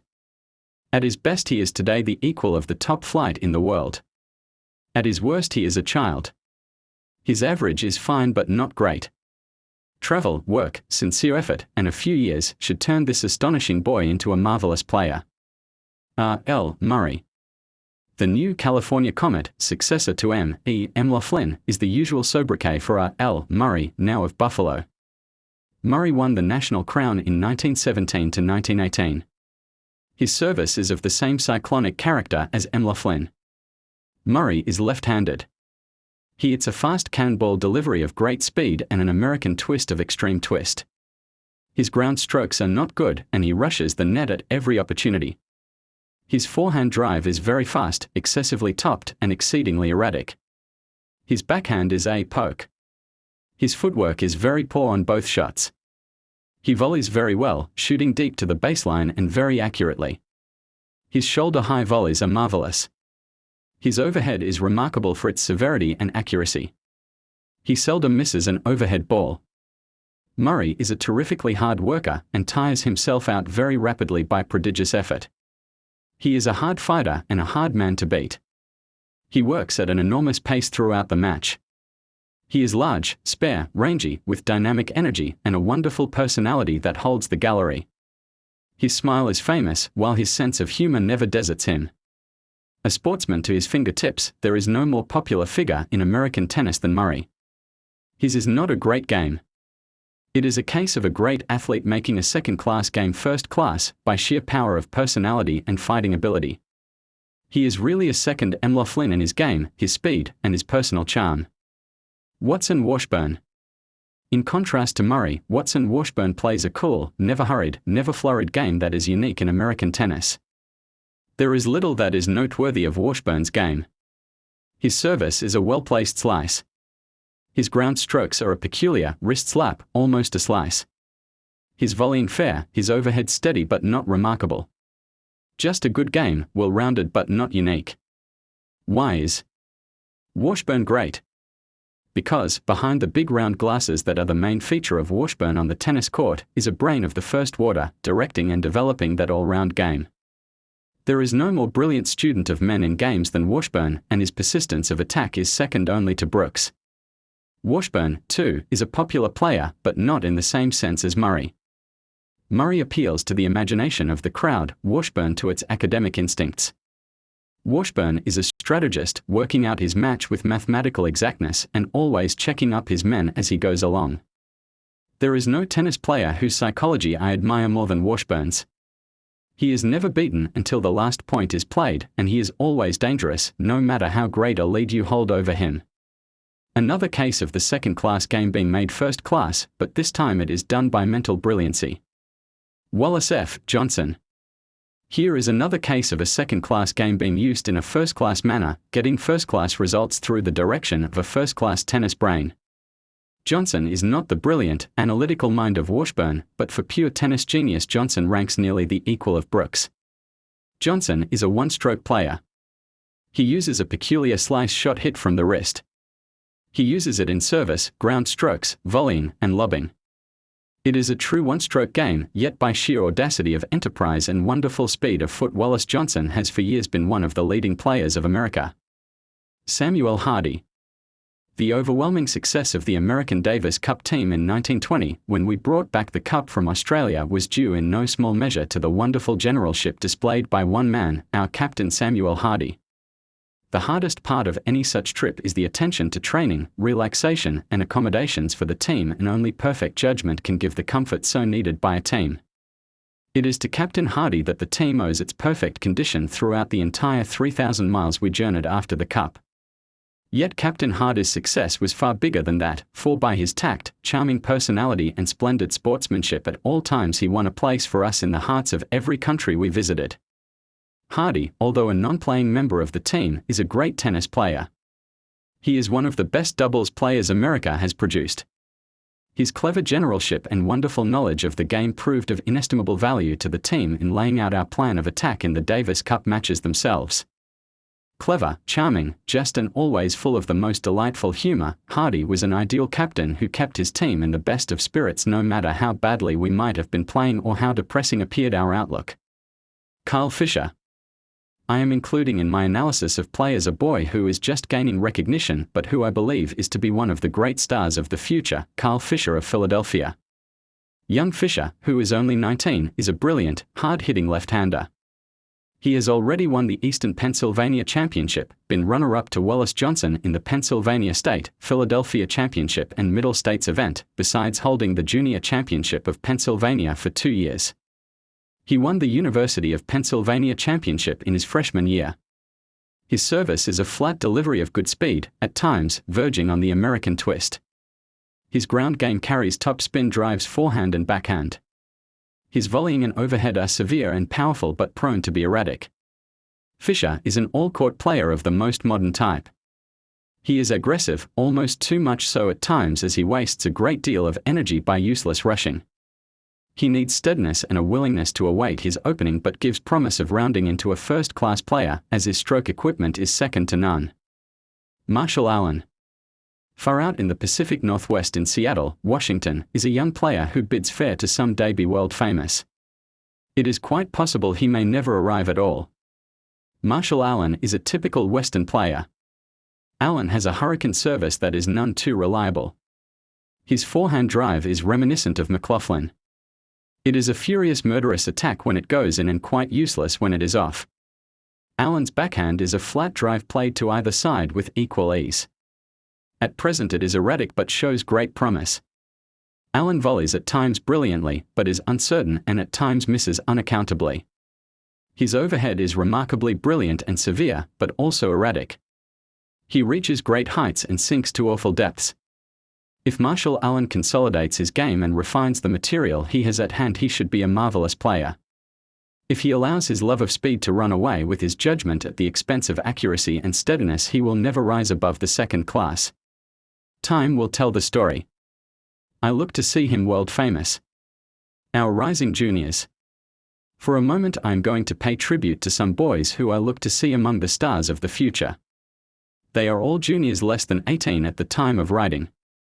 First in importance comes Arnold W. Jones of Providence, RI, who accompanied me to France and England in 1921, where he made a fine record. Young Jones has a splendid all-court game, with a remarkable forehand drive but a tendency to weariness in his backhand and service. His volleying is excellent. His overhead erratic. Second to Jones I place Charles Watson III of Philadelphia. Here is a boy with a most remarkable resemblance to Chuck Garland in style of his game. Watson has a fine service, beautiful ground strokes fore and backhand, and a more aggressive volley than Garland. His overhead lacks punch. He is the cleverest court general among the juniors. Philip Bettens of San Francisco is a possible successor to Billy Johnston. Bettens has a terrific forehand drive and a rushing net attack. He needs to steady up his game, but he is a player of great promise. Armand Marion of Seattle, Washington, is another boy with a finely rounded game who, given experience and seasoning, bids fair to become a great star. Marion does not have enough punch yet, and needs to gain decisiveness of attack. Charles Wood of New York, W. Ingraham of Providence, Milo Miller and Eric Wood of Philadelphia, John Howard of Baltimore, and others are of equal class and of nearly equal promise to the boys I have mentioned. In the younger class of boys, those under 15, one finds many youngsters already forming real style. The boy who shows the greatest promise and today the best all-round game, equaling in potential power even Vincent Richards at the same age, is Alexander L. Sandy Weiner of Philadelphia. At 14, young Weiner is a stylist of the highest all-court type. Among the other boys who may well develop into stars in the future are Meredith W. Jones, Arthur Ingraham, Jr., Andrew Clark Ingraham, Miles Valentine, Raymond Owen, Richard Chase, Neil Sullivan, Henry Neer, and Edward Murphy. There are many other great players I would like to analyze, but space forbids. Among our leaders are Roland Roberts, John Strachan, C.J. Griffin, Davis and Robert Kinsey in California, Walter T. Hayes, Ralph Burdock, and Heath Bifford in the Middle West, Howard Voschel, Harold Throckmorton, Conrad B. Doyle, Craig Biddle, Richard Hart, Coquette Kaner, Nathaniel W. Niles, H. C. Johnson, Dean Mathy, and many others of equal fame in the East. Chapter 13. British Isles. J. C. Park. There is no name in tennis history of the past decade more famous than that of J. C. Park. In 12 months, during 1912 and 1913, he defeated Brooks, Wilding, and M. Laughlin, a notable record, and now in 1920, after his wonderful work in the World War, he returns to tennis and scores a decisive victory over W. M. Johnston. Park is essentially a baseline player. His service is soft, flat, but well placed. His ground strokes are hit with an almost flat racket face and a peculiar short swing. He uses a pronounced snap of the wrist. He slices his straight backhand shot, but pulls his drive cross-court. It is Park's famous running drive down the line that is the outstanding feature of his game. Park was a 10-second 100-yard man in college and still retains his remarkable speed of foot. He hits his drive while running at top speed and translates his weight to the ball. It shoots low and fast down the line. It is a marvelous stroke. Park's volleying is steady and well placed but not decisive. His overhead is reliable and accurate, but lacks punch. The great factor of Park's game is his uncanny ability to produce his greatest game under the greatest stress. I consider him one of the finest match players in the world. His tactical knowledge and brainy attack are all the more dangerous because he has phenomenal power of defense and fighting qualities of the highest order. There is no finer sportsman in tennis than Park. Generous, quiet, and modest, Park is deservedly a popular figure with the tennis world. A.R.F. Kingscote. The most recent star to reach the heights of fame in English tennis is Major A.R.F. Kingscote. Kingscote has played good tennis for some years, but it was only in 1919, following his excellent work in the war, that he showed his true worth.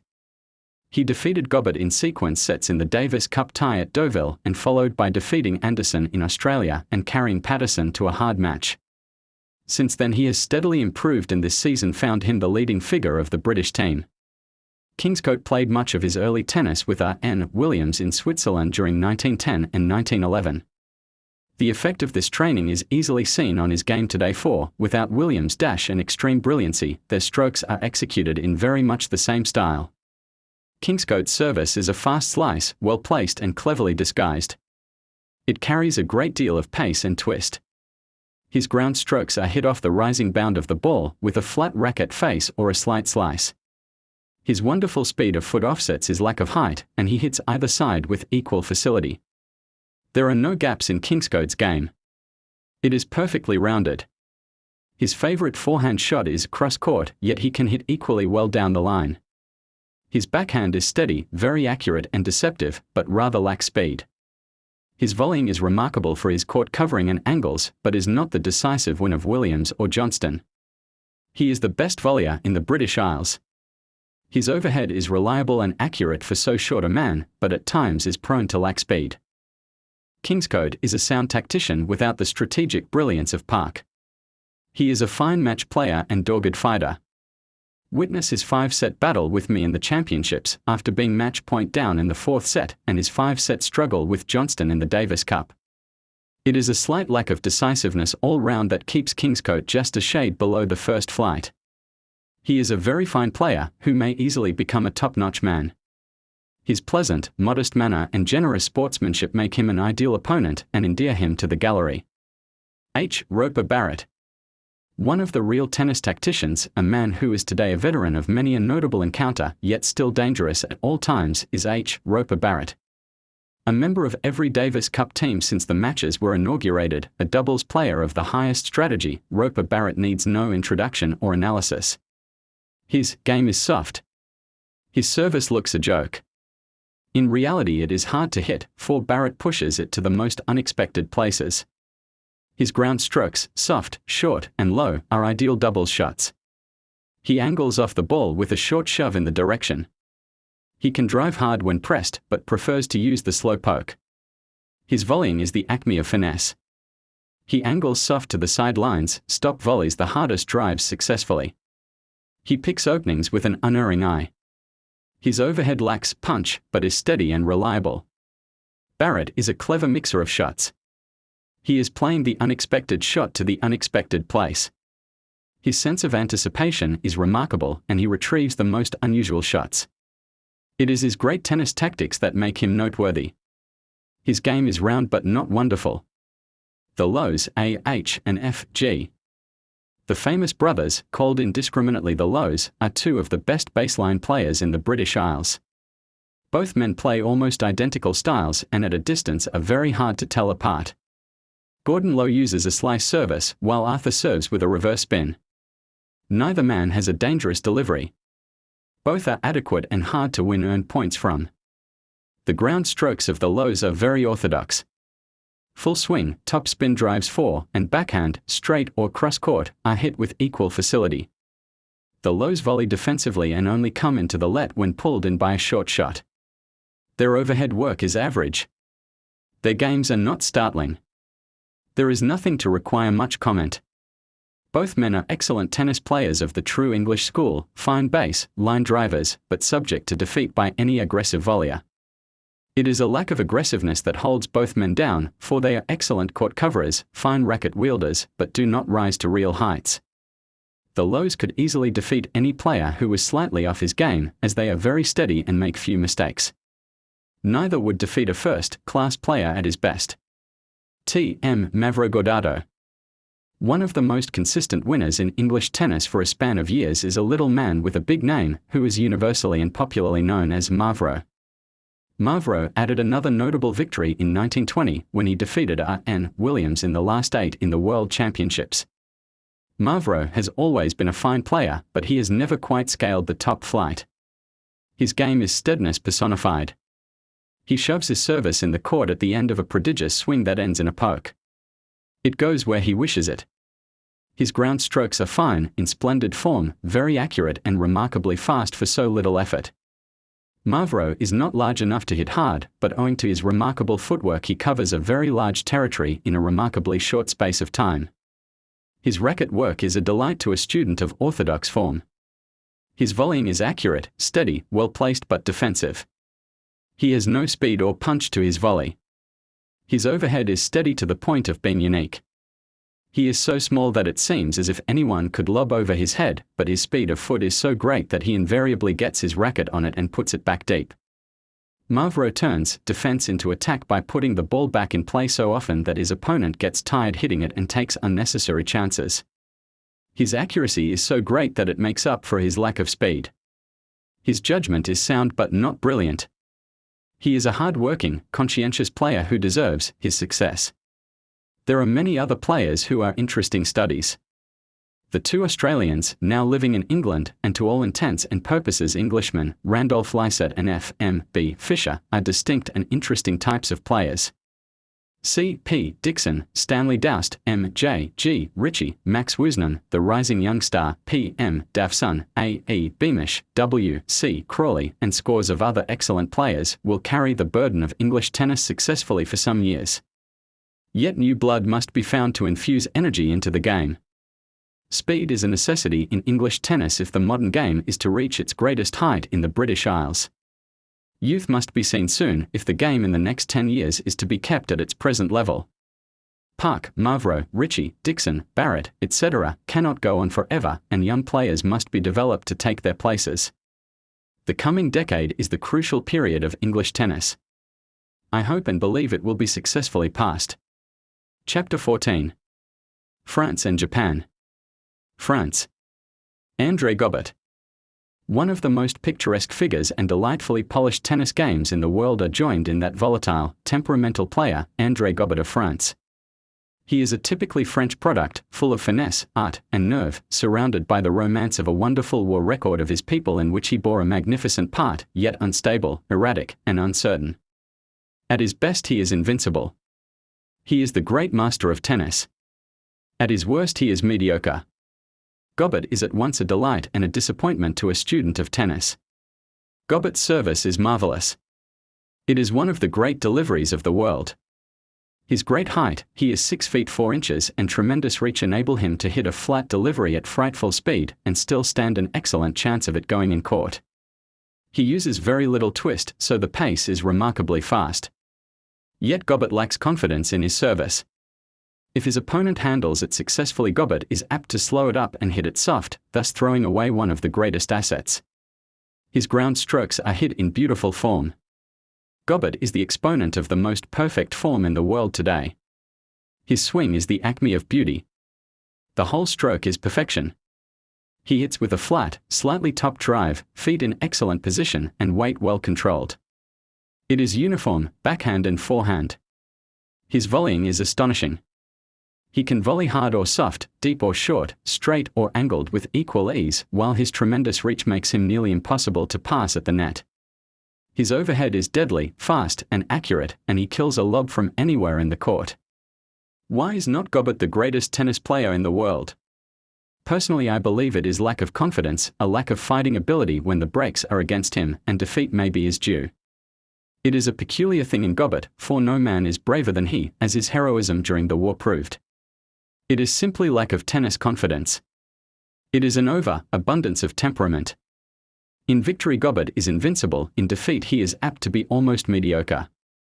Gobet is delightful personally.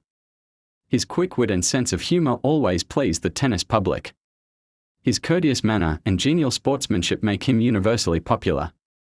His stroke equipment is unsurpassed in the tennis world. I unqualifiedly state that I consider him the most perfect tennis player, as regards strokes and footwork, in the world today, but he is not the greatest player. Victory is the criterion of a match player, and Gobet has not proved himself a great victor. Gobet is probably the finest indoor player in the world, while he is very great on hard courts, but his grass play is not the equal of many others. I heartily recommend Gobet's style to all students of the game and endorse him as a model for strokes. W. Lawrence. Another brilliant, erratic and intensely interesting figure that France has given the tennis world is Lawrence, the wonderful young player, who, at the age of 17 defeated A.F. Wilding. Lawrence is a cyclonic hitter of remarkable speed and brilliance, but prone to very severe lapses. His service is of several varieties, all well played. He uses an American twist as his regular delivery, but varies it with a sharp slice, a reverse twist of great spin, and a fast cannonball smash. Lawrence is very versatile. He has excellent orthodox drives, fore and backhand, and a competent forehand chop. His volleying is brilliant almost beyond description, but very erratic. He is very fast on his feet and anticipates remarkably well. He will make the most hair-raising volleys, only to fall down inexplicably the next moment on an easy shot. His overhead is like his volley, severe, brilliant, but uncertain. Lawrence is a very hard worker and, unlike Gobet, is always at his best when behind.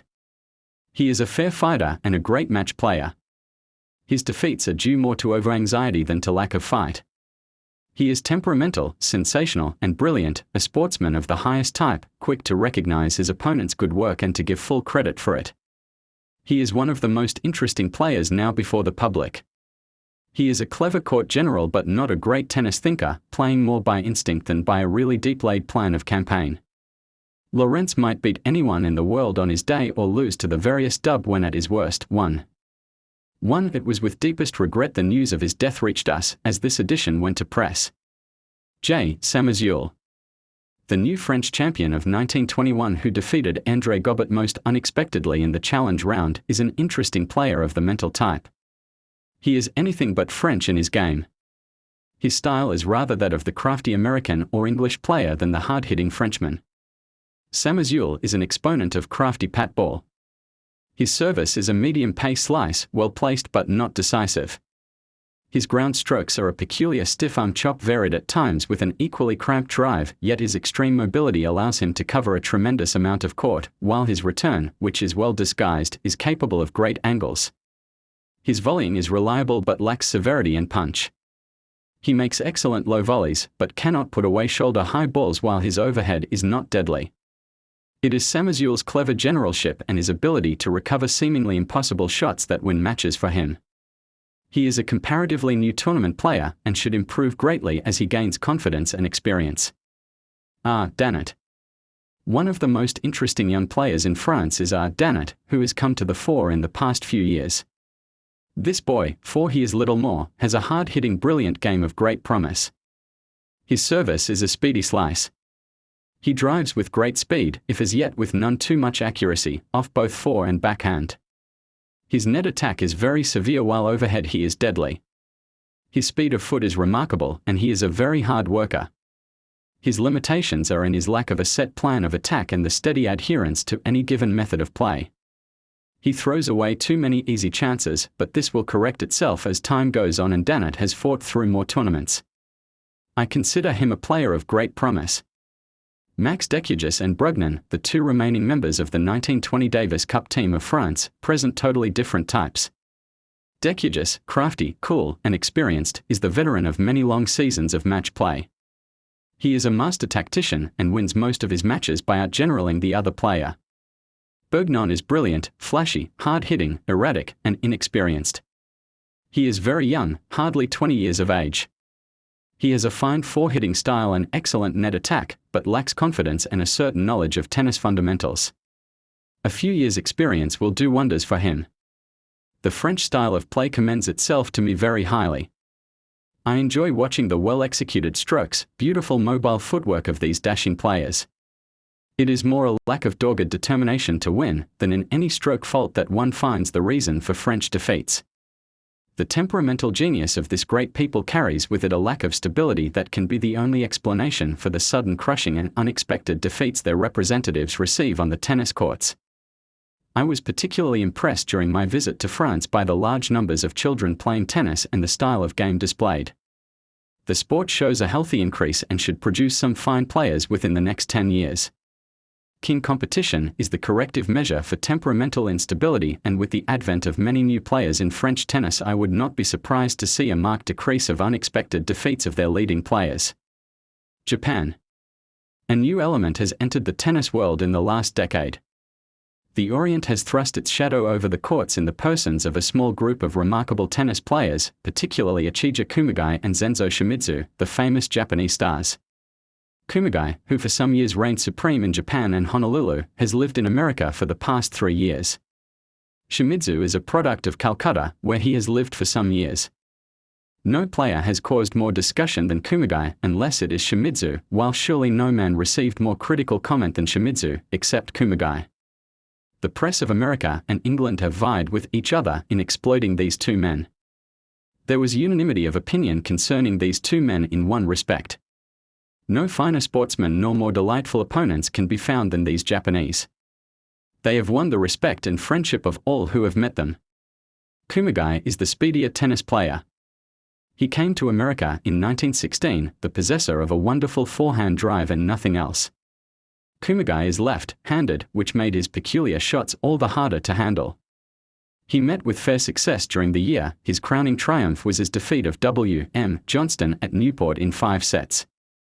He lost to J. Armstrong, Watson M. Washburn, and George M. Church. He learned much during his year in America and returned to Japan a wiser man, with a firm determination to add to his tennis equipment. In 1917 Kumagai returned to America to enter business in New York. Once established there he began developing his game. First he learned an American twist service and then strengthened his backhand. That year he suffered defeat at the hands of Walter T. Hayes and myself. He was steadily improving. He now started coming to the net and learning to volley. He is not yet a good low volleyer, and never will be while he uses the peculiar grip common to his people, but his high volleying and overhead are now excellent. Last year Kumagai reached his top form and was ranked 3rd in America. His defeats were by Johnston, Vincent Richards, and myself, while he defeated Murray, S.H., Voschel, Vincent Richards, and me, as well as countless players of less note. The season of 1920 found Kumagai sweeping all before him, since Johnston, Williams, Garland, and I were away on the Davis Cup trip. Williams barely defeated him in a bitter match, just previously to sailing. Kumagai left America in the middle of the summer to compete in the Olympic Games, representing Japan. Kumagai is still essentially a baseline player of marvelous accuracy of shot and speed of foot. His drive is a lethal weapon that spreads destruction among his opponents. His backhand is a severe poke, none too accurate, but very deadly when it goes in. His service overhead and high volley are all severe and reliable. His low volley is the weak spot in an otherwise great game.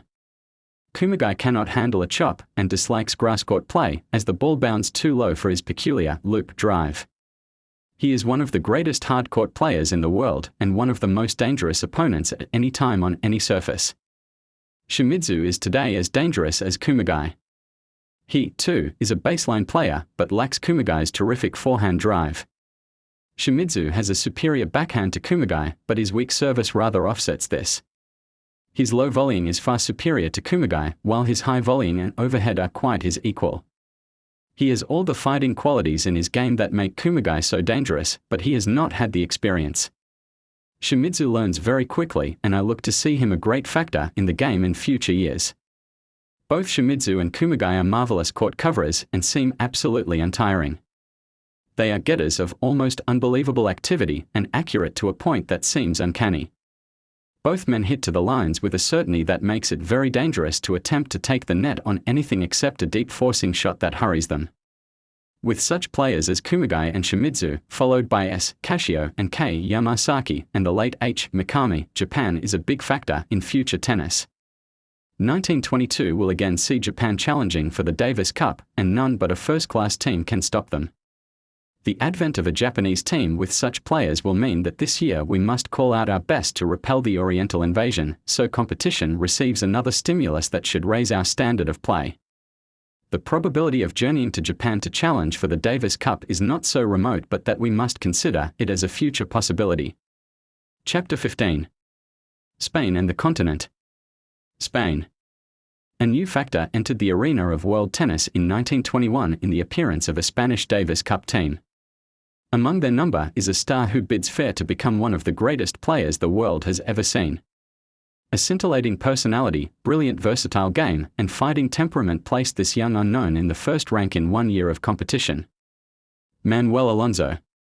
Seldom have I seen such wonderful natural abilities as are found in this young Spaniard. Here is a player par excellence if he develops as he gives promise. Alonso is young, about 25, slight, attractive in personality and court manners, quick to the point of almost miraculous court covering. He is a great attraction at any tournament. His service is a fairly fast American twist. It is not remarkable but is at least more severe than the average continental delivery. Alonso has a terrific forehand drive that is the closest rival to W.M. Johnston's of any shot I have seen. He is reliable on this stroke, either straight or cross-court from the deep court, but if drawn into mid-court is apt to miss it. His backhand is a flat drive, accurate and low but rather slow and in the main defensive. His volleying is at once a joy and a disappointment. Such marvelous angles and stop volleys off difficult drives. Yet immediately on top of a dazzling display Alonso will throw away the easiest sort of a high volley by a pitiable fluke. His overhead is at once severe, deadly and reliable. He smashes with speed and direction. It is not only in his varied stroke equipment that Alonso is great but in his marvelous footwork. Such speed of foot and lightning turning I have never before seen on a tennis court. He is a quicker man than Norman E. Brooks, and higher praise I cannot give. I look to see Alonso, who today loses matches through lack of resource, become by virtue of experience and tournament play the greatest player on the continent. His brother, J.M. Alonso, although nowhere in Manuel's class, is a fine all-court player as account to Gomar and Flacker, the remaining members of the Cup team. If Alonso and his teammates are an indication of the type of player Spain is developing, a new and powerful factor in the tennis world is entering the field to stay. Some other champions. There are some individual players of interest from the countries where tennis as a game has not reached a place worthy of national analyzation but who deserve mention among the great players of the world. First among them comes Nicolas Mișu of Romania. Mișu. What can I say of Mișu? As a tennis player, he defies analysis. His game is a freak. He adores to do the unusual, and his game abounds in freak shots that Mișu executes with remarkable skill. He has many and varied services, underhand cuts, fore and backhand, a push off his nose, and even one serve where he turns his back on the court and serves the ball back over his head. His drives are cramped in swing and hit with excessive topspin.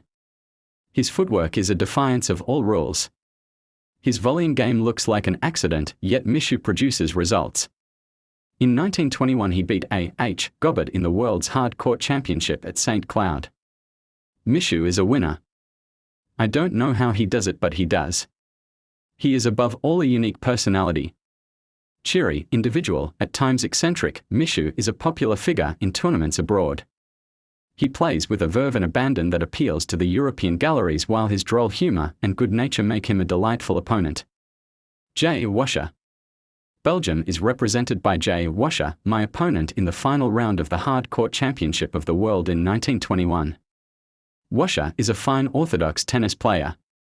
His service is a well-placed twist delivery of medium pace. He has a terrific forehand drive that gains in effectiveness owing to the fact he is a left-hander. Like so many players with a pronounced strength, he covers up an equally pronounced weakness by using the strength. Washer has a very feeble backhand for so fine a player. He pokes his backhand when he is unable to run around it. His overhead is strong, speedy and reliable. His volleying lacks punch and steadiness. He has had little tournament experience and shows promise of great improvement if given the opportunity. E. Tegner. Denmark is represented by a player of promise and skill in the person of E. Tegner. This young star defeated W.H. Lawrence at St. Cloud in the Hard Court Championship of the World in 1921 when the latter was holder of the title. Tegner is a baseline player of fine style. His strokes are long free drives of fine pace and depth. His service is hardly adequate for first-flight tennis, yet while his ground game cannot make up for the lack of aggression in his net attack. Tegner is not of championship quality at the moment, but his youth allows him plenty of time to acquire that tournament experience needed to fill in the gaps in his game. He is a cool, clever court general and should develop rapidly within the next few years. H.L. de Morpurgo. The Italian champion, H.L. de Morpurgo, is a product of his own country and England where he attended college. He is a big, rangy man of great strength. He uses a terrific service of great speed but little control on his first ball and an exaggerated American twist on the second of such extreme contortion that even his great frame wears down under it. His ground game is of flat drives that lack sufficient pace and accuracy to allow him to reap the full benefit of his really excellent net attack. His volleying is very good owing to his great reach. His overhead, like his service, is hard but erratic. Unfortunately, he is slow on his feet and thus loses much of the advantage of his large reach. He seems to lack confidence in his game, but that should come with more experience. A. Zelendi. Tennis in Greece. No. Not in ancient times but in modern, for that little country has a remarkable little baseline star, by name A. Zelendi. This man is a baseliner of the most pronounced type. He gets everything he can put his racket to. He reminds me irresistibly of Mavrocordato, seemingly reaching nothing yet they all come back. I cannot adequately analyze his game because his first principle is to put back the ball no matter how, and this he carries into excellent effect. Zelendi is a match winner first and a stylist second. Chapter 16. The Colonies. Australasia. The death of that sterling sportsman, Anthony F. Wilding, and the natural decline in the playing powers of Norman E. Brooks, owing to the advance of years and his war experiences, leave Australasia, Australia, and New Zealand in a somewhat uncertain condition regarding its tennis prospects. Norman E. Brooks.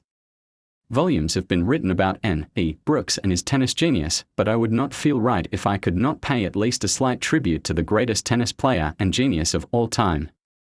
There is no need to dwell on Brooks' shots, his marvelous mechanical perfection, his peculiar volleying style, his uncanny anticipation. All these are too well known to need my feeble description. They are but the expression of that wonderful brain and dominant personality that lie behind that sphinx-like face we know as Brooks. To see across the net those ever-restless, ever-moving eyes, picking the openings in my never too well-guarded court, and know that against me is pitted the greatest tennis brain of the century, is to call upon me to produce my best. That is what my match with Brooks meant to me, and still does today. Brooks should be an inspiration to every tennis player, for he has proved the power of mind over matter in tennis. Age cannot wither nor custom stale his infinite variety. Brooks is the most eminently just man on a tennis court I have ever met, for no excitement or emotion clouds his eyesight or judgment in decisions. He cannot abide bad decisions, yet he hates them quite as much when they favor him as when they are against him. I admit frankly I am a great admirer of Brooks, personally and from every tennis sense. He is a master that I as a student of the game feel proud to study under. Gerald Patterson. Australia's leading player, Gerald Patterson, is one of the most remarkable combinations of tennis virtues and tennis faults I have ever seen. Patterson has a wonderful service. He has speed, direction, control, and all kinds of twist. He hits his service consistently hard and puts it in. His overhead is the most remarkable in the game. He can kill from any place in the court. His shot is clean, with little effort, yet carries terrific speed. His volleying above the net is almost faultless on his forehand. He has an excellent forehand drive that is very severe and consistent, but his backhand. Where in all the rest of tennis history was there a first-class man with a backhand so fundamentally wrong? His grip is bad, he pulls up on the ball and loops it high in the air. I do not mean Patterson always misses his backhand. He does not. He even makes remarkable shots off it at times, but if Patterson is pressed, his backhand is the first portion of his game to crack, because it is hit inherently wrong. Patterson relies mainly on speed to win matches. He is not a strategist, and finesse is not part of his tennis equipment. He has a magnificent physique, and relies largely on his strength to carry him through a long match and win in the end. He is very quiet, and inclined to be somewhat careless on the court, and less pressed when his businesslike, determined play shows what a great match player Patterson can become. He produces his best game at the crucial moment of the match. Patterson is a superior match player to his real tennis ability. His is not truly a top-notch game. It has superlative features, but its whole texture is not of the finest. Patterson owes much of his success in 1919 to Brooks, under whose guidance he played. The absence of the mastermind directing his attack proved a decided handicap in 1920, and Patterson's attack was not so certain nor sustained as in the previous season. Patterson's game plus Brooks' strategy would be a great combination in one man. Patahara would. This young Australian is one of the greatest doubles players in the world and bids fair to press the leading singles stars close. Patahara Wood is a player without a weakness, yet also one without a strength. He is a typical all-court player with no outstanding feature to his game unless it be his volleying. Pat Wood has a natural aptitude for doubles which at times seriously interferes with his singles game. His service is a well-placed speedy slice that he mixes up well. It is not a great delivery but very effective. His ground strokes, taken on the rising bounces, are flat drives, accurate and varied as to direction but lacking punch. He does not hit hard enough. He is a brilliant volleyer, cutting off at sharp angles the hardest drives. His overhead is erratic. At times he is deadly overhead but is prone to lapses into uncertainty. He is remarkably quick and speedy of foot. His sense of anticipation is magnificent. His generalship good, though not brilliant. It is lack of punch, the inability to put the ball away, that keeps Patahara Wood from the first flight in singles. Clever, blessed with a keen sense of humor, a sterling sportsman and delightful opponent, Patahara Wood is a big asset to tennis and a man who is needed in the game. J.C. Hawkes. The youngest of the Australasian players and a boy of great promise is Jack Hawkes. He is only 22 and young in the game for his age. Let me state now I do not approve of Hawkes' style. His footwork is wrong, hopelessly wrong, and I fear that unless he corrects it, it may keep him from attaining the place his natural abilities promise. Austral, the famous critic, describes him as having the genius of the game. Jack Hawkes has an exaggerated American twist service that, since he is a left-hander, places an unnecessary strain on his heart muscles. It carries terrific twist but little speed and does not pay him for the amount of energy he expends. His forehand drive is excellent, fast, deep, and well placed, yet in making this he steps away from the ball, again wasting energy. His backhand is a poke and very unreliable. To save it he runs around everything possible, again causing unnecessary exertion. His volleying is brilliant while his overhead is magnificent. Hawkes' waste of energy has cost him many a match, yet for all the inherent defects in his game he is so clever in using what he has. His tactics are so good for so young a player that I believe he will be one of the leading players of the world in a few years. Under the watchful eyes of Norman Brooks I foresee Hawkes changing his footwork to at least a reasonable copy of the old master. J. O. Anderson. This young player is again a promise rather than a star. He is a big, rangy, hard-hitting type like Joel Patterson. He is crude, at times careless and unfortunately handicapped in 1920 and 1921 by a severe illness that only allowed him to resume play in the middle of the latter year. His ground strokes are flat drives fore and backhand. His forehand is a particularly fine shot. He hits it with a short sharp snap of his arm that imparts great speed and yet hides the direction. His backhand is defensive. His volleying clever, accurate but soft. His overhand severe and reliable. His service flat, fast and dangerous. He needs finesse, experience and season, with which he may well become one of the greatest players as the fundamental potentialities are there. Norman Peach. The steady baseline game of England has its exponent in Australia in Norman Peach. He has a beautiful driving game, with adequate but not severe service, that one finds so much in England. At times Peach will advance to the net but his volleying and overhead are secondary to his baseline game. He is not a great tennis player but is certainly one of high standard of play. He is just below the first flight in Australia. R.V. Thomas is one of the finest doubles players in the world as is amply attested by his win of the world's title in 1919 with Pat Wood and their two successive wins of the Australian Championship in 1919-20. Thomas with his hard hitting off the ground and his brilliant volleying is a fine foil for Pat Wood's steady accuracy.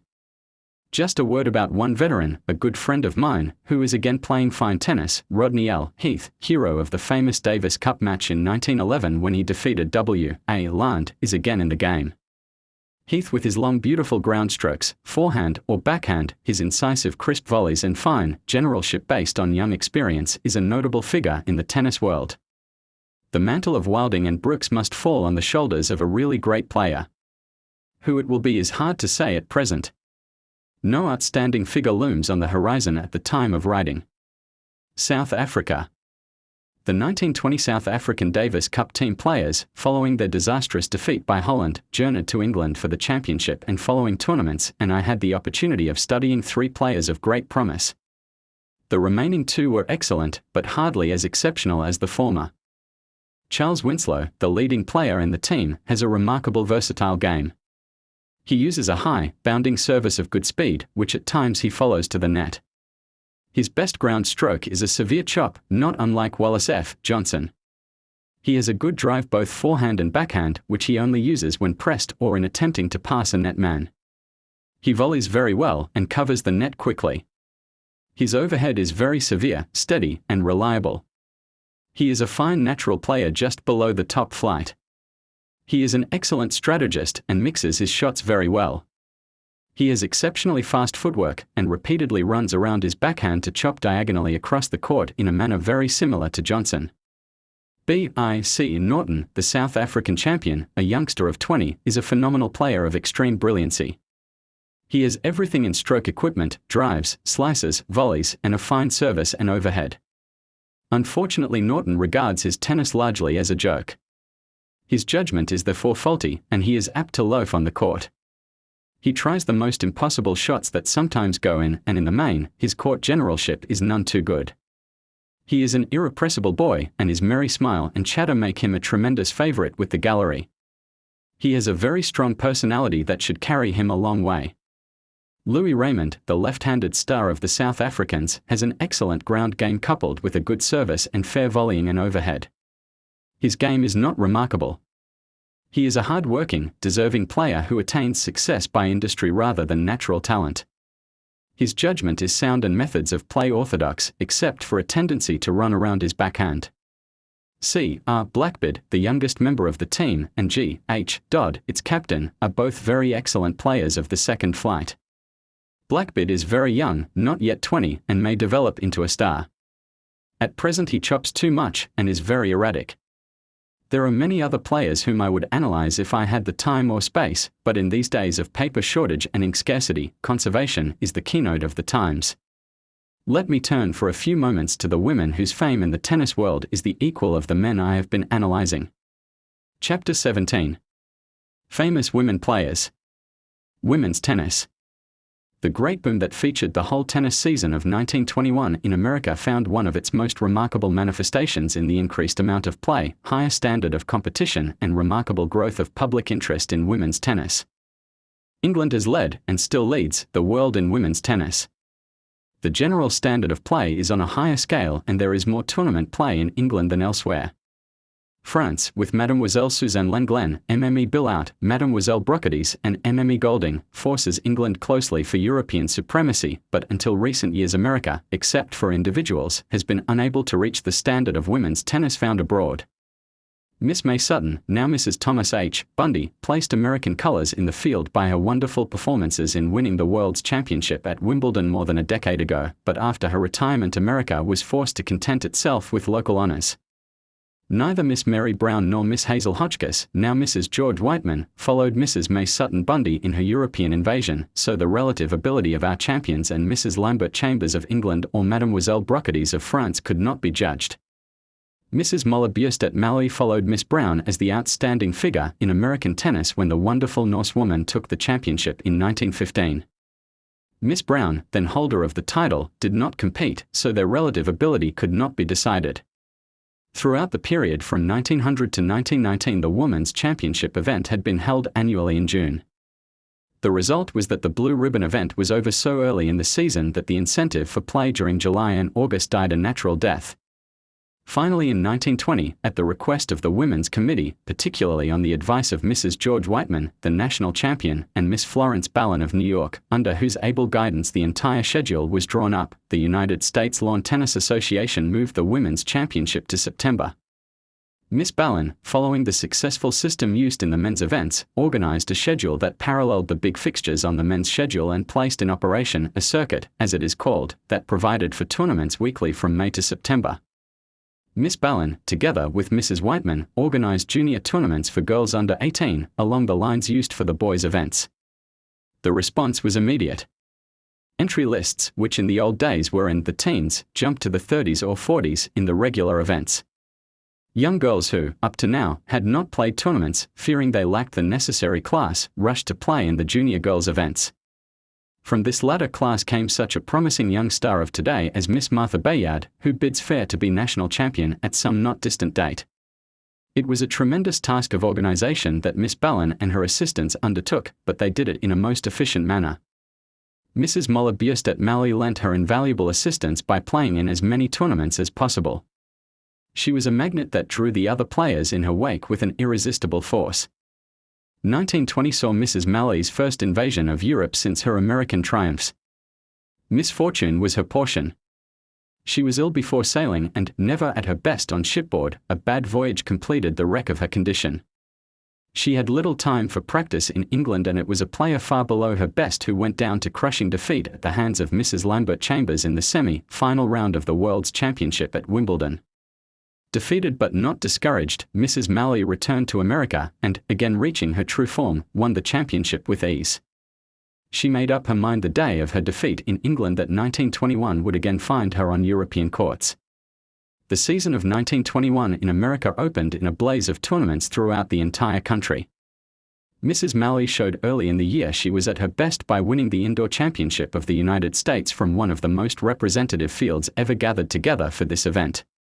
Early May found Mrs. Malloy on the seas bound for France and England. The story of her magnificent, if losing, struggle in both countries is told elsewhere in this book, but she sailed for home recognized abroad as one of the great players of the world, a thing which many of the foreign critics had not acknowledged the previous year. The trip of the American team to France, and particularly the presence of Mrs. Malley, coupled with the efforts of the Committee for Devastated France, finally induced Suzanne Lenglen, the famous French world's champion, to consent to come to America. The announcement of her decision started a boom in the game that has been unequaled.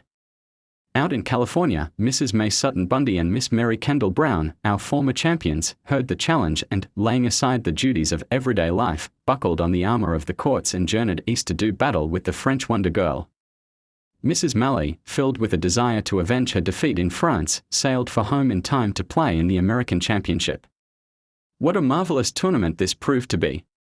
In very truth, it was a World's Championship.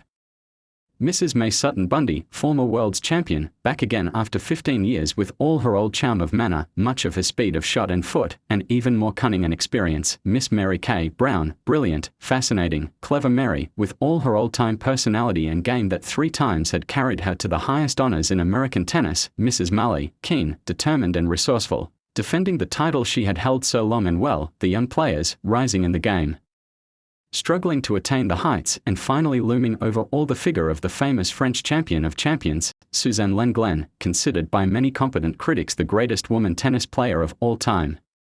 The stage was set for the sensational, and for once it occurred. The god of luck took a hand in the blind draw, and this resulted in all the stars, with the exception of Miss Mary Brown, falling in 1/2 mile. Suzanne Lenglen was drawn against Miss Eleanor Goss, while Mrs. Malley met Mrs. Marion Zinderstein Jessup, her famous rival, in the first round, with the winners of these matches to play each other in the second. Unfortunately, illness prevented Lenglen from sailing at her appointed time. She arrived in America but 1 day before the tournament was to start. The officials of the United States Lawn Tennis Association wisely granted Lenglen another day's grace by holding her match with Miss Goss until Tuesday. Mrs. Malley, playing brilliantly, crushed Mrs. Jessup on Monday. Then came the deluge. Miss Goss, taken suddenly ill, was forced to default to Mademoiselle Lenglen on Tuesday, and Mrs. Malley was called upon to meet the great French player in Mademoiselle Lenglen's first American appearance. There is no question but what it was a terribly hard position for Mademoiselle Lenglen. Mrs. Malley was physically and mentally on the crest. She had lived for this chance ever since Mademoiselle Lenglen had defeated her at St. Cloud in June. Now it was hers, and she determined to make the most of it. The two women stepped on the court together. Mademoiselle Lenglen was obviously and naturally nervous. Mrs. Malley was quietly, grimly confident. Her whole attitude said, "I won't be beaten." Every one of the 10,000 spectators felt it and joined with her in her determination. It was an electric current between the gallery and the player. I felt it, and am sure that Mademoiselle Lenglen must have done so too. It could not fail to impress her. The match opened with Mrs. Malley serving. From the first ball, the American champion was supreme. Such tennis I have never seen, and I verily believe it will never be seen again. The French girl was playing well. She was as good as when she defeated Mrs. Malley in France or Miss Ryan in England, but this time she was playing a superwoman who would not miss. One cannot wonder her nerves, naturally overwrought, broke under the strain. Mrs. Malley, in an exhibition of faultless, flawless tennis, ran through the first set 6-2. It was at this point Mademoiselle Lenglen made her mistake. She had trouble getting her breath and was obviously feeling the strain of her tremendous exertions. She defaulted the match. Mrs. Malley walked from the court conqueror, clearly the superior of the much-vaunted world's champion. It is regrettable Mademoiselle Lenglen defaulted, for if she had played out the match, everyone would have made full allowance for her defeat, due, it would be said, to natural reaction from her recent sea journey. No one would have been quicker to make allowance for Mademoiselle Lenglen than Mrs. Malley herself. The whole tennis public deeply regretted an incident that might well have been avoided. Mrs. Malley was the woman of the hour. She marched on to victory and successfully defended her title by virtue of victories over Mrs. May Sutton Bundy in the semi-final and Miss Mary Brown in the final. Marvelous Molla. World's champion in 1921 beyond shadow of dispute. It is deplorable that the quite natural reaction and nervous upset, coupled with a return of her bronchial illness, forced Mademoiselle Lenglen to return to France before she was able to play her exhibition tour for the Committee for Devastated France. Possibly 1922 will find conditions more favorable and the gods of fate will smile on the return of Mademoiselle Lenglen to America. Mrs. Franklin I. Malley Moller Bierstedt. One of the most remarkable personalities in the tennis world is Mrs. Moller Bierstedt Malley, the American champion and actually champion of the world, 1921. Mrs. Malley is a Norse woman by birth. She came to America in 1915. In 1919 she married Franklin I. Malley and thus became an American citizen. It is a remarkable game which Mrs. Malley has developed. She has no service of real value. Her overhead is nil, her volleying is mediocre, but her marvelous forehand and backhand drives, coupled with the wonderful court-covering ability and fighting spirit that have made her world famous, allow her to rise above the inherent weaknesses of those portions of her game and defeat in one season all the greatest players in the world, including Mademoiselle Suzanne Lenglen. Mrs. Malley, with delightful smile, never-failing sportsmanship and generosity in victory or defeat, is one of the most popular figures in tennis. Mrs. Thomas C. Bundy May Sutton. It is said they never come back, but Mrs. May Sutton Bundy has proved that at least one great athlete is an exception to the saying. 15 years ago, May Sutton ruled supreme among the women tennis stars of the world. In 1921 Mrs. May Sutton Bundy, mother of 4 children, after a retirement of over a decade, returned to the game when Mademoiselle Lenglen announced her intention of invading America. If Mademoiselle Lenglen's visit to our shores did nothing more than bring Mrs. Bundy and Miss Brown back to us, it was well worthwhile. Mrs. Bundy in 1921 was still a great player. She has a peculiar reverse twist service, a wonderful forehand drive, but with excessive topspin, a queer backhand poke, a fine volley and a reliable overhead. Much of her old aggressiveness and speed of foot are still hers. She retains all of her famous fighting spirit and determination, while she is even more charming and delightful than of old. She is a remarkable woman, who stands for all that is best in the game. Mary Kendall Brown. The return of another former national champion in 1921 in the person of Mary K. Brown, who held the title in 1912, 13 and 14, brought us again a popular idol. The tennis public has missed Miss Brown since 1914 and her return was in the nature of a personal triumph. Mary Brown has the best produced tennis game of any American woman. It is almost if not quite the equal in stroke technique of Suzanne Lenglen. She has a fast flat service. Her ground strokes are clean, flat drives forehand and backhand. She volleys exactly like Billy Johnston. No praise can be higher. Her overhead is decisive but erratic. She couples this beautiful game with a remarkable tennis head and a wonderful fighting spirit. Miss Brown is a trig and trim little figure on the court as she glides over its surface. It is no wonder that her public love her. Mrs. George Whiteman, Hazel Hotchkiss. The woman to whom American tennis owes its greatest debt in development is Hazel Hotchkiss Whiteman, national champion 1909, 10, 11 and 1919. Mrs. Whiteman has practically retired from singles play. Her decision cost the game a wonderful player. She has a well-placed slice service, a ground game that is essentially a chop fore, and backhand, although at times she drives off a forehand. She volleys remarkably. She is the equal of Mary Brown in this department, while her overhead is the best of any woman in the game. Hazel Whiteman is as clever a court general and tactician, man or woman, as I have ever known. She has forgotten more tennis than most of us ever learn. She is the Norman Brooks of women's tennis. It is not only in her game that Mrs. Whiteman has stood for the best in tennis, but she has given freely of her time and ability to aid young players in the game. She made Marion Zinderstein Jessup the fine player she is. Mrs. Whiteman is always willing to offer sound advice to any player who desires it. Mrs. Whiteman and Miss Florence Ballon are the prime factors in the new organization of women's tennis that has resulted in the great growth of the game in the past 2 years. Mrs. Jessup, Marion Zinderstein. There is no player in tennis of greater promise than Marion Zinderstein Jessup.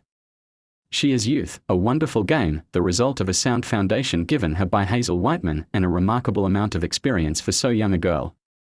She has a beautiful fast service, but erratic. Her ground game is perfectly balanced, as she chops or drives from either side with equal facility. She volleys with great severity and certainty. Her overhead is possibly her weakest point. She lacks the confidence that her game really deserves. Helen Wills. The most remarkable figure that has appeared on the horizon of women's tennis since Suzanne Lenglen first flashed into the public eye is little Helen Wills of California, junior champion of 1921. She is only 15. Stocky, almost ungainly, owing to poor footwork, her hair in pigtails down her back, she is a quaint little person who instantly walks into hearts of the gallery. The tennis this child plays is phenomenal. She serves with the power and accuracy of a boy. She drives and chops forehand and backhand with reckless abandon. She rushes to the net and kills in a way that is reminiscent of Maurice McLaughlin. Suddenly she dubs the easiest sort of a shot and grins a happy grin. There is no doubt she is already a great player. She should become much greater. She is a miniature Hazel Whiteman in her game. Above all, she is that remarkable combination, an unspoiled child and a personality. There are many other players of real promise coming to the front. Boston boasts of a group that contains Mrs. Benjamin E. Cole and Sheaf, who has made a great record in the season of 1921. Miss Edith Sigourney, who accompanied Mrs. Malley abroad, Miss Leslie Bancroft and Mrs. Godfrey. There are Miss Martha Bayard, Miss Helen Gilliandian, Mrs. Helen Pollock Folk, Miss Molly Thayer, Miss Phyllis Walsh and Miss Anne Townsend in New York and Philadelphia. France. Mademoiselle Suzanne Lenglen. There is no more unique personality, nor more remarkable player among the women than Mademoiselle Suzanne Lenglen, the famous French girl who holds the world's championship title. Mademoiselle Lenglen is a remarkable figure in the sporting world. She has personality, individuality, and magnetism that hold the public interest. She is the biggest drawing card in the tennis world. Mademoiselle Lenglen's fame rests on her drive. Strange though it may seem, her drive is the least interesting part of her game. Mademoiselle Lenglen uses a severe overhead service of good speed. It is a remarkable service for a woman, one which many men might do well to copy. Her famous forehand drive is a full-arm swing from the shoulder. It meets the ball just as Mademoiselle Lenglen springs in the air. The result is pictorially unique, but not good tennis. She loses speed and power by this freak. Her backhand is beautifully played, from perfect footwork, with a free swing and top drive. It is a remarkable stroke. Her volleying is perfect in execution and result. She hits her overhead smash freely with a punch that is as great as many men. It is as fine an overhead as that of Mrs. George Whiteman, the American champion. Mademoiselle Lenglen's speed of foot is marvelous. She runs fast and easily. She delights in acrobatic jumps, many of them unnecessary, at all times during her play. She is a wonderful gallery player and wins the popularity that her dashing style deserves. She is a brilliant court general, conducting her attack with a keen eye on both the court and the gallery. Mademoiselle Lenglen is not outstanding among the women players of the world, in my opinion. She is probably the best stroke player in the world today, yet Mrs. Lambert Chambers, Mrs. George Whiteman, Miss Elizabeth Ryan, Mrs. Franklin L. Malley, formerly Miss Molla Bierstedt, Miss Mary Brown, and Mrs. May Sutton Bundy are all in her class in match play. There is no woman playing tennis that has the powerful personality of Mademoiselle Lenglen. Her acrobatic style and grace on the court form an appeal no gallery can resist. Her very mannerisms fool people into considering her far greater than she really is, even though she is a wonderful player. MME Billart, Mademoiselle Brocades.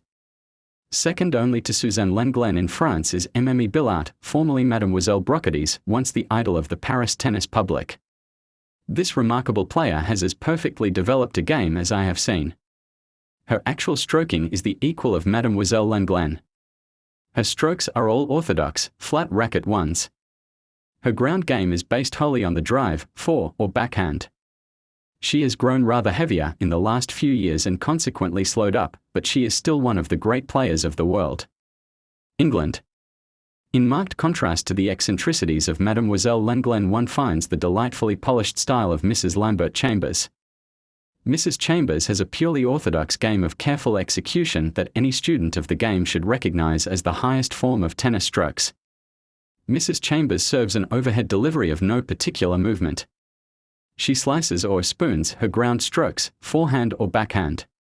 She seldom volleys or smashes. Her only excursions to the net are when she is drawn to the net. It is not Mrs. Chambers' game itself so much as what she does with it that I commend so highly. Her change of pace and distance is wonderfully controlled. Her accuracy marvelous. Her judgment is remarkable, and the way in which she saves undue exertion is an art in itself. She gets a wonderful return for her outlay of effort. Hers is a personality of negation. Her manner on the court is negative, her shots alone are positive. She is never flustered and rarely shows emotion. Mrs. Chambers is the Marlborough of women as regards her recovering ability. Her errors are reduced to a minimum at all times. To err is human, but at times there is something very nearly inhuman about Mrs. Chambers' tennis. Elizabeth Ryan. The English-American star Elizabeth Ryan is another player of marked individuality. Born in California, Miss Ryan migrated to England while quite young. For the past decade, Bunny, as she is called, has been a prominent figure in English and continental tournaments. Miss Ryan has a queer push-reverse twist service that is well placed but carries little speed. She chops viciously forehand and backhand off the ground and storms the net at every opening. Her volleying is crisp and decisive. Overhead she is severe but erratic.